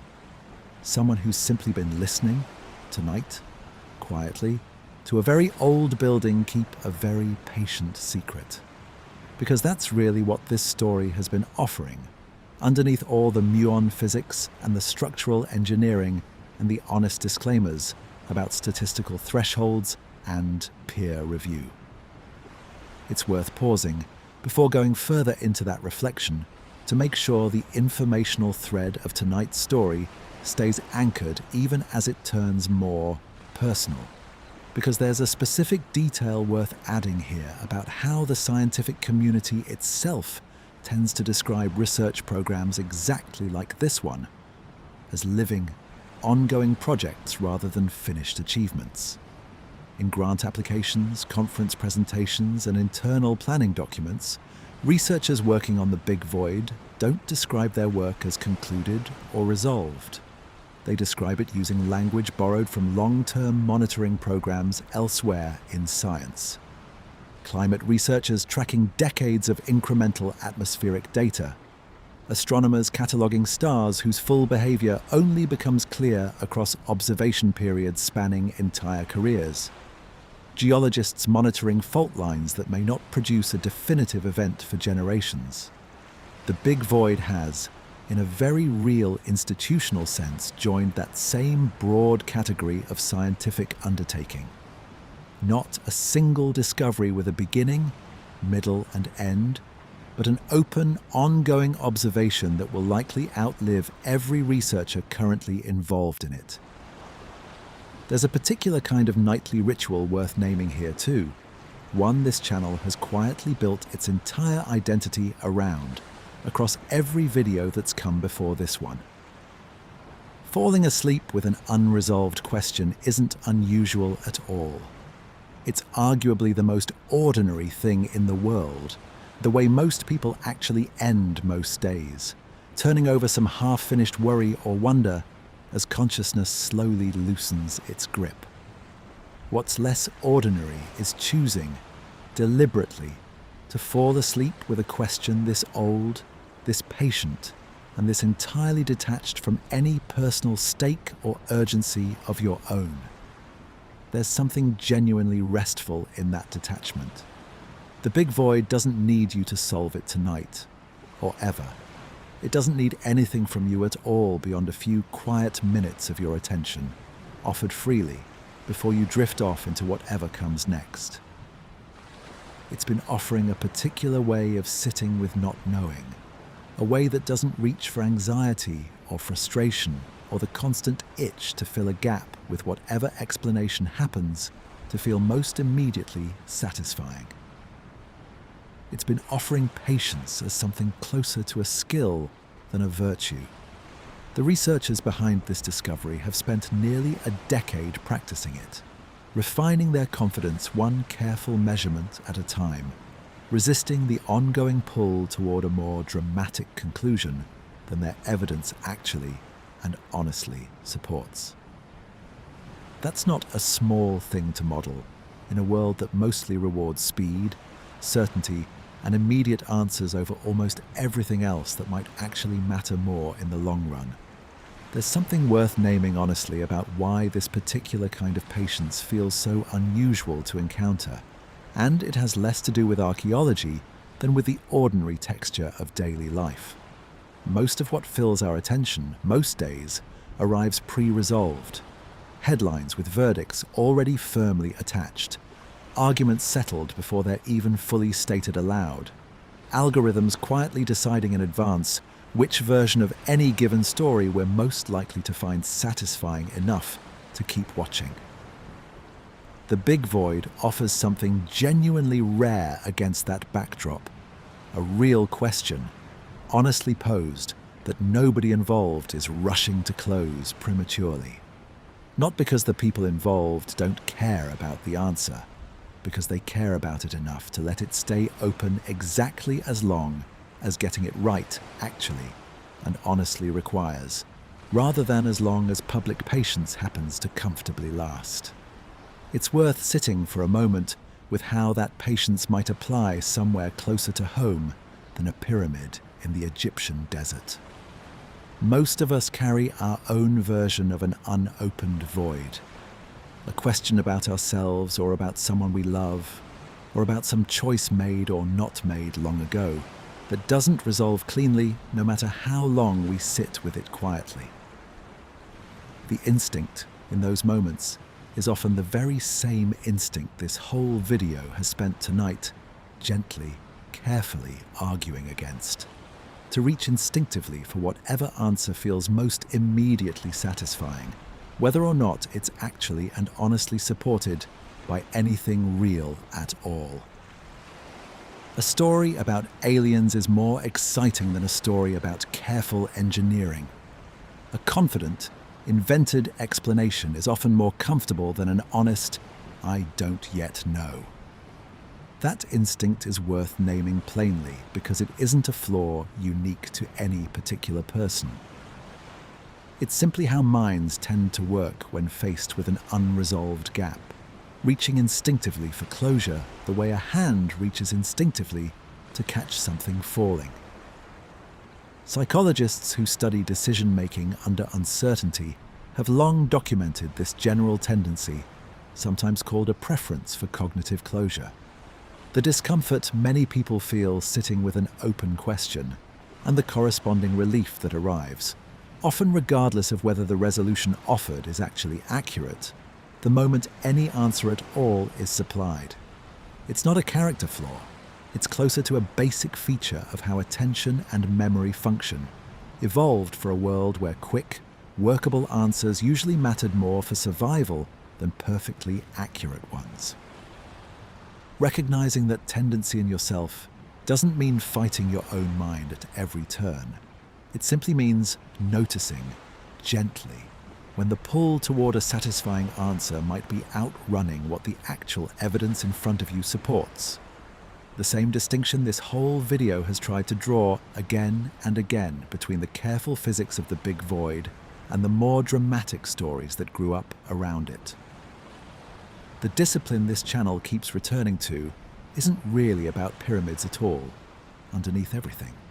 It's about the harder, quieter choice to let genuine uncertainty remain genuine uncertainty, rather than smoothing it over with something that merely sounds like an answer. That discipline doesn't mean giving up on ever finding out. The Scan Pyramids team hasn't given up, and neither, in whatever smaller and more personal form applies to each of us, should anyone listening tonight. It simply means separating the desire for resolution from the demand for immediate resolution. Trusting that some questions, handled carefully enough, eventually do yield real answers, even if that answer takes years or decades, or, in the Pyramids case, quite possibly longer than any of us listening tonight will be alive to see confirmed. There's a specific kind of professional humility worth naming here too, because it's a genuinely admirable quality this video has returned to repeatedly, without always naming it quite so directly as humility. Every researcher involved in the Scan Pyramids project, from the original 2017 announcement through every subsequent refinement discussed tonight, has effectively agreed to spend a genuinely meaningful portion of their entire working life on a question they may very well never personally see resolved. That's a genuinely unusual thing to commit to, in a professional culture that generally rewards visible, attributable, career-defining achievements above almost everything else. Choosing instead to contribute one careful, incremental piece to a puzzle someone else, possibly born long after you've retired, might eventually complete. That's not a diminished ambition. It's arguably a deeper one, oriented toward the honest advancement of understanding itself rather than toward any individual researcher's personal claim to having solved it. It's worth naming, gently, that this same quality of patient, non-urgent attention is exactly what a sleep format story like this one is trying to offer, structurally, regardless of its specific subject matter. The value was never really in reaching a tidy conclusion by the very end of tonight's video. It was in the slow, unhurried act of sitting with something interesting for a few quiet hours, letting your attention wander gently across physics and history and religion and honest uncertainty, without needing any of it to resolve into anything more than what it actually is. That's a fundamentally different kind of listening than most media asks of you, and it's worth naming as deliberate rather than incidental. The same unhurried patience the researchers themselves have practiced for nearly a decade, offered back to you tonight in a considerably gentler and more restful form. There's something genuinely peaceful in that thought, if you let yourself sit with it rather than resist it. Not everything needs to be solved by morning. Some things are simply worth continuing to look at, gently, patiently, for as long as it genuinely takes. It's worth imagining for a moment who might eventually be the one to finally understand what the big void actually is. Because whoever it turns out to be almost certainly hasn't been born yet, or is right now a child somewhere in the world with no idea that a 4,500-year-old building is quietly waiting for them to grow up, study hard, and eventually pick up exactly where the Scan Pyramids team's careful, patient work leaves off. That's a genuinely lovely thought to fall asleep with, if you think about it properly. Somewhere, right now, quietly, the person who will finally solve this particular mystery is simply living an ordinary life, entirely unaware of the appointment history has quietly, patiently scheduled for them, decades from now, above a corridor in the Egyptian desert that has already been patiently waiting 4,500 years, and is clearly in no hurry at all. There's a quiet symmetry worth naming here back to Mera, the ordinary administrative official whose logbook survived by pure accident and ended up illuminating one of the most significant construction projects in human history. Mera had no idea, filing his routine shipping records nearly 4,500 years ago, that his careful bureaucratic notes would one day become genuinely important evidence for scholars studying the very same pyramid he had personally helped build, stone by stone, delivery by delivery. He was simply doing his job, day after day, with no expectation that anyone beyond his immediate superiors would ever read what he wrote.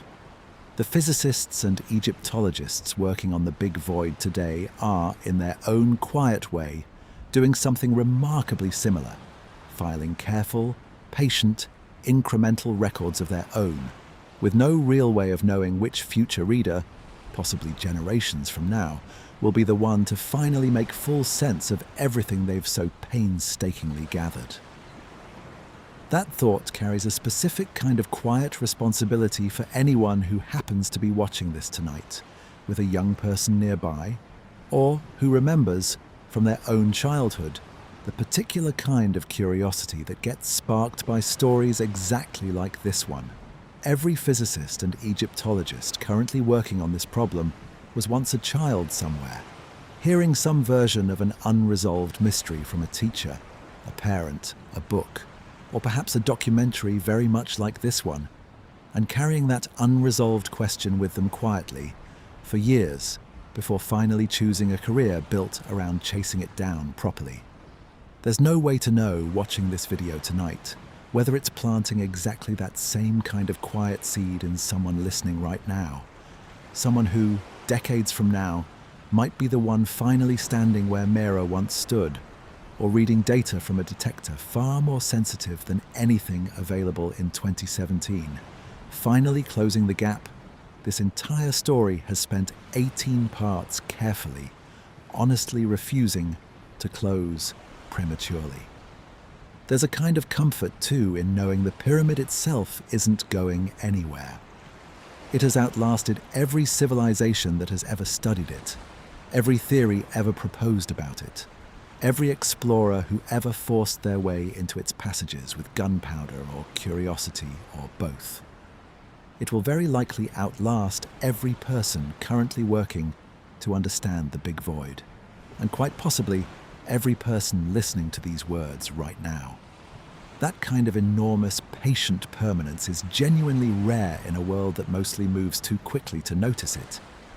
And there's something quietly, deeply steadying about resting, even for just this one evening inside a story this old, this patient, and this entirely unbothered by how quickly the rest of us usually need our answers to arrive. There's a comparison worth drawing here briefly to other long-running scientific observation programs that share this same patient, multi-generational character because it helps place the big void within a genuinely broader tradition rather than treating its unusual timescale as unique. The Mauna Loa Observatory in Hawaii has been continuously measuring atmospheric carbon dioxide levels since 1958, producing a single unbroken record now stretching across nearly 7 decades and multiple generations of scientists, each one adding their own careful measurements to a dataset. None of them will individually see completed, because the project's entire value lies precisely in its uninterrupted continuation, rather than any single moment of resolution. The Vera Rubin Observatory's ongoing decade-long survey of the night sky, designed to catalogue and track changes across billions of celestial objects, operates on a similarly extended timescale. With researchers who began the project's early planning stages fully expecting that its most significant discoveries would likely be made by scientists who hadn't yet entered the field when the project was first proposed. The big void sits comfortably within that same tradition of patient, multi-generational scientific observation. A tradition that has, across many different fields, entirely unrelated to archaeology, produced some of the most significant and reliable knowledge modern science currently possesses, precisely because nobody involved tried to rush it toward a premature conclusion. There's one more comparison worth making, closer to home than an atmospheric observatory or a telescope survey, because it grounds this same principle in something almost everyone has direct experience of: long-term medical research. Large-scale health studies following tens of thousands of participants across decades to understand slow-developing conditions routinely outlive the researchers who designed them, passed carefully from one generation of scientists to the next, each custodian adding their portion of data before handing the project onward, fully aware they will very likely retire, and in some cases, pass away, before the study's central questions are conclusively answered. Nobody considers that kind of work a failure simply because no single scientist gets to see it through to completion. It's understood, correctly, as exactly the kind of patient, cumulative effort genuine understanding often requires. The same understanding this whole video has tried to extend gently toward a 4,500-year-old building that seems entirely content to wait exactly as long as it takes. There's a final image worth leaving you with, before the story turns fully toward rest. Picture, if you will, the exact moment tonight when the sun eventually rises over Giza. The same sun that has risen over that plateau every single morning for 4,500 years, catching the eastern face of the Great Pyramid first, exactly as it has every morning since the last casing stone was set in place. Somewhere inside that mountain of stone, above a corridor that has never once needed light to remain exactly what it is, the big void will still be there, entirely indifferent to sunrise or sunset, entirely indifferent to whether anyone happens to be thinking about it at all. It doesn't need our attention to continue existing at all. It never has, and it certainly won't start needing it now. That, more than anything else covered across these last 15 parts, might be the truest and most restful thing this whole story has to offer. So let the question stay open tonight, exactly as it stayed open for nearly a decade now, exactly as it may stay open for a good while longer. Somewhere above the Grand Gallery, in the dark, in stone that has held its shape since long before anyone thought to wonder what was hiding inside it, something is still waiting. Nobody has opened it. Nobody may open it for a very long time yet. And that, more than any answer this video could have offered instead, might be exactly the thought worth carrying with you as tonight settles further into sleep. There's something quietly, deeply steadying about resting, even for just this one evening, inside a story this old, this patient, and this entirely unbothered by how quickly the rest of us usually need our answers to arrive. And it's worth turning, gently, toward one last practical question before this story settles fully toward its close. Not what the big void is, because that question has been left exactly where it should be left, open and unresolved, but what a person listening tonight might reasonably expect to hear about it next, in the months and years still ahead. It's worth being honest that predicting the pace of future discovery is its own kind of humbling exercise, because history offers very little reassurance that scientific breakthroughs of any kind ever arrive on a convenient, predictable schedule. There's a useful, sobering comparison worth drawing here from the history of physics itself, entirely separate from archaeology, because it illustrates just how unpredictable the timeline for confirming a genuinely significant scientific idea can turn out to be. The existence of the Higgs boson was theoretically proposed in 1964, describing a fundamental particle believed to explain why other particles have mass at all. A genuinely elegant, mathematically compelling idea that nonetheless took nearly 50 years to confirm experimentally, requiring the construction of the Large Hadron Collider, one of the most expensive and complex scientific instruments ever built by human hands, before physicists finally announced its confirmed discovery in 2012. Gravitational waves predicted by Einstein's general theory of relativity all the way back in 1916 weren't directly detected until 2015, nearly a full century later, and only then because detector sensitivity had finally improved enough to register a signal so extraordinarily faint it had remained genuinely undetectable for generations of dedicated researchers who nonetheless continued refining their instruments patiently, year after year, in the confident expectation that the signal was, in fact, really and truly there, waiting to be found.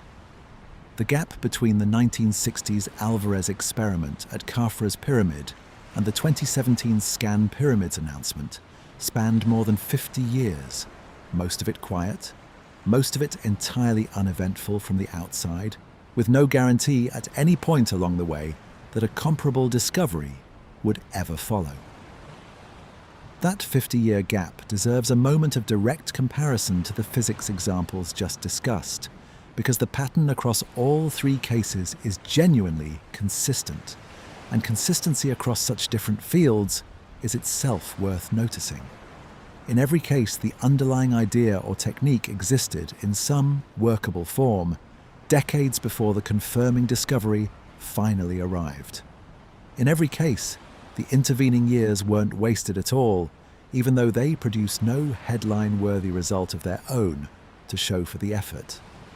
They were spent on exactly the kind of patient, incremental refinement discussed throughout tonight's story, improving instruments, tightening statistical methods, and simply waiting, patiently, for technology to mature to the point where a genuinely faint or subtle signal could finally be distinguished with real confidence from ordinary background noise.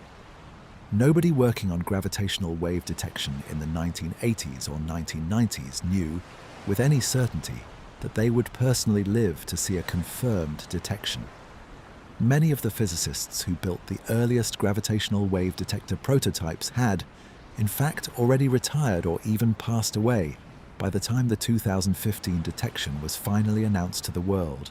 Their careful, foundational, decades-long work credited posthumously in a discovery they themselves never got to personally witness. There's no reason to expect the next meaningful development regarding the big void specifically will arrive any faster than that. It might come within the next few years as detector technology continues its steady incremental improvement. It might take considerably longer, arriving only once an entirely new imaging technique matures enough to offer genuinely new information the current methods simply can't provide. It's worth sketching, briefly and honestly, what each of those different timelines might actually look like in practice, since a vague sense of someday is less useful than a concrete picture of the range of realistic possibilities. In the nearer-term scenario, continued muon observation combined with the seismic and radar techniques discussed earlier in this story might, within perhaps 5 to 10 years' time, produce a confident enough picture of the void's internal shape to meaningfully favor one of the two leading theories over the other, without necessarily confirming either one with absolute, total certainty just yet. In a longer-term scenario, stretching perhaps 20 to 30 years out into the future, an entirely new generation of non-invasive imaging technology, something not yet developed at all, built on physical principles not yet fully understood or ever applied to archaeology before, might eventually offer something closer to genuine internal visualization, the way modern medical imaging has slowly, incrementally improved from early, crude X-rays to today's remarkably detailed MRI scans over the course of roughly a full century of steady, patient refinement. And in the longest-term, most honest scenario of all, it's entirely possible this specific question simply remains open for the rest of this century, joining the long list of genuine archaeological mysteries. The exact purpose of Stonehenge's astronomical alignments, the precise construction methods used at certain other ancient sites around the world that have persisted, unresolved but never forgotten. Across generations of careful, ongoing study without ever quite reaching a final, universally accepted answer that satisfies everyone involved. Or it might, quite honestly, take even longer than that still, outlasting not just this particular video and this particular telling of the story, but quite possibly every single person currently working on the problem today. What can be said with somewhat more confidence is the shape any future announcement is likely to take, based on everything this story has covered about how this specific research community operates. It will almost certainly not arrive as a single, dramatic reveal. It will more likely arrive as another careful, hedged paper, probably in a peer-reviewed journal, probably using language just as restrained as the original 2017 announcement, offering an incremental refinement rather than a definitive final answer. If the relieving chamber theory eventually gains stronger support in the years ahead, expect language describing improved confidence in a load-bearing structural interpretation, still carefully distinguishing honest inference from direct, confirmed observation. If the second gallery theory gains ground instead, expect similarly careful, hedged language describing stronger evidence for internal segmentation, still stopping well short of speculating openly about purpose or function beyond exactly what the data itself can actually and honestly support.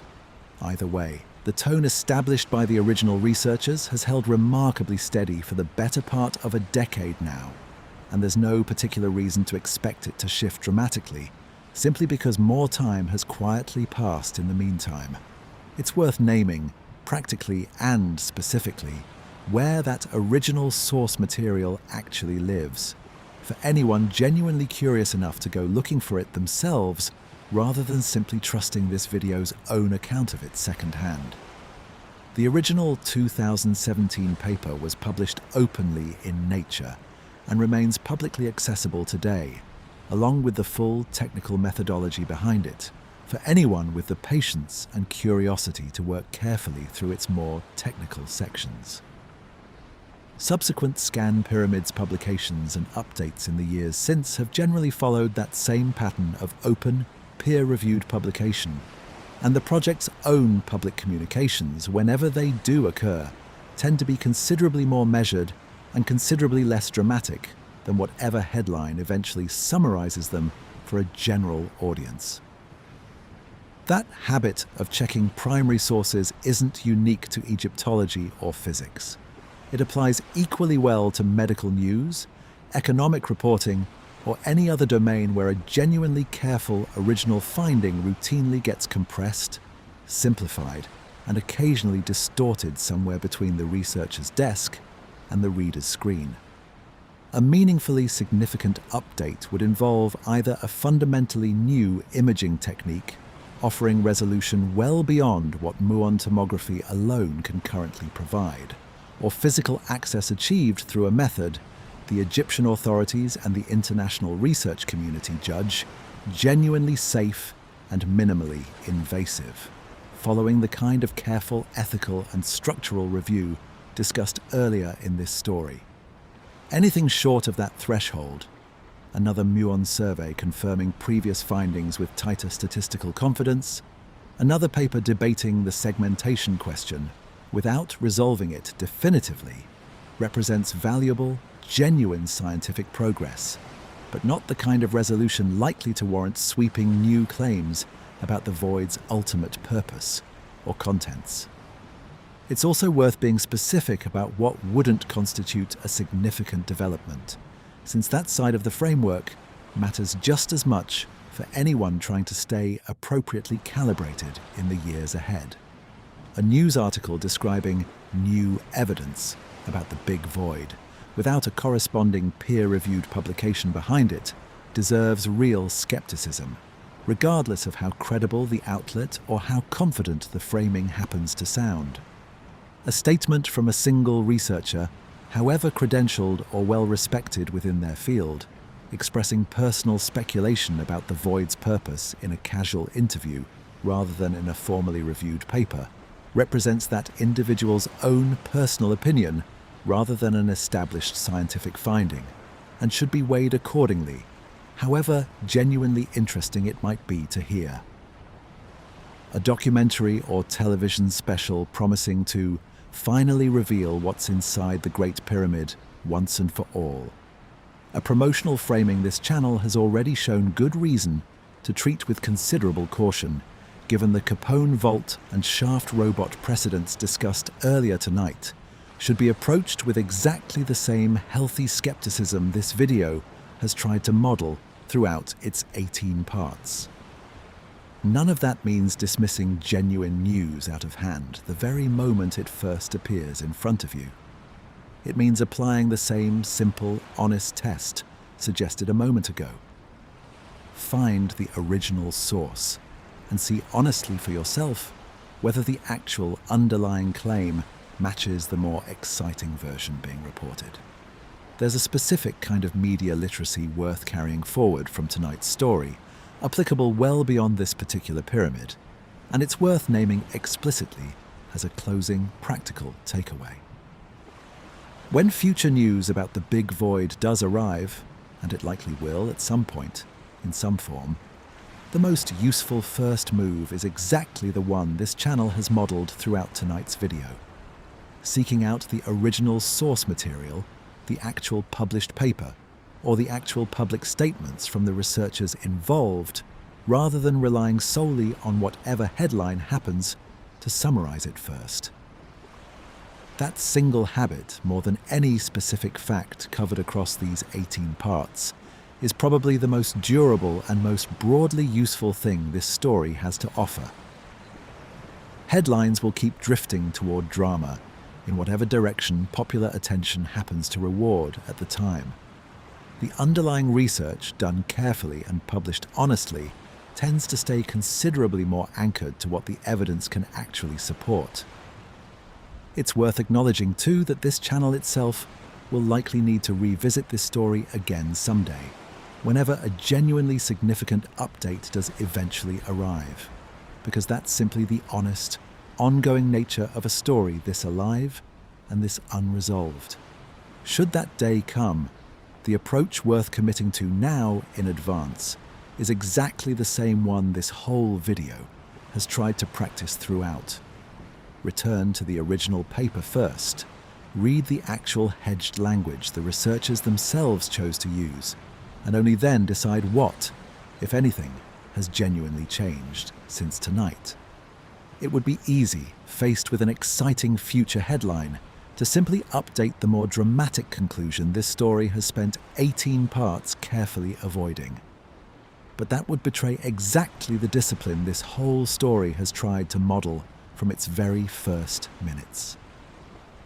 A future update to this story, whenever it eventually comes, owes its audience the same patient, hedged, evidence-first treatment tonight's video has tried to offer throughout, regardless of how much more exciting a different, less careful approach might have been to produce, or, frankly, more exciting to simply sit back and watch. Tonight's video isn't meant to be the final word on the big void. It's meant to be an honest snapshot of where careful evidence stood at one particular moment. A moment that will, inevitably, eventually be superseded by more complete, more refined understanding, exactly as every earlier stage of this research has been superseded by the stage that followed it. That's not a weakness in tonight's story. It's simply what honest science coverage looks like, offered in good faith, with full awareness that it represents current best understanding, rather than any kind of permanent, unchangeable conclusion. So if you take one thing forward from tonight's long journey through cosmic rays and ancient granite and careful, patient physicists, let it be this: the world is genuinely still full of real, unresolved mysteries hiding in the most thoroughly studied places imaginable, waiting not for someone bold enough to imagine something dramatic, but for someone patient enough to keep looking carefully, honestly, for as long as it actually takes. The Big Void was one of those mysteries. It may not be the last one this particular building has left to offer. This channel has, across its own earlier videos, wandered through several other examples of exactly this same pattern. The recalibrated chronology at Göbekli Tepe, the disputed weathering patterns around the Sphinx enclosure, the drowned coastlines once walked by people who left almost no other trace behind. It's worth remembering, too, the names behind tonight's story specifically, rather than letting them dissolve entirely into an anonymous collective researchers by the time this video reaches its close. Kunihiro Morishima and the wider Nagoya University research team behind him. The French collaborators working with the Alternative Energies and Atomic Energy Commission. The Egyptian Ministry of Antiquities officials who granted and who continue to carefully oversee access to one of their country's most precious monuments. Mera, whose careful bureaucratic logbook survived by accident and ended up illuminating an entire construction project 4,500 years after he filed it. Real, specific, named people, doing real, specific patient work across many years, deserve to be remembered as themselves, not simply absorbed into the vague, faceless shorthand of scientists that a story like this one can too easily default to using, once the more memorable details have quietly faded from the telling. Each of those stories shares the same underlying shape as tonight's. Careful researchers, real evidence, genuine uncertainty honestly maintained rather than prematurely resolved in either direction. That shape isn't unique to ancient Egypt, or to archaeology generally. It's simply what honest inquiry looks like, whenever it's actually being practiced with care, regardless of which corner of history or science it happens to be pointed at on any given night. There's a final, quieter thought, worth carrying alongside all of this practical guidance about future headlines and primary sources. A reminder that the discipline described throughout this part of tonight's story isn't only useful for evaluating future pyramid news. It's a genuinely transferable habit, worth carrying into every corner of a life spent trying to understand a complicated world honestly. Whether the subject is an ancient void above a grand gallery, a medical study reported in tomorrow's news, or simply a rumor passed along by a well-meaning friend, the same basic questions apply. What does the original evidence actually say? How confident does it genuinely allow you to be? And where exactly does careful observation end and comfortable storytelling quietly begin? There's a particular gentleness worth extending to yourself too in applying that same discipline, because it's easy to hear "question everything carefully" as a demand for constant vigilance rather than as an invitation to a calmer, steadier relationship with uncertainty. The point was never to distrust every story you encounter, or to treat every headline as a personal test of your own critical thinking. It was simply to notice, gently and without anxiety, when a story is asking you to feel more certain than the underlying evidence actually supports. And to feel entirely comfortable in those moments, simply not knowing yet. That's not a burden. If anything, tonight's whole story has tried to suggest the opposite, that letting a genuine question stay open, patiently, without forcing a premature answer, is one of the quieter, steadier pleasures available to a curious mind, rather than a source of discomfort to be resolved as quickly as possible. That's not a lesson unique to muons or pyramids. It's simply good thinking, applied patiently, wherever it happens to be needed most. And somewhere out there right now, other buildings, other landscapes, other quiet corners of a world we've mostly convinced ourselves we already understand are almost certainly holding a few more surprises of their own, simply waiting for the right kind of patient attention to finally notice them. Kunihiro Morishima and the wider Nagoya University research team behind him, the French collaborators working with the Alternative Energies and Atomic Energy Commission, the Egyptian Ministry of Antiquities officials, who granted and who continue to carefully oversee access to one of their country's most precious monuments. Mera, whose careful bureaucratic logbook survived by accident and ended up illuminating an entire construction project 4,500 years after he filed it.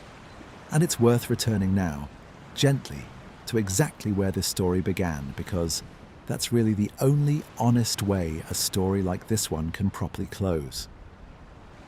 Imagine standing in the sand at Giza, at the base of the largest stone building on Earth, and being told that somewhere above your head, buried inside 6 million tons of limestone and granite, there is a space the length of a jumbo jet.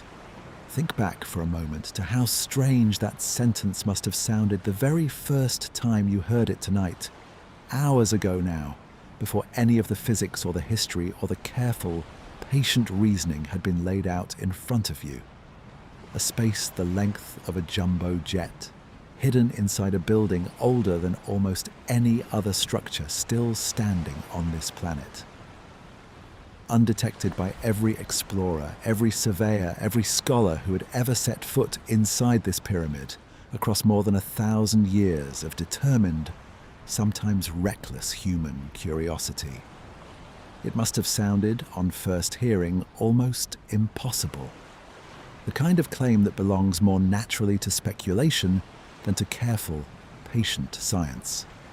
And yet, here you are hours later, having walked through exactly how such a thing turned out to be entirely true, confirmed not by imagination, but by patient measurement, not by force, but by particles that have been quietly falling from space since long before any of us, or our ancestors, or their ancestors, ever existed to notice them at all. That was the image this whole story opened with, many hours ago now, and it's worth sitting with it one more time, quietly, before the night settles fully toward rest. Not because there's anything new to add to it, but because it deserves to be seen again with everything you now know standing behind it. You know now that the space above your head has a name, the Big Void, chosen deliberately by the physicists who found it, precisely because it commits to nothing beyond what their careful measurements could actually support. Think back to the moment this story first introduced that name, and how carefully it was chosen. Not secret chamber, not hidden room, just a big void, plain, unglamorous, honest words for a genuinely honest discovery, offered by a team of researchers who understood from the very beginning that the story they'd found deserved to be told exactly as carefully as it had been discovered. That restraint has held. This whole story has tried to show you, across nearly a decade of continued research, continued scrutiny, and continued honest uncertainty. A restraint this video has tried in its own way to match at every turn, even when a more dramatic telling might have been considerably easier to produce and considerably easier to simply sit back and enjoy. You know it was found not by digging, not by drilling, not by any of the forceful methods earlier generations of explorers reached for almost instinctively, but by patiently counting particles that fall, invisibly, from deep space, and have been falling through this exact pyramid since long before there was a pyramid there to fall through at all. Picture that quiet, patient work one more time. Technicians climbing into the Queen's chamber, setting up equipment that would spend months doing nothing more dramatic than counting an invisible rain of particles, one by one, through stone that had not moved in 4,500 years. No torches, no hammers testing for hollow walls, just counting and waiting, and counting again in complete darkness, for longer than most projects anywhere are ever given the patience to run. You know the discovery was confirmed not once, but 3 times over, by 3 separate detector technologies, run by separate teams who had every reason to doubt each other's results and every reason to check, patiently, before agreeing that something real had genuinely been found. Remember what that kind of confirmation actually took. Emulsion plates developed in laboratories in Japan, scintillator detectors set up outside the pyramid's northern face by a French team, and a third independent gas-based detector brought in specifically to test whether the first 2 findings would hold up under a completely different kind of scientific scrutiny entirely. 3 different physical principles, 3 different teams, with every professional incentive to catch a mistake if one existed, and 3 times the exact same answer, quietly and consistently confirmed, long before anyone was willing to say a single word about it publicly. You know the leading explanation isn't treasure or a hidden library or anything built for a human being to ever walk through and admire. Remember too why that matters so much, and why this story spent so long making sure that particular point landed clearly. Remember every ancient astronaut theory, every unfounded claim about lost civilizations, every breathless headline promising secret chambers, and how each one has always relied on the very same basic move: borrowing the credibility of a genuine discovery to smuggle in a claim the actual evidence never once supported. This story has tried at every single turn to resist that particular move, even when resisting it meant offering you a quieter, less immediately thrilling answer than the one popular imagination might have preferred to hear instead. That restraint wasn't a failure of imagination. It was the entire discipline this channel has built itself around, night after night. Video after video, story after careful story. It's most likely something closer to silence made deliberate.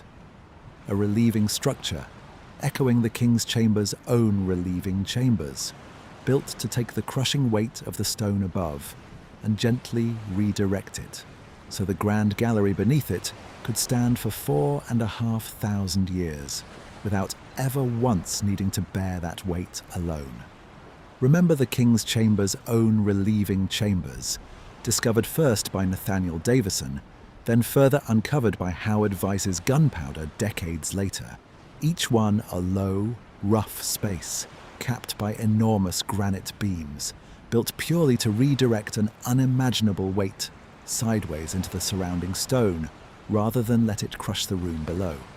Remember the stress modelling, independent of any archaeological precedent at all, pointing toward exactly the same location the Muon data actually found something.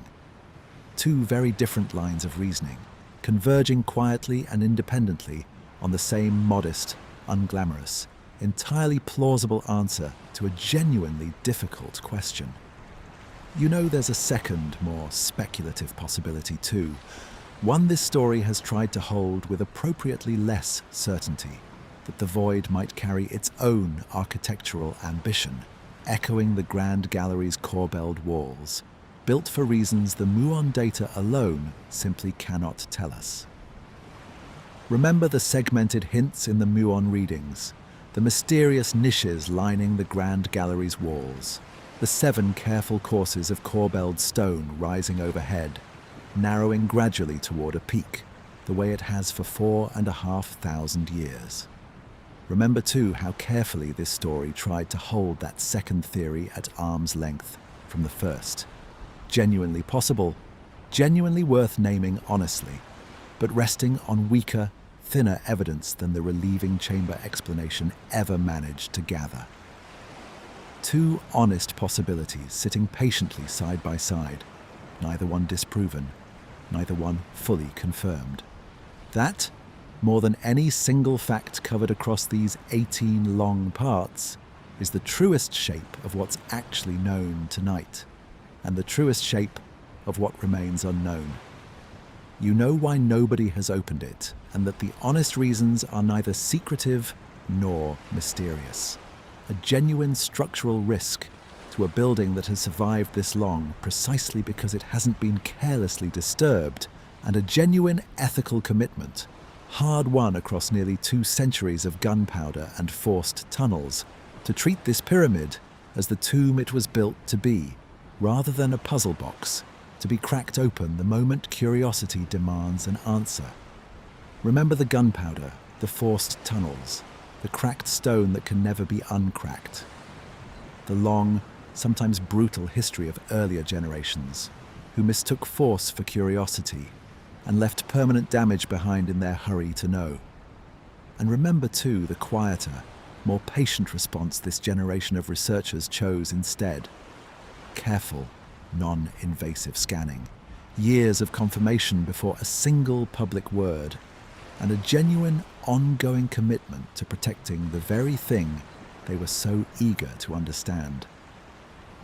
That choice, patience over force, care over speed, is really the emotional heart of everything this story has tried to tell you tonight, underneath all the physics and the history and the honest, careful hedging. You know the people who found this void were building on work stretching back to a quiet, unglamorous experiment in the 1960s, and that the same underlying physics has since gone on to peer inside volcanoes and inside a damaged nuclear reactor, and inside at least one more pyramid standing quietly nearby. Remember Luis Alvarez, decades before any of this, pointing early muon detectors at Khafra's pyramid next door and finding nothing at all. An honest null result that proved the method worked exactly as the physics predicted, long before anyone thought to point it at Khufu's pyramid and finally find something real there, waiting. Remember Mount Asama and the reactor cores at Fukushima, and how the very same particles falling through your own body right now, at this very moment, have quietly helped solve problems ranging from ancient mystery to modern industrial disaster, all using the same simple, patient counting that started with nothing more than a physicist's curiosity in the 1960s. You know too about the builders themselves, not a mystery requiring an outside explanation, but a large, organized, skilled, and remarkably capable civilization, fed by bakeries and breweries, guided by administrators like Mera, whose careful shipping logs happen to survive by pure accident, moving stone from quarries hundreds of kilometers away with nothing but boats, ropes, and an extraordinary amount of patient, coordinated human effort. Think of the healed bones in the workers' cemetery, evidence of a workforce cared for rather than discarded. Think of the 50-ton granite beams, hauled up ramps by ordinary human muscle, using nothing but rope, wood, and an understanding of leverage passed down and refined across generations of earlier, smaller pyramids. Not a single stone of it required anything beyond what disciplined, well-organized, deeply motivated people can accomplish, given enough time and enough patience to see the work through properly. Remember Mera filing his ordinary shipping records nearly 4,500 years ago, with no idea any of it would ever matter to anyone beyond his immediate superiors.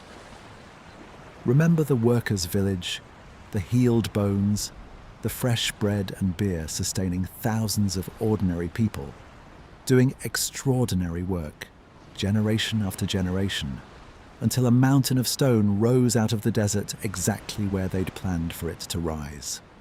There was never any mystery in how this pyramid came to exist. There was only patience, organization, and an enormous amount of ordinary human effort, sustained for 2 full decades by people whose names have mostly been lost, but whose work has plainly, undeniably endured. You know they built this entire structure not as an engineering exercise for its own sake, but as an instrument of genuine religious devotion, a solidified echo of the moment of creation itself, aligned toward eternal stars, built to help transform a king into something that death itself could never fully undo. Remember the Ka and the Ba and the Ak, the layered, carefully theorized understanding of what a person actually was and what a person might become that gave every stone of this pyramid its true purpose. Remember the narrow shafts angled with quiet precision toward Orion's belt and the stars that never set. Remember the solar boat, buried in pieces beside the pyramid's southern face, waiting to carry its king alongside the sun on a journey that was never meant to end. None of that was decoration. It was the entire reason this building exists at all, from its buried foundations to whatever capstone once caught the very first light of every single morning. And you know more than anything else that the honest answer to what's actually inside that void remains exactly what it's been since November of 2017. We don't know yet. Think of the physicists themselves, checking their own results against each other for months before allowing themselves to trust what they were seeing. Think of the peer reviewers who carefully scrutinized every step before a single word reached the public. Think of the Egyptian officials who granted access patiently under exactly the kind of careful oversight this pyramid has always deserved and rarely received across the long, sometimes rough centuries of its study. Remember every careful piece of evidence weighed across this long story. The relieving chamber theory and its structural precedent, the second gallery theory and its weaker, more speculative footing, the peer review, the follow-up surveys, the criticism honestly named and honestly answered. None of it resolved the question. All of it, together, simply made the question worth asking properly, worth taking seriously, worth sitting with exactly as patiently as the researchers themselves have chosen to sit with it for nearly a decade now, and quite possibly for a great many years still to come. That patience is, in the end, the only real gift this story has to leave with you. Not an answer, not a resolution, just the quiet, steady example of people who found something extraordinary and chose deliberately, again and again, to be honest about how little they actually knew, rather than pretend to more certainty than the evidence could ever fairly support. If nothing else survives from tonight's long journey through cosmic rays and granite and careful, hedged language, let it be that example, because it's worth carrying with you long after the specifics of muons and relieving chambers have quietly faded from memory into whatever tomorrow happens to bring next. Not because anyone is hiding it from us, not because the answer would be too dangerous or too disruptive or too inconvenient for anyone to hear. Simply because nobody has yet found a way to look closely enough, safely enough, to know for certain.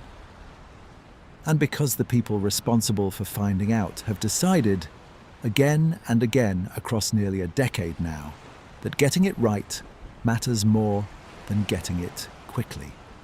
So picture it once more, one final time, exactly as this story asked you to picture it at the very beginning. You're standing in the sand at Giza.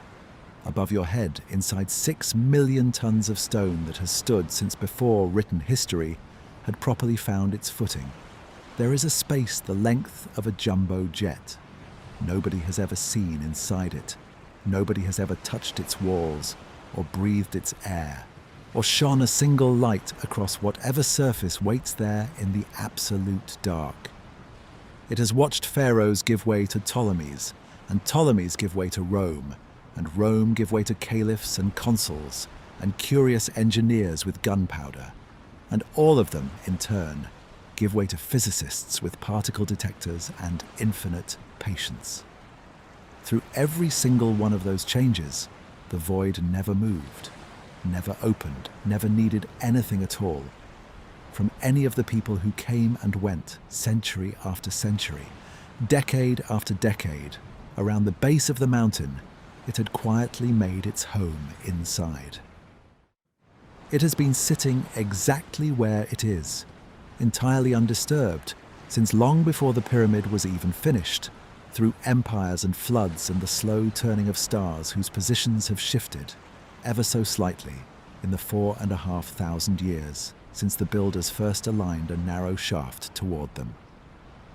It is still there tonight, exactly as it was this morning, exactly as it will be tomorrow, entirely unbothered by anything this story has said about it, or by anything anyone will ever say about it after. The pyramid doesn't need us to understand it. It never has. It simply stands, quietly, patiently, in the dark, keeping something to itself a little longer. And there is nothing left to do now at the end of this long, careful evening together except let it. You're standing in the sand at Giza, and the night has grown very quiet around you now. Let your shoulders soften, the way sand softens beneath a settling weight. Let your breathing slow, the way the desert itself seems to slow once the last color has drained from the sky. There's nothing waiting for you here tonight except quiet and stone, and the soft, endless patience of a building that has never once needed to hurry toward anything at all. Above your head, inside 6 million tons of stone, the big void is still exactly where it's always been. You can let that thought settle now, slowly, the way sand settles after the wind has finally stopped moving it.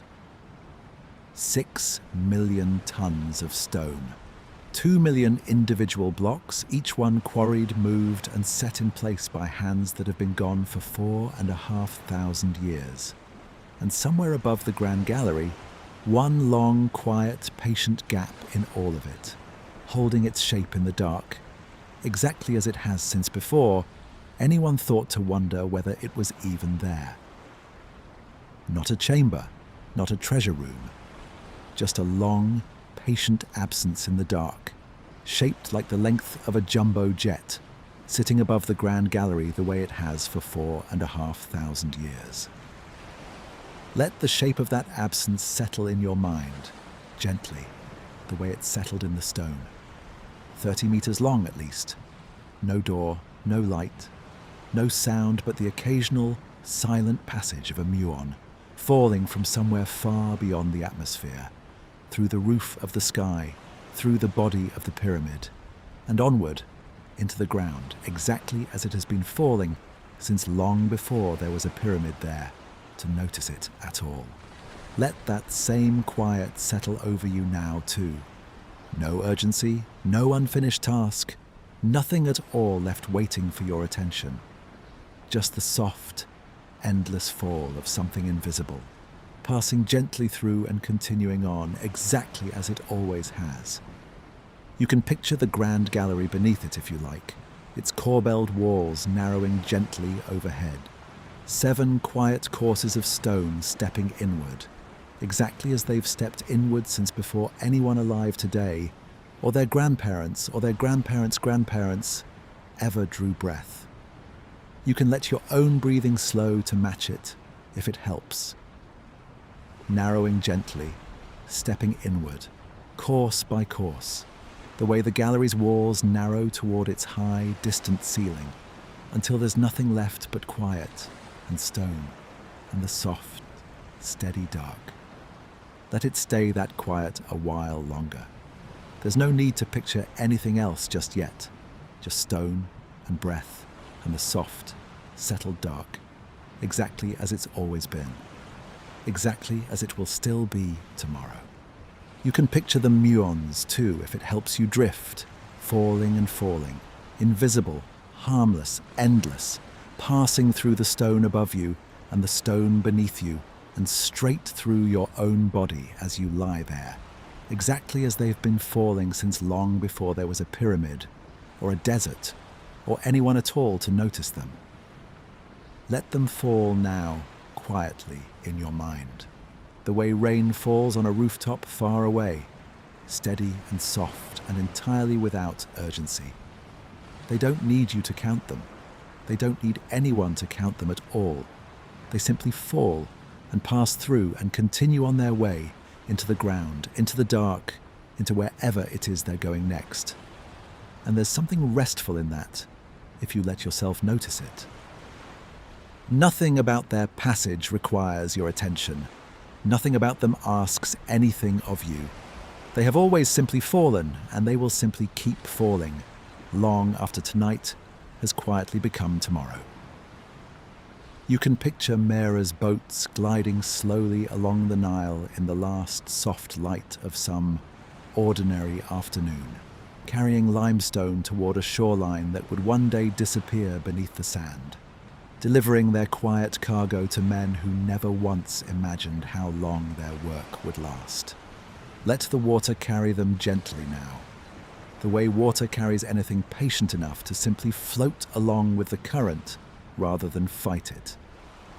Mera never knew his name would survive 4,500 years, folded into a papyrus record sealed away in a harbour on the Red Sea, waiting patiently for someone centuries and centuries later to finally read it. He was simply doing his work, day after ordinary day, filing his quotas, checking his numbers, watching the same stretch of river slide by beneath his boat, morning after morning, for as long as the work required. There's something worth borrowing from that, tonight, if you let yourself take it. The quiet, steady comfort of simply doing the next small thing, without needing to know how far its ripples might eventually travel. You can picture the relieving chambers above the king's chamber, dark and rough and entirely unadorned, doing the one simple job they were built for, holding an unimaginable weight, steady, patiently, without complaint, without needing anyone to notice.